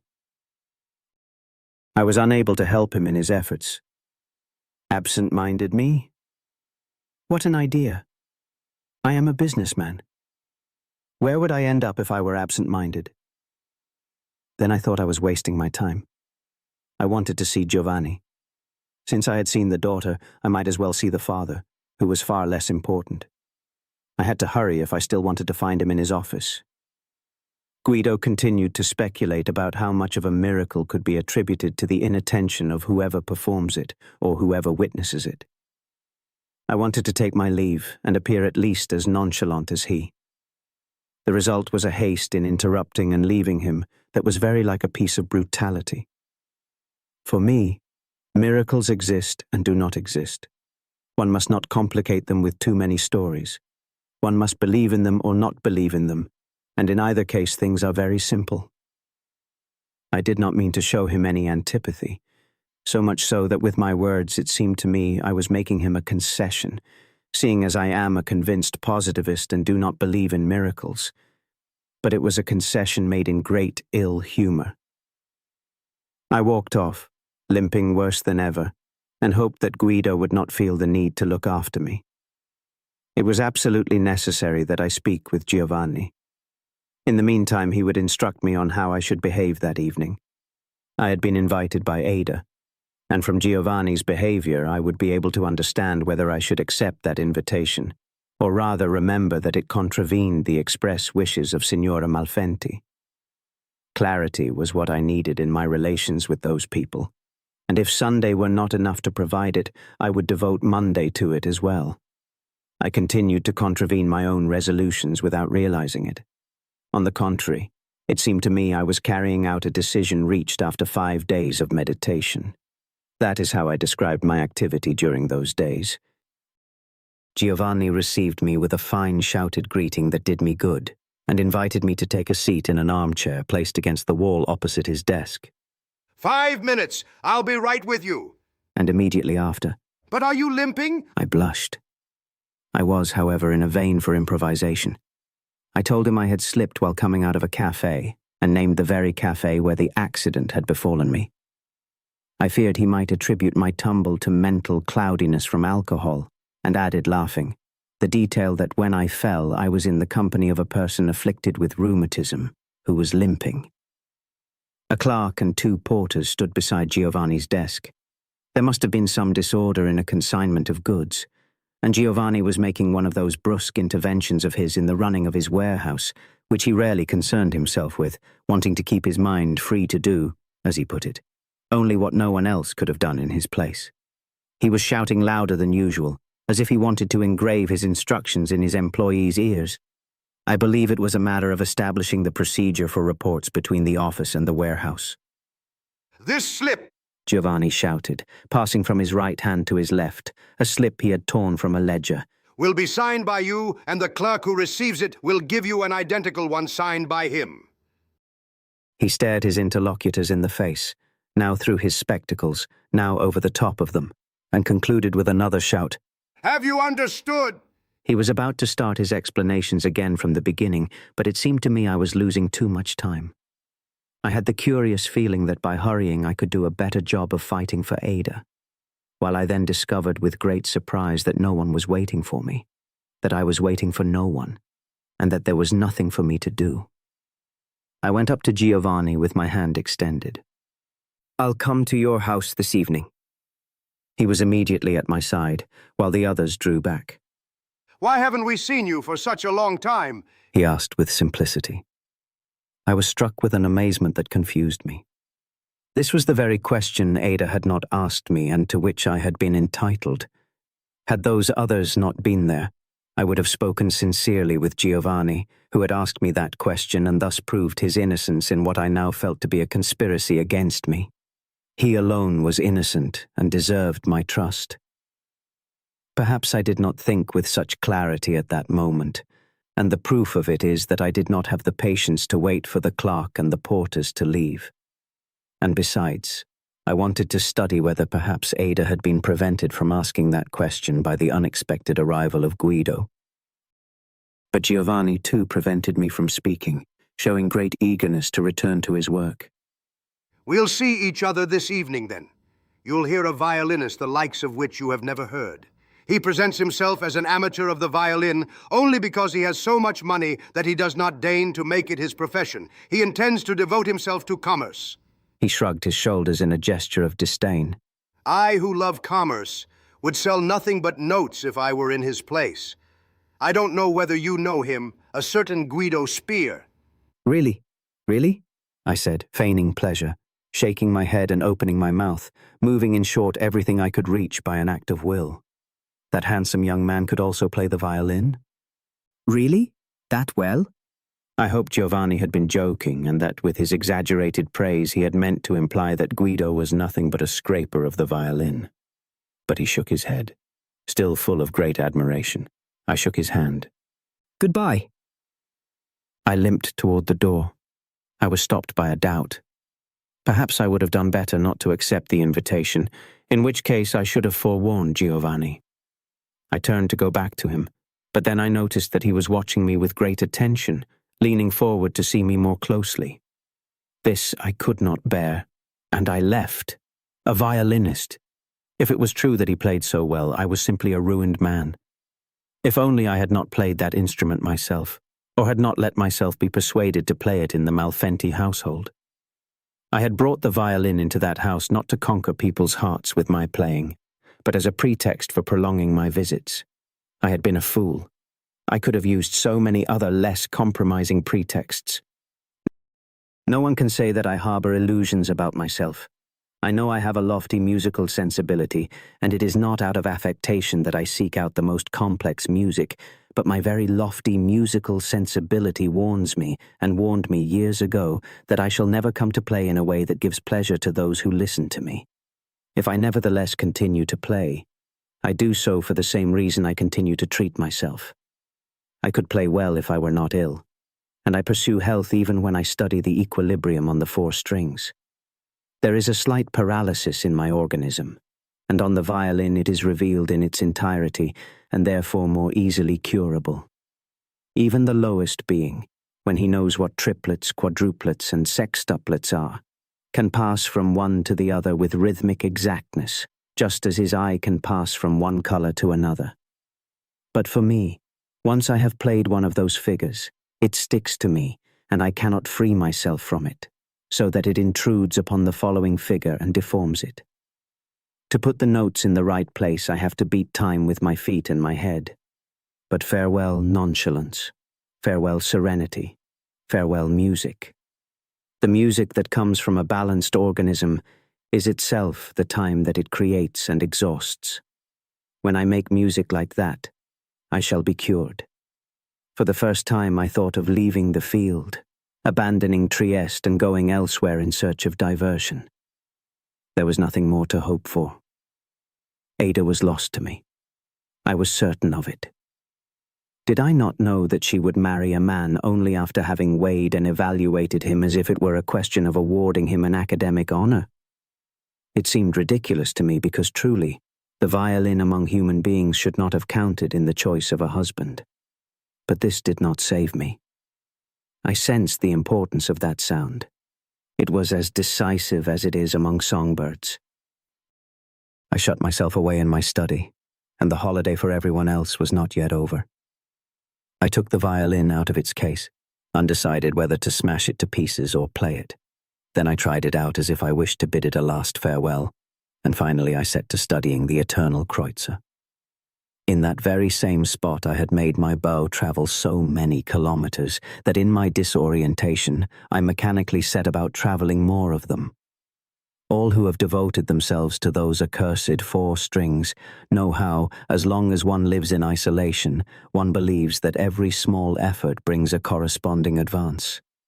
Were it not so, who would agree to undergo those never-ending forced labors, as if one had had the misfortune to have killed someone? After a while it seemed to me that my battle with Guido was not definitively lost. Who knew? Perhaps I might be granted the chance to intervene between Guido and Ada with a victorious violin. This was not presumption but my usual optimism, from which I never managed to free myself. Every threat of misfortune terrifies me at first, but immediately afterwards it is forgotten in a most secure confidence in my ability to avert it.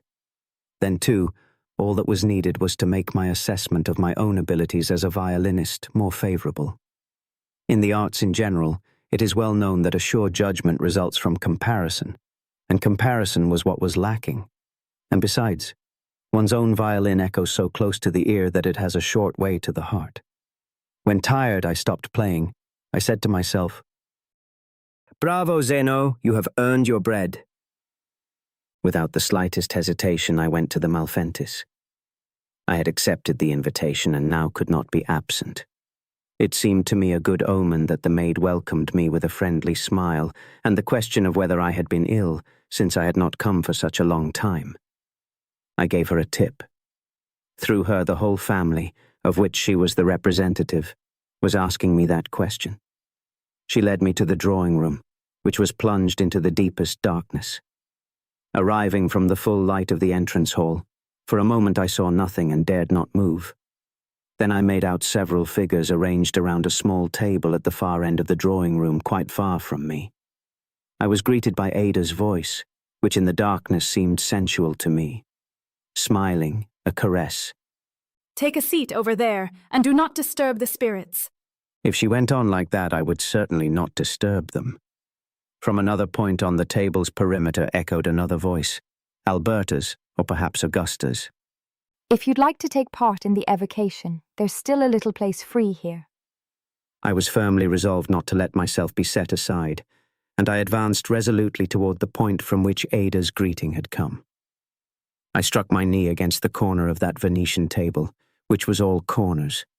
I felt an intense pain, but I did not let it stop me, and went to fall onto a seat, offered me I knew not by whom, between two girls, one of whom, the one to my right, I thought was Ada and the other Augusta.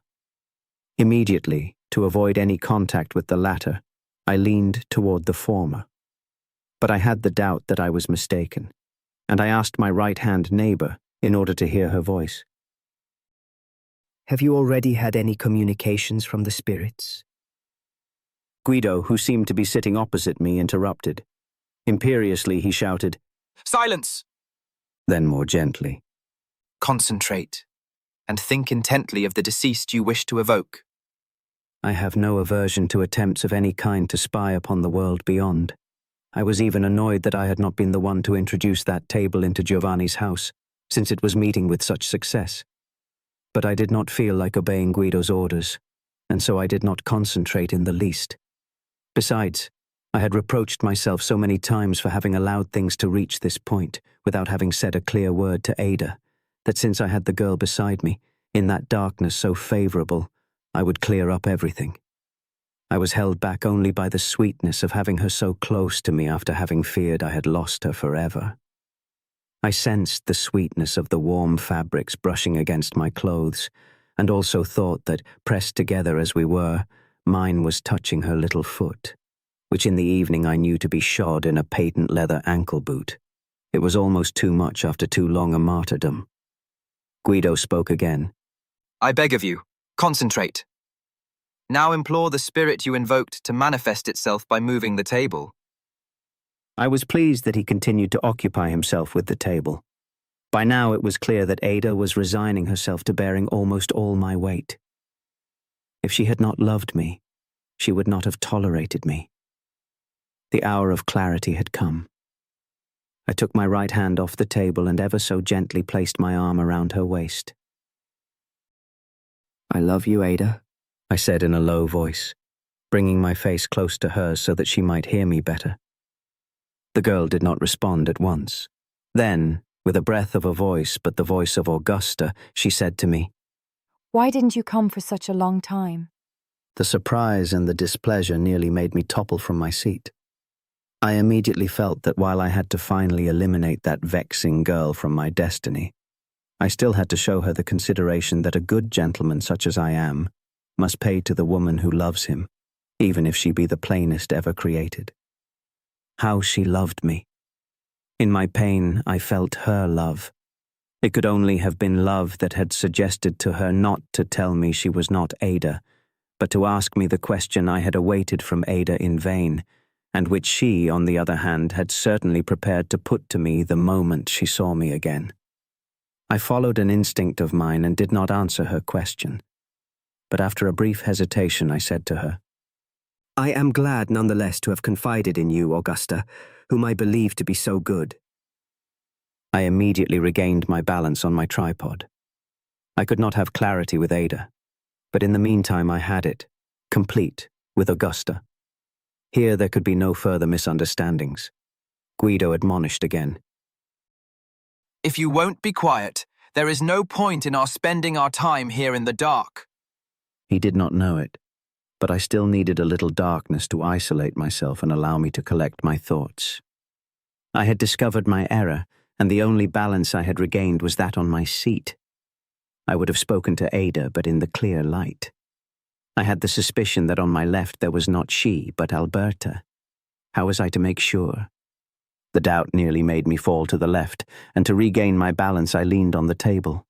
Everyone began to shout, "It's moving, it's moving!" My involuntary act might have led me to the clarity I sought. Where was Ada's voice coming from? But Guido, drowning everyone else out with his own, imposed the silence that I would so gladly have imposed on him. Then, in an altered voice, pleading, "Imbecile," he spoke with the spirit he believed to be present. I beg you, tell your name by designating the letters according to our alphabet. He foresaw everything. He was afraid the spirit might remember the Greek alphabet. I continued the comedy, still peering through the darkness in search of Ada. After a slight hesitation, I made the table rise 7 times, so that the letter G was acquired. The idea seemed good to me, and although the U that followed cost innumerable movements, I spelled out the name Guido clear and sharp. I have no doubt that in spelling out his name I was guided by the desire to relegate him among the spirits. When Guido's name was complete, Ada finally spoke. Some ancestor of yours? She suggested. She was sitting right next to him. I would have liked to move the table so as to thrust it between the two of them and separate them. It could be, said Guido. He believed he had ancestors, but he did not frighten me. His voice was altered by a real emotion, which gave me the joy a fencer feels when he realizes his opponent is less formidable than he had thought. It was not in cold blood that he conducted these experiments. He was a true imbecile. All weaknesses easily found my sympathy, but not his. Then he addressed the spirit. If your name is Speer, make one movement only. Otherwise, move the table twice. Since he wanted to have ancestors, I obliged him by moving the table twice. My grandfather, Guido murmured. Then the conversation with the spirit moved along more quickly. The spirit was asked if it wished to give any news. It answered yes. Of business or other matters? Business. This answer was preferred only because to give it one need only move the table once. Guido then asked whether it was good news or bad news. The bad news was to be designated by 2 movements, and I, this time without any hesitation, wanted to move the table twice. But the second movement was resisted, and there must have been someone in the company who would have preferred the news to be good. Ada, perhaps? To produce that second movement, I literally threw myself on the table and won easily. The news was bad. Because of the struggle, the second movement turned out excessive and actually shifted the entire company. Strange, Guido murmured. Then decisively he shouted, Enough! Enough! Someone here is having fun at our expense. It was a command that many obeyed at the same time, and the drawing room was immediately flooded with light switched on at several points. Guido looked pale to me. Ada was deceiving herself about that individual, and I would open her eyes. In the drawing room, besides the 3 girls, there was Signora Malfenti and another lady whose sight inspired in me embarrassment and unease because I believed her to be Aunt Rosina. For different reasons, the 2 ladies received from me a stiff greeting. The fine thing was that I had remained at the table, alone beside Augusta.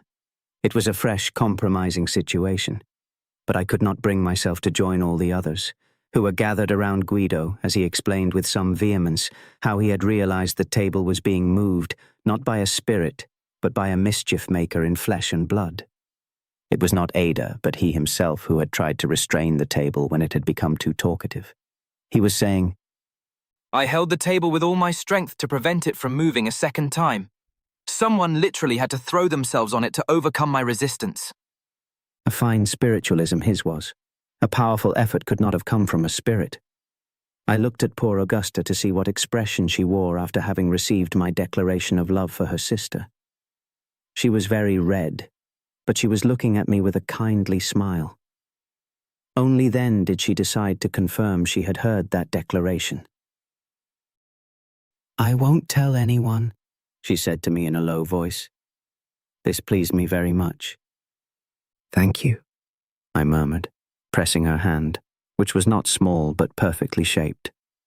I was disposed to become a good friend of Augusta's, whereas before this would not have been possible, for I do not know how to be a friend to plain people. But I felt a certain fondness for her waist, which I had embraced and found slimmer than I had supposed. Even her face was presentable, and seemed deformed only on account of that eye that took a road not its own. I had certainly exaggerated that deformity, extending it all the way to the thigh. They had had some lemonade brought in for Guido. I approached the group that still surrounded him and ran into Signora Malfenti, who was breaking away from it. Laughing heartily, I asked her, Does he need a restorative? She made a slight movement of contempt with her lips. He doesn't seem like a man, she said plainly. I flattered myself that my victory might be of decisive importance. Ada could not think differently from her mother. The victory immediately had the effect it could not fail to have on a man such as I am.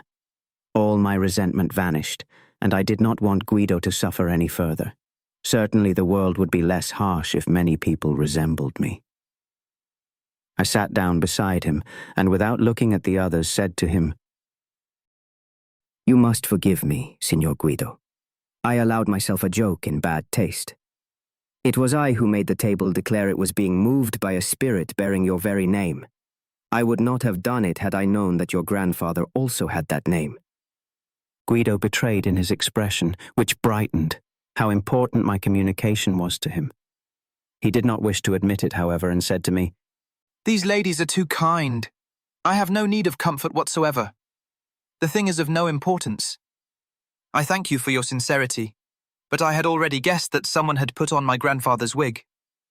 He laughed, satisfied, and said to me, You are very strong. I should have guessed that the table was being moved by the only other man in the company. I had shown myself stronger than he, indeed, but before long I was forced to feel weaker. Ada was looking at me with an unfriendly eye and attacked me, her beautiful cheeks inflamed. It pains me for your sake that you could have believed yourself authorized to play such a joke. I lost my breath and stammering said, I wanted to laugh. I thought none of us would take that business about the table seriously. It was somewhat late to attack Guido, and in fact, had I had a sensitive ear, I would have heard that never again. In a battle with him, could victory be mine? The anger Ada showed me was quite significant.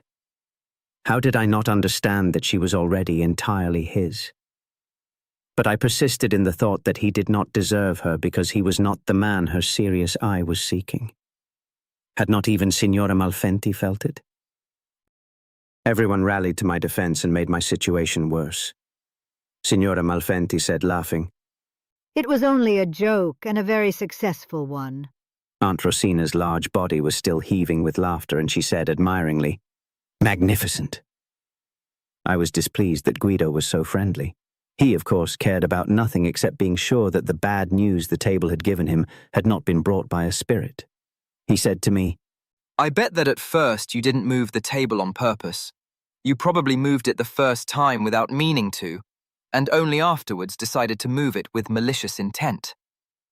In that case, the thing would retain a certain importance. That is, only up to the moment when you decided to sabotage your own inspiration. Ada turned and looked at me with curiosity. She was about to show Guido excessive devotion by forgiving me because Guido had granted me his forgiveness. I prevented her. But no, I said decisively. I was tired of waiting for those spirits that refused to come, and I substituted for them to amuse myself. Ada turned her back on me, arching it in a way that gave me the full sensation of having been slapped. Even the curls at the nape of her neck seemed to me to signify disdain. As always, instead of looking and listening, I was entirely occupied by my own thoughts. I was oppressed by the fact that Ada was horribly compromising herself. I felt a sharp pain, as before the revelation that the woman who was mine was betraying me. In spite of those manifestations of affection for Guido, she could still be mine, but I felt that I would never forgive her for her behavior. Is my thinking too slow to keep up with events that unfold without waiting for previous impressions to be erased from my brain? I still had to move along the path marked out by my resolution, a true, blind obstinacy. I even wanted to strengthen my resolution by registering it once more. I went to Augusta, who was watching me anxiously with a sincere, encouraging smile on her face, and said to her gravely and with feeling, "This is perhaps the last time I shall come to your house, because this very evening I shall declare my love to Ada." "You mustn't do it," she said imploringly. "Don't you see what is happening here? I should be sorry if you were to suffer for it." She continued to come between me and Ada. I said to her precisely to spite her, "I shall speak to Ada because I must. After that it is a matter of complete indifference to me what she replies." I limped once more toward Guido. When I reached his side, looking at myself in a mirror, I lit a cigarette. In the mirror I saw myself very pale, which for me is a reason to grow paler still. I struggled to feel better and appear nonchalant. In this double effort, my distracted hand seized Guido's glass. Once I had seized it, I could not do better than drain it. Guido began to laugh. "Now you will know all my thoughts, because a moment ago I too drank from that glass." The taste of lemon is always unpleasant to me. This one must have seemed positively poisonous. Because first of all, by drinking from his glass, I felt I had undergone an odious contact with Guido, and then because at the same time I was struck by the expression of irate impatience that stamped itself on Ada's face.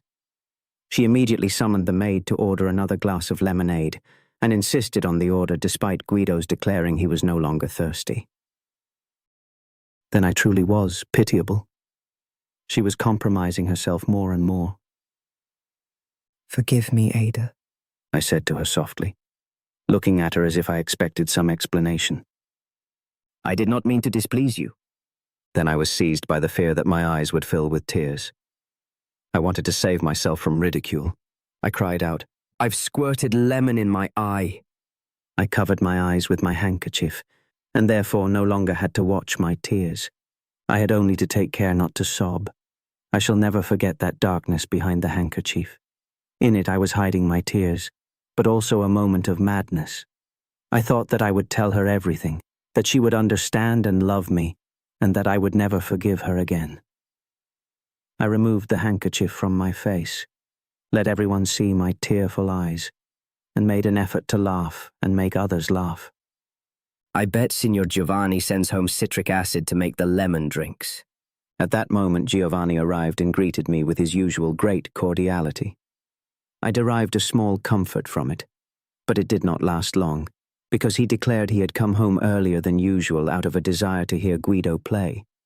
He interrupted himself to ask the reason for the tears that were wetting my eyes.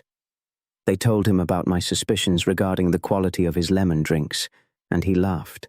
I was vile enough to join with warmth in the entreaties Giovanni was making to Guido to play. I remembered. Had I not come that evening to hear Guido's violin? And the curious thing is that I know I hoped to win Ada's favor through my solicitations to Guido. I looked at her, hoping to be at last associated with her for the first time that evening. What strangeness! Did I not have things to say to her, and things never to forgive? Instead I saw only her shoulders and the disdainful curls at the nape of her neck. She had rushed to take the violin out of its case. Guido asked to be left in peace for another quarter of an hour. He seemed hesitant. Then, in the long years during which I knew him, I gained the experience that he always hesitated before doing even the simplest things when asked. He did only what pleased him, and before consenting to a request, he would conduct an investigation of his own inner cavities to see what was desired down there. Then, in that memorable evening, there came for me the happiest quarter of an hour. My capricious chatter entertained everyone, Ada included. It was certainly due to my excitement, but also to my supreme effort to vanquish that menacing violin that was approaching. And that brief stretch of time that the others, thanks to me, experienced as so entertaining, I remember as being devoted to an agonizing struggle. Giovanni had related that on the tram on which he had ridden home he had witnessed a painful scene. A woman had got off while the vehicle was still in motion, and so badly that she fell and hurt herself.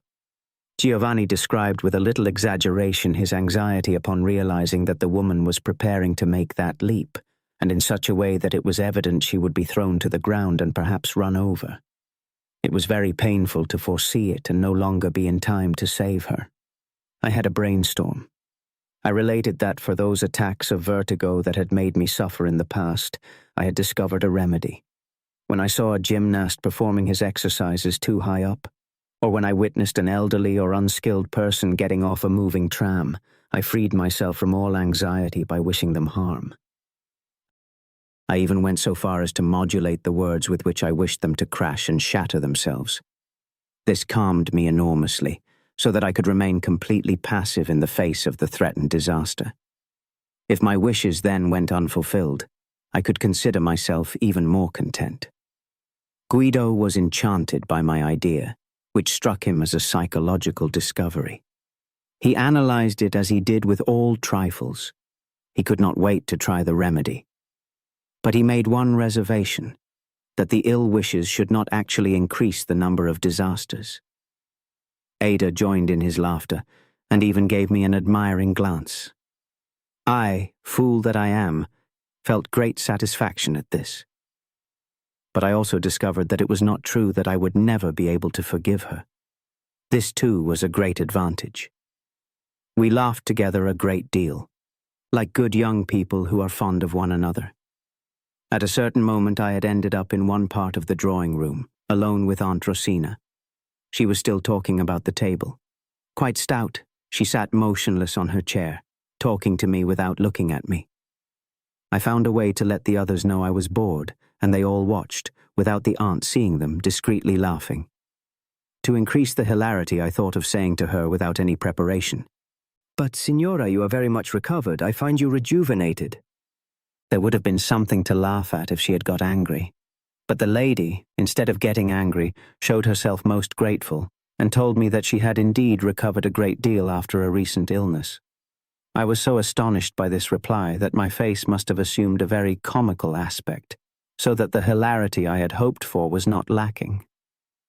Shortly afterward, the enigma was explained to me. I learned, that is, that she was not Aunt Rosina, but Aunt Maria, a sister of Signora Malfenti. I had thus eliminated from that drawing room a source of discomfort for me, but not the greatest one. At a certain point, Guido asked for the violin. He would do without piano accompaniment that evening, performing the chaconne. Ada handed him the violin with a smile of thanks. He did not look at her, but looked at the violin as if he wished to seclude himself with it and with inspiration. Then he placed himself in the middle of the drawing room, with his back turned to a good part of the small company, lightly touched the strings with the bow to tune them, and played a few arpeggios. He broke off to say with a smile, "A lot of nerve on my part when you consider that I haven't touched the violin since the last time I played here." Charlatan. He had his back turned to Ada as well. I watched her anxiously to see whether she was suffering from this. It did not seem so. She had rested her elbow on a small table and her chin on her hand, composing herself to listen. Then, against me, the great Bach himself took the field. Never, neither before nor after, did I manage to feel in such a way the beauty of that music, borne on those 4 strings like a Michelangelo angel from a block of marble. Only my state of mind was new to me, and it was this that induced me to look up ecstatically as at something entirely new. And yet I was fighting to keep that music at a distance. I never ceased thinking, Beware! The violin is a siren, and one can make it weep even without having the heart of a hero. I was assailed by that music which took hold of me. It seemed to me to be telling of my illness and my sorrows with indulgence, softening them with smiles and caresses. But it was Guido speaking, and I tried to pull away from the music, telling myself, to be able to do that, all you need is a rhythmic organism, a sure hand, and a capacity for imitation. All things I lack, which is not an inferiority but a misfortune. I was protesting, but Bach proceeded as sure as destiny. He sang on high with passion and descended to seek the obstinate bass that surprised even though the ear and the heart had anticipated it, right in its place. A moment later, and the song would have faded, and could not have been reached by the resonance. A moment earlier, and it would have been superimposed on the song, strangling it. For Guido, this never happened. His arm did not tremble even when confronting Bach, and this was a genuine inferiority. Today, as I write, I have all the proof of this. I do not rejoice at having seen so exactly then. At the time I was full of hatred, and that music, which I accepted as my very soul, could not sweeten it. Then the vulgar life of every day came and annulled it without any resistance on my part. Of course, vulgar life knows how to do so very many things. Woe to the geniuses if they noticed. Guido stopped playing with artistry.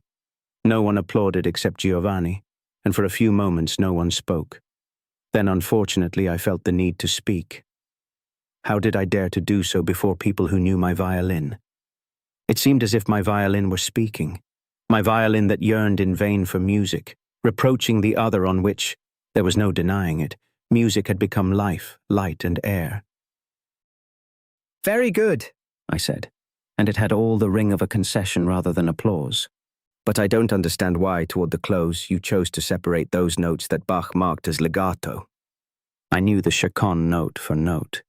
There had been a period when I had believed that to progress I would have to tackle such works, and for long months I spent my time spelling out, bar by bar, several compositions by Bach. I felt that in the whole drawing room there was nothing for me but reproach and derision. Yet I spoke again, fighting against that hostility.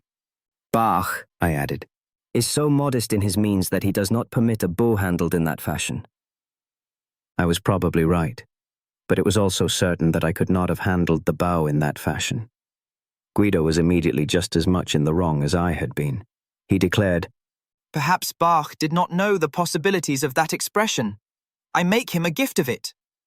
He was climbing on Bach's shoulders, but in that company no one protested, whereas they had mocked me for merely attempting to climb on his. Then something happened that was of the slightest importance but was decisive for me.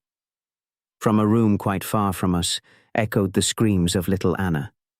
As was learned later, she had fallen, cutting her lips. It was thus that for several minutes I found myself alone with Ada, because everyone rushed out of the drawing room. Guido, before following the others, had placed his precious violin in Ada's hands. "Will you give me that violin?" I asked Ada, seeing her hesitate whether to follow the others. In truth, I had not yet realized that the long-awaited opportunity had finally presented itself. She hesitated, but then a strange mistrust of hers prevailed. She drew the violin closer to herself. "No," she answered. "there is no need for me to go with the others. I don't think Anna has hurt herself very badly. She screams over nothing."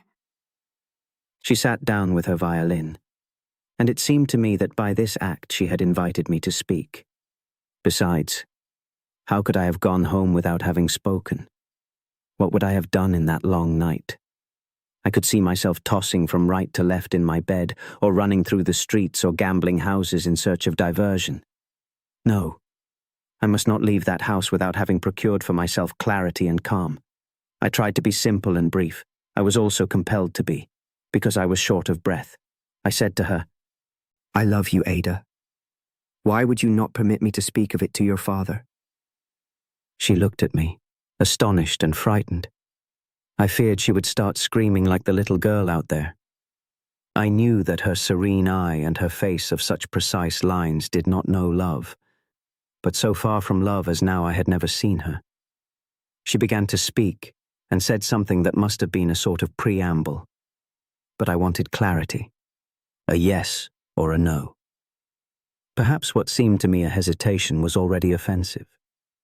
To hurry things along and bring her to a decision, I disputed her right to take time. "But how could you not have noticed? You could not possibly have believed I was courting Augusta." I wanted to put emphasis into my words, but in my haste I put it in the wrong place, and it ended up that the poor name of Augusta was accompanied by an accent and a gesture of contempt. It was thus that I relieved Ada of her embarrassment. She took up nothing but the insult offered to Augusta. "Why do you believe yourself to be superior to Augusta? I do not think Augusta would accept becoming your wife." Then she just barely remembered that she owed me an answer. As for me, it astonishes me that such a thing could have entered your head. The bitter phrase was meant to avenge Augusta. In my great confusion, I thought that even the meaning of the words had served no other purpose. Had she slapped me, I believe I would have been just as hesitant to work out the reason. And so I persisted. Think about it, Ada. I am not a bad man. I am rich. I am a little eccentric. But it will be easy for me to mend my ways. Ada, too, was gentler, but she spoke again of Augusta. Think about it yourself, Zeno. Augusta is a good girl, and would really be right for you. I cannot speak on her behalf, but I believe... It was a great sweetness to hear Ada call me by my first name for the first time. Was this not an invitation to speak even more openly? Perhaps she was lost to me, or at least she would not immediately consent to marry me. But in the meantime, I must prevent her from compromising herself further with Guido, about whom I had to open her eyes. I was shrewd, and first of all I told her that I esteemed and respected Augusta, but that I absolutely did not want to marry her. I said it twice to make myself clearly understood. I did not want to marry her. In this way I could hope to have placated Ada, who had previously believed I wished to insult Augusta. A good, a dear, a lovable girl, that Augusta. But she is not for me. Then I hastened to force matters because there was noise in the corridor, and I might be cut off at any moment. Ada! That man is not for you. He is an imbecile. Did you not see how he suffered at the table's pronouncements? Did you see his stick? He plays the violin well, but there are monkeys too that can play it. His every word betrays the great beast. She, after listening to me with the expression of someone who cannot bring herself to accept the words addressed to her in their true meaning, interrupted me. She sprang to her feet, still holding the violin and bow, and blew offensive words at me. I did my best to forget them, and I succeeded. I remember only that she began by asking me in a loud voice how I could have spoken that way about him and about her. I opened my eyes wide in surprise, because it seemed to me I had spoken only about him.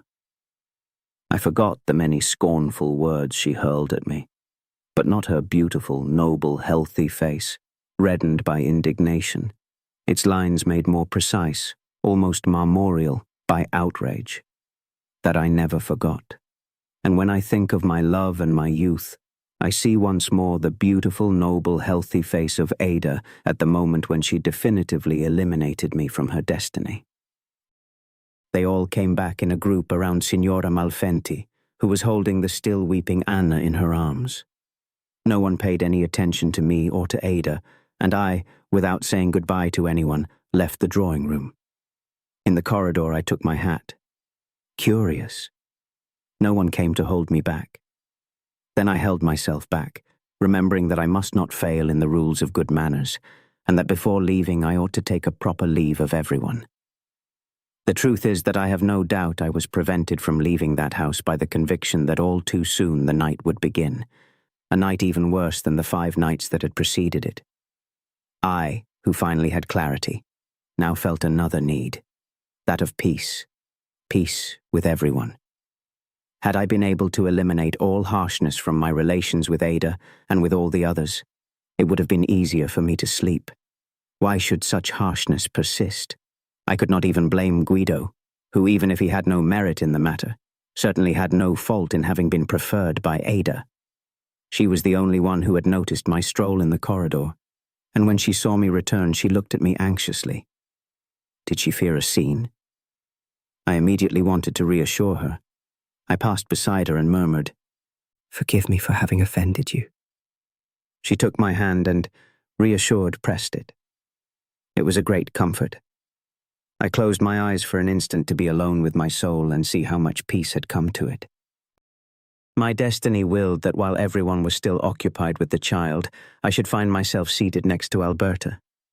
I had not noticed her, and became aware of her only when she spoke to me, saying, It was nothing. The serious thing is the presence of Papa, who, if he sees her crying, gives her a fine present.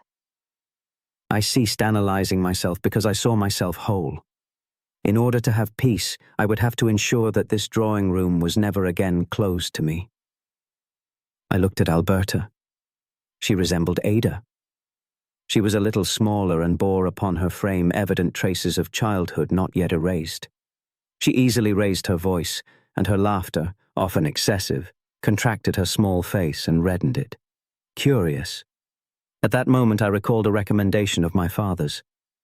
Choose a young wife, and it will be easier for you to bring her up as you like. The memory was decisive. I looked at Alberta again. In my mind I busied myself with stripping her, and I liked her, so soft and tender as I supposed she was. I said to her, "Listen, Alberta, I have an idea. Have you ever thought that you are of an age to take a husband?" I have no intention of getting married, she said, smiling, looking at me mildly, without embarrassment or blushing. I intend instead to continue my studies. Mamma too wishes it. You could continue your studies even after you were married. An idea came to me that struck me as witty, and I said it at once. I too am planning to begin mine after I am married. She laughed heartily, but I realized I was wasting my time, because it was not with such inanities that one could win a wife and peace. I had to be serious. Here, moreover, it was easy, because I was being received in an entirely different way from Ada. I was truly serious. My future wife would first of all have to know everything. In a moved voice, I said to her, I, just a short while ago, addressed to Ada the same proposal I have now made to you. She refused me with scorn. You can imagine the state I am in. These words, accompanied by an attitude of sadness, were nothing other than my last declaration of love for Ada. I was becoming too serious, and added, smiling, But I believe that if you were to accept marrying me, I would be supremely happy and would forget everyone and everything for your sake. She became very serious and said to me, You must not take offense, Zeno, because I should be sorry. I have a great esteem for you. I know you are a good fellow, and then, without knowing it, you know many things, whereas my professors know exactly everything they know. I have no wish to marry. Perhaps I shall change my mind, but for the moment I have only one goal. I should like to become a writer.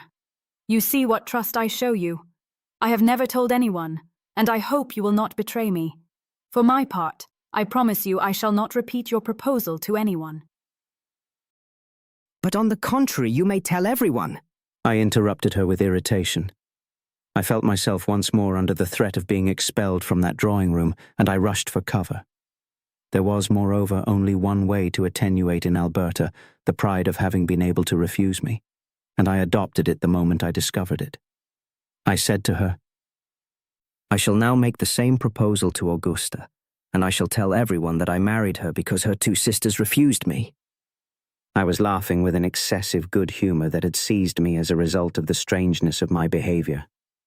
The wit I was so proud of was not in my words but in my actions. I looked around for Augusta. She had gone out into the corridor with a tray on which there was nothing but a half-empty glass containing a sedative for Anna. I ran after her, calling her by name, and she pressed herself against the wall to wait for me. I stood facing her and said at once, Listen, Augusta, would you like the two of us to get married? The proposal was truly rude. I was to marry her and she me, and I was not asking what she thought about it. Nor did I think I might be required to give explanations. I was doing nothing but what everyone wanted. She raised her eyes, dilated with surprise. That squinting one was now even more unlike the other than usual. Her velvety white face first grew even paler, and then immediately became congested. In a thread of a voice, she said to me, You are joking, and that is wrong. I feared she would burst into tears, and I had the curious idea of consoling her by telling her of my sadness. I am not joking, I said, grave and sad. I asked for her hand first from Ada, who refused me in anger. Then I asked Alberta to marry me, and she too, with fine words, refused. I bear no grudge against either one. I only feel very, very unhappy. Before my sorrow, she regained her composure and began to look at me, moved, reflecting intently. Her gaze resembled a caress that did not give me pleasure. I must therefore know and remember that you do not love me? she asked. What did this Sibylline sentence mean? Was it a prelude to consent? She wanted to remember for a whole life to be spent with me. I had the feeling of someone who, in order to kill himself, has placed himself in a dangerous position and is now compelled to struggle to save himself. Would it not have been better if Augusta too had refused me, and I had been allowed to return safe and sound to my little study, where not even that very day had I felt too bad? I said to her, Yes, I love only Ada, and I would now marry you. I was about to tell her that I could not resign myself to becoming a stranger to Ada, and that I was therefore content to become her brother-in-law. That would have been excessive, and Augusta might once again have believed I was mocking her. So I said only, I can no longer resign myself to remaining alone. She remained leaning against the wall, whose support she perhaps still needed, yet she seemed calmer, and the tray was now held in one hand only. Was I saved? Meaning, did I have to leave that drawing room, or could I stay? And did I have to get married? I said a few more words, only because I was impatient waiting for hers, which would not come. I am a good fellow, and I believe one can live quite easily with me even without there being a great love. This was a phrase I had prepared during the long preceding days for Ada, to induce her to say yes to me even without feeling a great love for me. Augusta was breathing lightly, and still said nothing. That silence could also have signified a refusal, the most delicate refusal one could imagine. I nearly would have fled in search of my hat, in time to place it on a head that was still intact. Instead, Augusta, resolute, with a dignified movement I never forgot, straightened up and abandoned the wall's support. In the narrow corridor, she drew even closer to me as I stood facing her. She said to me, You, Zeno, need a woman who wants to live for you and look after you. I want to be that woman. She offered me her plump little hand, which I almost instinctively kissed. Evidently there was no longer any possibility of doing otherwise. I must then confess that in that moment I was pervaded by a satisfaction that expanded my chest. I had nothing more to resolve because everything had been resolved. This was true clarity. It was thus that I became engaged. We were immediately celebrated most warmly. Mine somewhat resembled the great success of Guido's violin. So numerous were the applauses from everyone. Giovanni kissed me, and immediately began addressing me with the familiar tu. With excessive affection he said to me, I have felt like your father for a long time, ever since I began giving you advice about your business. My future mother-in-law also offered me her cheek, which I barely grazed. I would not have escaped that kiss even if I had married Ada. You see, I had guessed everything, She said to me with an incredible nonchalance that went unpunished because I neither knew how nor wished to protest. She then embraced Augusta, and the magnitude of her affection revealed itself in a sob that escaped her, interrupting her demonstrations of joy. I could not bear Signora Malfenti, but I must say that that sob colored my engagement, at least for the whole of that evening, with a sympathetic and momentous light.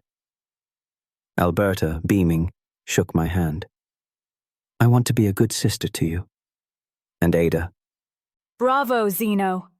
Then, in a low voice, Know this.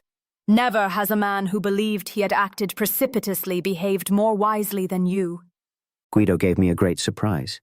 Since this morning I had understood that you wanted one or the other of the Malfenti sisters, but I could not work out which one. They could not have been very intimate then, if Ada had not spoken to him of my courtship. Had I truly acted precipitously? Shortly afterwards, however, Ada said to me again, I would like you to care for me as a brother. Let the rest be forgotten. I shall never say a word to Guido. It was, moreover, a fine thing to have provoked such joy in a family. I could not fully enjoy it, only because I was very tired.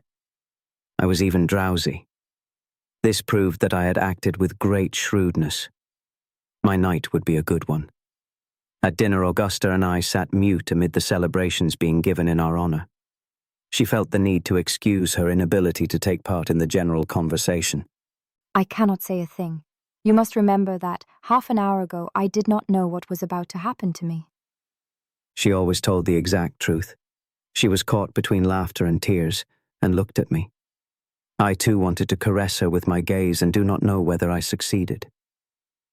That same evening at that table I suffered another injury. I was wounded by none other than Guido. It seems that shortly before I had arrived to take part in the séance, Guido had recounted how that morning I had declared I was not an absent-minded person. They immediately gave him so many proofs that I had lied that to take his revenge, or perhaps to show that he could draw, he made 2 caricatures of me. In the first I was depicted leaning with my nose in the air upon an umbrella planted in the ground. In the second the umbrella had snapped and the handle had penetrated my back. The 2 caricatures achieved their aim and provoked laughter by the simple little device that the figure meant to represent me. Not at all a likeness in truth, but characterized by a great baldness, was identical in the first and second sketches, so that one could imagine him so absent-minded as not to have changed his expression despite an umbrella having run him through. Everyone laughed a great deal, and indeed too much. I was intensely pained by this so successful attempt to heap ridicule upon me, and it was then that for the first time I was seized by my lancinating pain. That evening my right forearm and my hip ached, an intense burning, a tingling in the nerves as if they were threatening to contract. Astonished, I brought my right hand to my hip, and with my left hand gripped the stricken forearm. Augusta asked me, "What is the matter?" I replied that I felt a pain in the spot bruised by that fall at the cafe, which had also been spoken of that very evening. I immediately made an energetic attempt to free myself from that pain. It seemed to me that I would be cured of it if I could manage to avenge the insult that had been done to me. I asked for a piece of paper and a pencil and attempted to draw a figure being crushed by a table that had toppled over onto him. I then placed beside him a walking stick that had slipped from his hand as a result of the catastrophe. No one recognized the walking stick, and so the offense did not succeed as I would have wished. Then, so that one might recognize who that figure was and how he had ended up in that position, I wrote underneath, "Guido Speyer grappling with the table."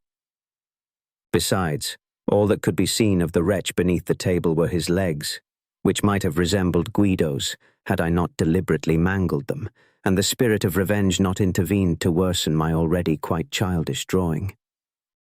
The nagging pain made me work in great haste. Certainly never was my poor organism so thoroughly pervaded by the desire to wound, and if I had had a saber in my hand instead of that pencil I could not wield, perhaps the cure would have succeeded. Guido laughed sincerely at my drawing, but then observed mildly, "It doesn't seem to me that the table did me any harm." Indeed, it had done him no harm, and this was the injustice I resented. Ada took Guido's 2 drawings and said she wished to keep them.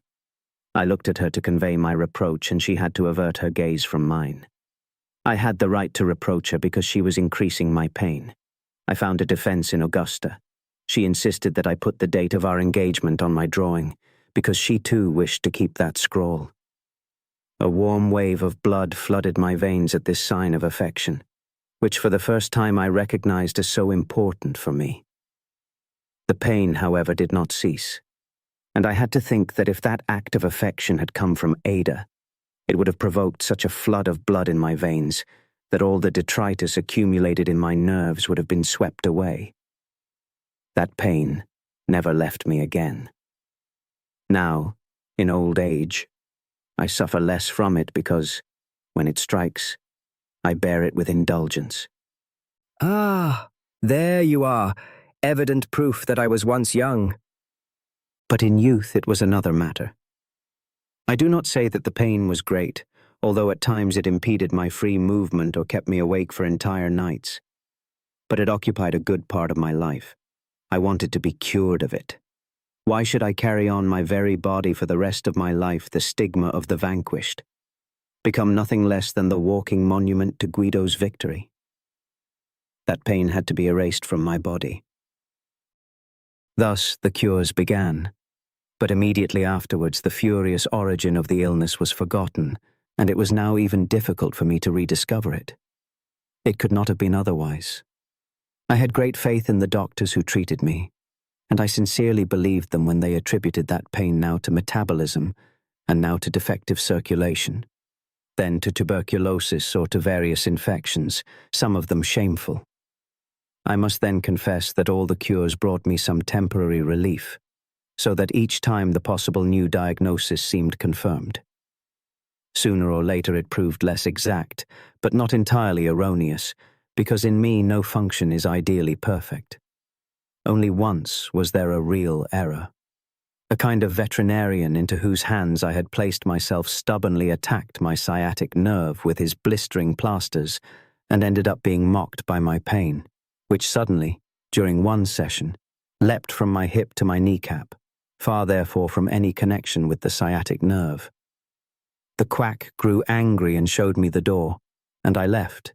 I remember it perfectly well, not in the least offended, but rather marveling that the pain in its new location had not changed in the slightest.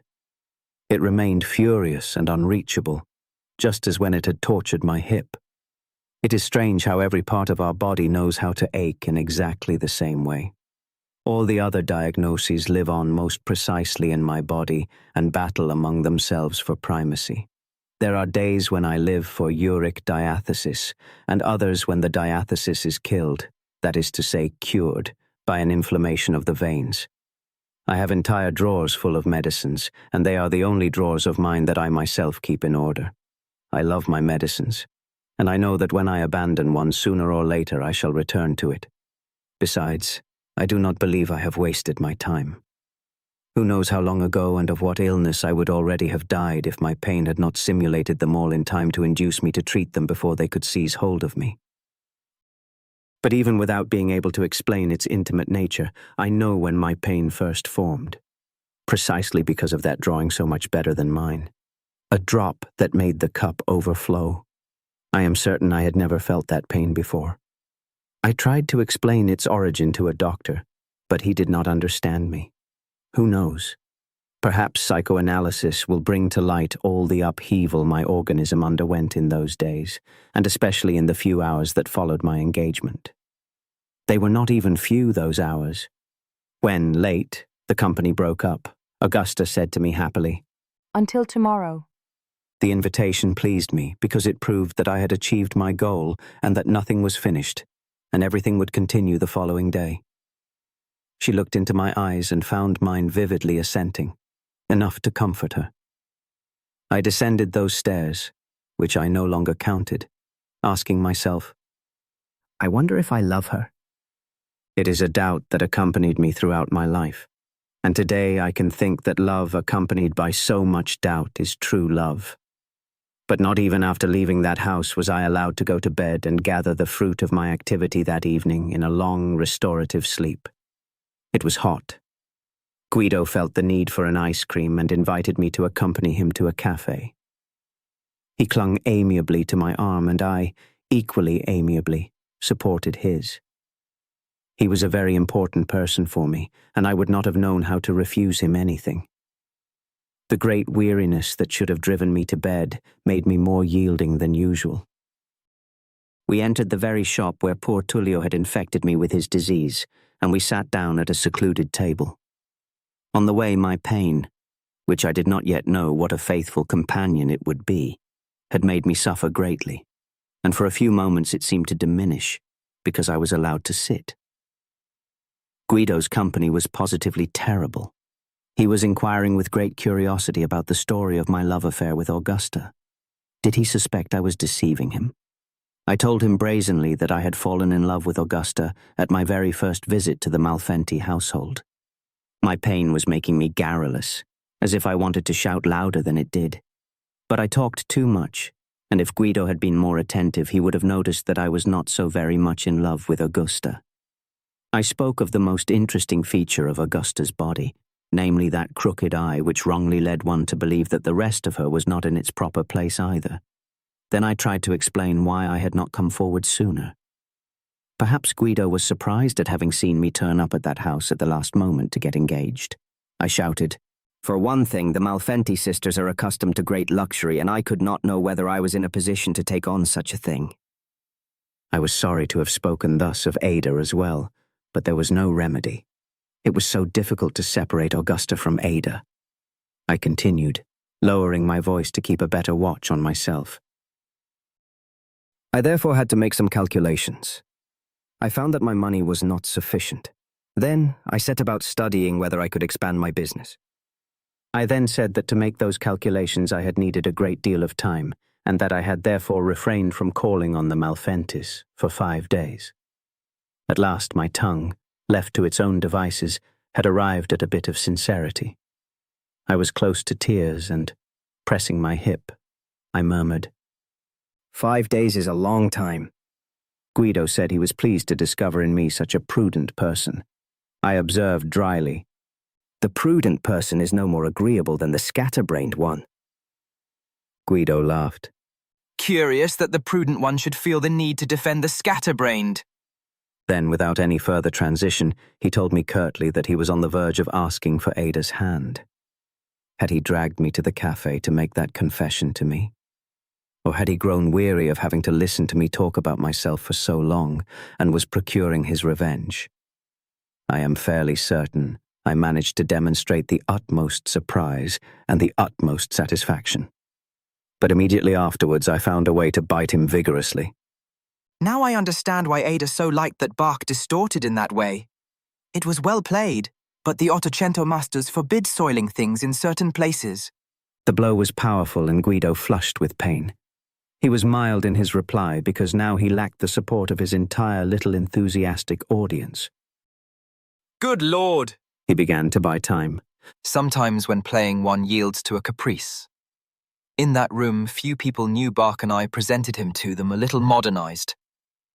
He seemed satisfied with his invention, but I was equally satisfied because it seemed to me a concession and a submission. That was enough to mollify me, and, besides, for nothing in the world would I have wanted to quarrel with Ada's future husband. I proclaimed that I had rarely heard an amateur who played so well. That was not enough for him. He observed that he could be considered an amateur only because he did not accept presenting himself as a professional. Was that all he wanted? I agreed with him. It was evident that he could not be considered an amateur. Thus we were good friends again. Then, out of the blue, he began speaking ill of women. I stood with my mouth open. Now that I know him better, I know that he launches into abundant discourse in any direction when he believes he is pleasing his interlocutor. I, shortly before, had spoken of the luxury of the Malfenti sisters, and he returned to the subject of that luxury, only to end up denouncing all the other bad qualities of women. My weariness prevented me from interrupting him, and I limited myself to continual nods of assent that were already too fatiguing for me.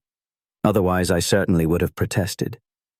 I knew that I had every reason to speak ill of women as represented for me by Ada, Augusta, and my future mother-in-law, but he had no reason to take it out on the sex represented for him by Ada alone, who loved him. He was quite learned, and despite my weariness I listened to him with admiration. Much later I discovered that he had made his own the brilliant theories of young Weininger, the suicide. For the time being I was bearing the weight of a second Bach. It even occurred to me that he wanted to cure me. For why else would he have wanted to convince me that woman can be neither brilliant nor good? It seemed to me that the cure did not succeed because it was administered by Guido. But I retained those theories and perfected them by reading Weininger. They never cure, however, but they are convenient company when one chases after women. Having finished his ice cream, Guido felt the need for a breath of fresh air and persuaded me to accompany him on a walk towards the outskirts of the city. I remember, for days the city had been yearning for a little rain from which some relief from the unseasonable heat was hoped.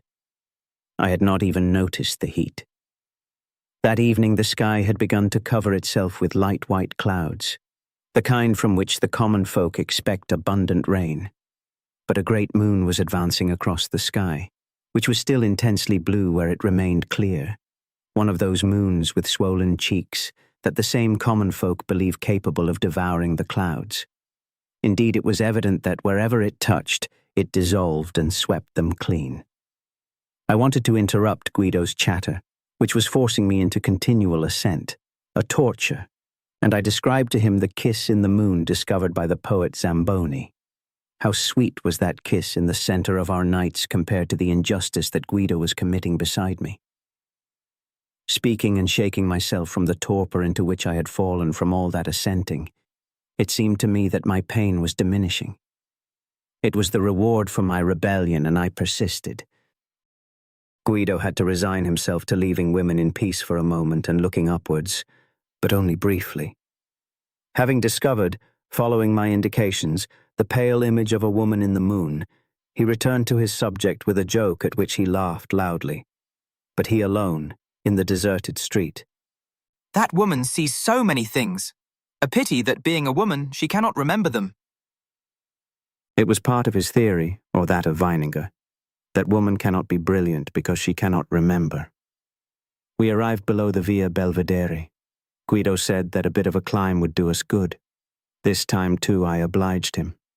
Up there, with one of those movements that are better suited to very young lads, he stretched out on the low wall that bordered the road from the one below it. It seemed to him that he was performing an act of courage, exposing himself to a fall of some 10 meters. I felt at first the usual shudder at seeing him exposed to such danger, but then I remembered the system I had devised that very evening, in a burst of improvisation, for freeing myself from that anguish, and I began fervently to wish that he would fall. In that position he continued to preach against women. He was saying now that they needed toys like children, but expensive ones. I recalled that Ada said she loved jewelry very much. Was it really her he was talking about then? I then had a terrifying idea. Why should I not make Guido take that 10-meter leap? Would it not have been right to do away with this man who was taking Ada from me without loving her? At that moment it seemed to me that once I had killed him, I could run to Ada for my immediate reward. In the strange night full of light, it had seemed to me that she was listening to how Guido was slandering her.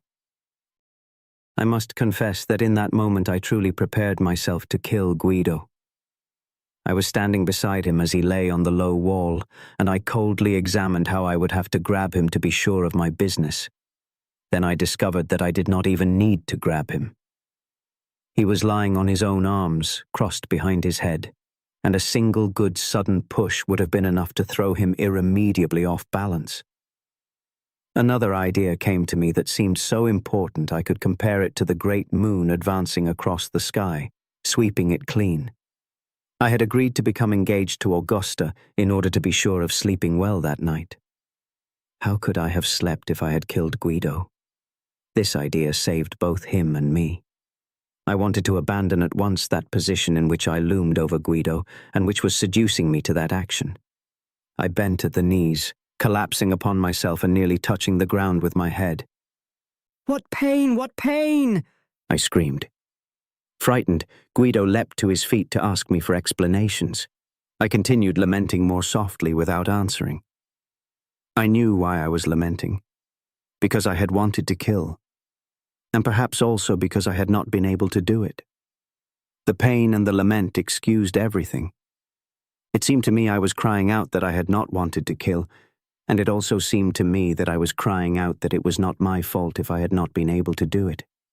Everything was the fault of my illness and my pain. Yet I remember perfectly well that precisely then my pain vanished entirely, and my lament remained a pure comedy, to which I vainly sought to give substance by evoking the pain and reconstructing it so as to feel it and suffer from it. But it was a vain effort, because it did not return until it chose to. As usual, Guido proceeded by hypotheses. Among other things, he asked me whether it might not have been the same pain caused by that fall at the cafe. The idea seemed good to me, and I assented. He took me by the arm and, lovingly, helped me to my feet. Then, with every consideration, still supporting me, he helped me down the little slope. When we were at the bottom, I declared that I felt a little better, and that I believed, leaning on him, I could proceed more briskly. Thus we were finally heading for bed. Then it was the first great satisfaction that day had granted me. He was working for me. because he was practically carrying me. It was I who was at last imposing my will upon him. We found a pharmacy still open, and he had the idea of sending me to bed accompanied by a sedative. He constructed a whole theory about real pain and the exaggerated feeling of the same. A pain multiplied itself through the exasperation it had itself produced. With that little bottle, my collection of medicines began, and it was fitting that it should have been chosen by Guido. To give a more solid foundation to his theory, he supposed that I had been suffering from that pain for many days. I was sorry not to be able to oblige him.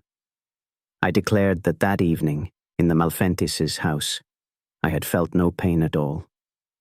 At the moment when the realization of my long dream had been granted to me, I evidently could not suffer. And to be sincere, I wanted to be exactly as I had claimed to be, and I said to myself several times, I love Augusta, I do not love Ada. I love Augusta, and this evening I arrived at the realization of my long dream. Thus we proceeded through the moonlit night. I suppose that Guido was tired from my wait, because he finally fell silent. He proposed, however, to accompany me all the way to bed. I refused, and when I was allowed to close the front door behind me, I gave a sigh of relief, but Guido must certainly have uttered the same sigh. I took the stairs of my villa 4 at a time, and in 10 minutes I was in bed. I fell asleep quickly, and, in the brief period that precedes sleep, I remembered neither Ada nor Augusta, but only Guido, so sweet and good and patient. Of course, I had not forgotten that shortly before I had wanted to kill him, but that was of no importance because the things no one knows about, and that have left no traces, do not exist. The following day I went to the house of my bride a little hesitatingly. I was not sure whether the commitments taken the evening before had the value I believed I ought to confer upon them. I discovered that they had, for everyone. Augusta, too, believed she had become engaged, indeed more firmly than I did. It was a laborious engagement. I have the sense of having annulled it several times and reconstituted it with great effort, and I am surprised that no one noticed.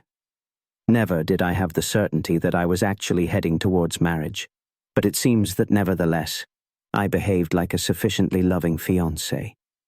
For indeed I kissed and pressed to my breast Ada's sister whenever I had the opportunity. Augusta submitted to my assaults as she believed a bride-to-be should, and I behaved relatively well only because Signora Malfenti left us alone only for brief moments.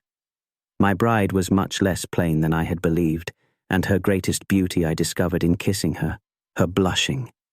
Wherever I kissed, a flame rose in my honor, and I kissed more with the curiosity of the experimenter than with the fervor of the lover. Yet desire was not lacking and made that solemn period somewhat lighter.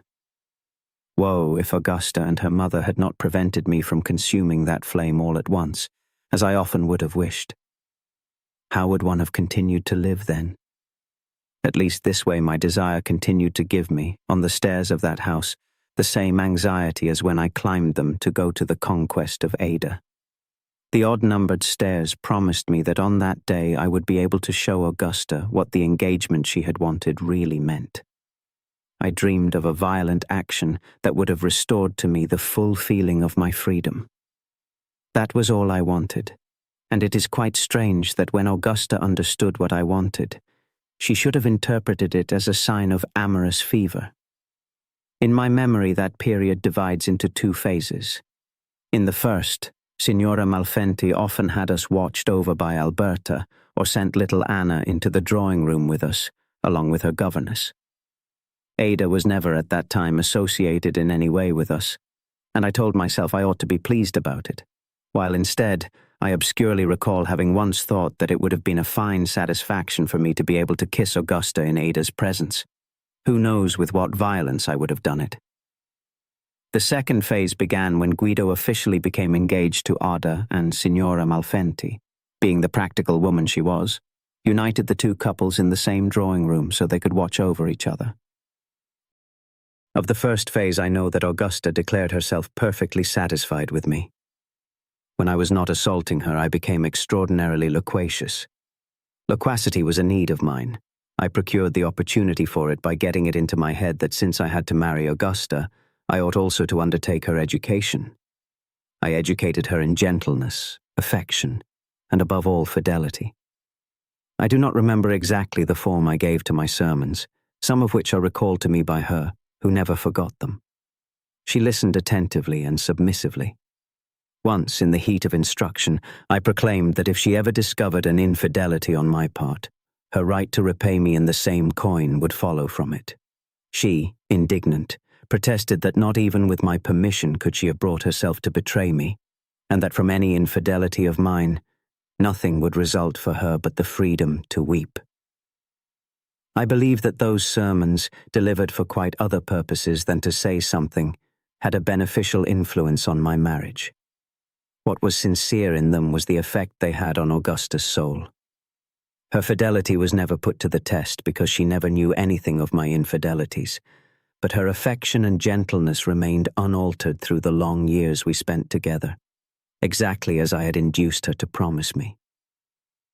When Guido became engaged, the second phase of my engagement began with a resolution on my part that was expressed thus. Here I am, quite cured of my love for Ada. Until then I had believed that Augusta's blushing had been enough to cure me, but it seems one is never cured enough. The memory of that blushing made me think that by now there would also be blushing between Guido and Ada.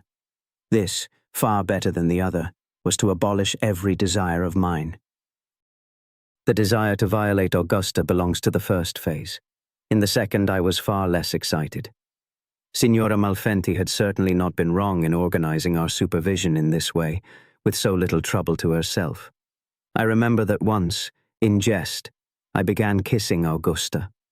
Instead of joking with me, Guido in turn began kissing Ada.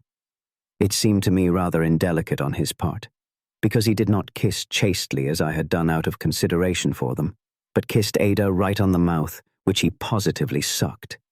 I am certain that by that time I had already grown accustomed to regarding Ada as a sister, but I was not prepared to see her used in that fashion. I also doubt that a real brother would like to see his sister handled in that way. Therefore, in Guido's presence, I never kissed Augusta again.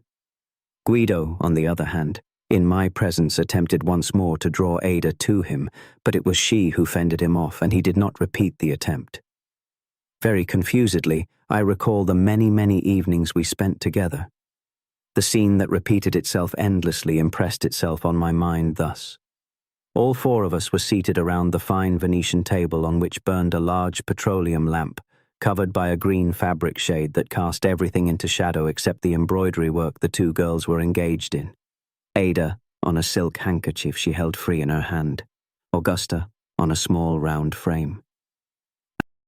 I see Guido holding forth, and it must have happened often that I alone agreed with him. I still recall Ada's head of lightly curling black hair, set off by a strange effect that the yellow and green light produced on it. We discussed that light and also the true color of that hair. Guido, who also knew how to paint, explained to us how one should analyze a color. I never forgot this lesson of his either, and still today, when I want better to understand the color of a landscape, I half close my eyes until many lines disappear and only the sheer lights are visible, which themselves darken into the one true color. Yet when I devote myself to such an analysis, on my retina, right after the real images, almost as a physical reaction of mine, the yellow and green light and the dark hair on which I first trained my eye reappear.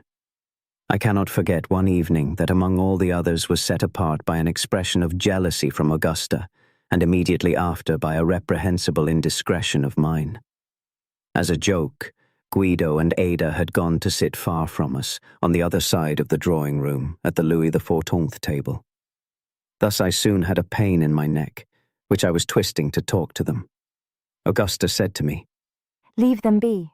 Those two are really making love. And I, with great sluggishness of thought, told her in a low voice that she should not believe it because Guido did not love women. In this way I had seemed to excuse myself for having meddled in the two lovers' conversation. It was instead a malicious indiscretion to report to Augusta the things Guido said about women when he gave himself over to such talk in my company, but never in the presence of anyone else in our bride's family. The memory of those words of mine embittered me for several days, while I can say that the memory of having wanted to kill Guido had not disturbed me for even an hour. But killing, even treacherously, is a more virile thing than harming a friend by repeating a confidence of his. Already then Augusta was wrong to be jealous of Ada. It was not to see Ada that I twisted my neck that way. Guido, with his loquacity, helped me pass those long hours. I was already fond of him and spent part of my days with him. I was also bound to him by the gratitude I felt for the esteem in which he held me and which he communicated to others. Even Ada now listened to me attentively when I spoke. Every evening I awaited with a certain impatience the sound of the gong that called us to dinner, and of those dinners I recall primarily my perpetual indigestion. I ate too much out of a need to keep myself active. At dinner, I lavished affectionate words on Augusta, as much as my full mouth would allow, and her parents could only have had the unfortunate impression that my great affection was diminished by my bestial voracity. They were surprised that upon my return from the honeymoon I had not brought such an appetite back with me. It vanished when I was no longer required to demonstrate a passion I did not feel. One is not permitted to appear cold towards one's bride in front of her parents at the moment one is about to go to bed with her. Augusta particularly recalls the affectionate words I murmured to her at that table. Between one mouthful and the next, I must have invented some magnificent ones, and I am astonished when they are recalled to me, because they would not seem like mine. Even my father-in-law, Giovanni the Shrewd, let himself be deceived, and, as long as he lived, whenever he wished to give an example of a great amorous passion, he would cite mine for his daughter, that is, for Augusta. He smiled beatifically about it, being the good father he was, but it also gave rise to an increased contempt for me, because in his view, a man who placed his entire destiny in a woman's hands, and who above all failed to notice that besides his own wife, there were other women in this world, was not a real man. From this one can see that I was not always judged fairly. My mother-in-law, on the other hand, did not believe in my love, even when Augusta herself rested in it with full confidence. For many years she scrutinized me with a suspicious eye, uncertain of the fate of her favorite daughter. For this reason, too, I am convinced that she must have guided me during the days that led me to the engagement. It was impossible to deceive even her, who must have known my soul better than I myself did. At last came the day of my marriage, and on that very day, I had one final hesitation. I should have been at my bride's by 8 in the morning, and instead, at 7:45 I was still in bed, smoking furiously, and looking at my window on which there shone, mockingly, the first sun that had appeared during that winter. I was meditating on abandoning Augusta. The absurdity of my marriage was becoming evident now that I no longer cared about remaining attached to Ada. Nothing terribly momentous would happen if I failed to keep the appointment. And besides, Augusta had been an amiable bride, but one could not really know how she would behave the day after the wedding. And what if she immediately called me a fool for having let myself be caught that way? Fortunately, Guido came, and I, far from resisting, apologized for my lateness by claiming I had believed a different hour had been set for the wedding. Instead of reproaching me, Guido set about telling me about himself and the many times he, through distraction, had missed appointments. Even in the matter of distraction, he wanted to be superior to me, and I had to stop listening to him in order to manage to leave the house. Thus it happened that I went to my wedding at a run. I arrived, however, very late. No one reproached me, and everyone except the bride accepted certain explanations that Guido gave on my behalf. Augusta was so pale that even her lips were livid. Even if I could not claim to love her, it is nonetheless certain that I would not have wished to cause her pain.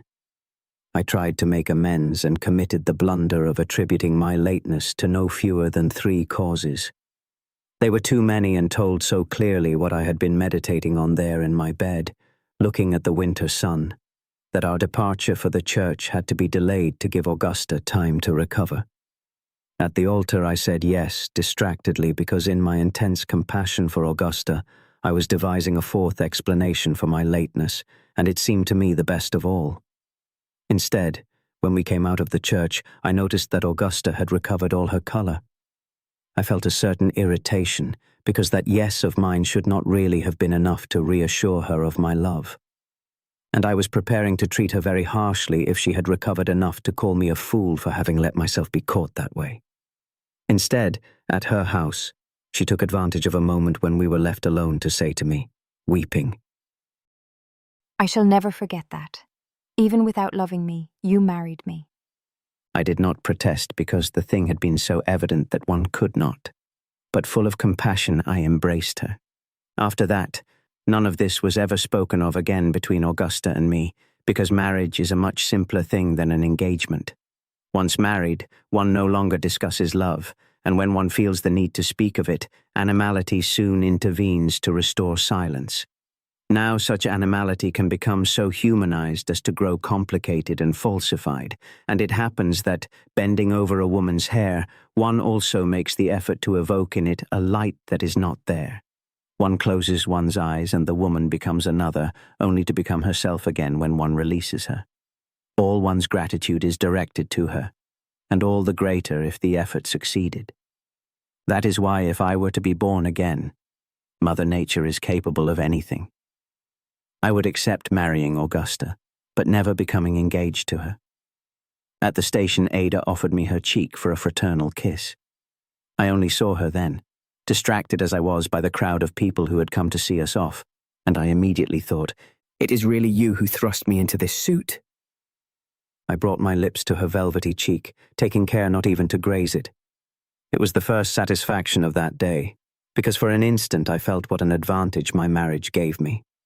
I had avenged myself by refusing to take advantage of the only opportunity offered me to kiss Ada. Then, as the train sped along, sitting next to Augusta, I doubted whether I had done well. I feared my friendship with Guido had been compromised. Yet I suffered more when I thought that perhaps Ada had not even noticed that I had not kissed the cheek she had offered me. She had noticed, but I did not learn this until when, in her turn, many months later, she departed with Guido from that same station. She kissed everyone.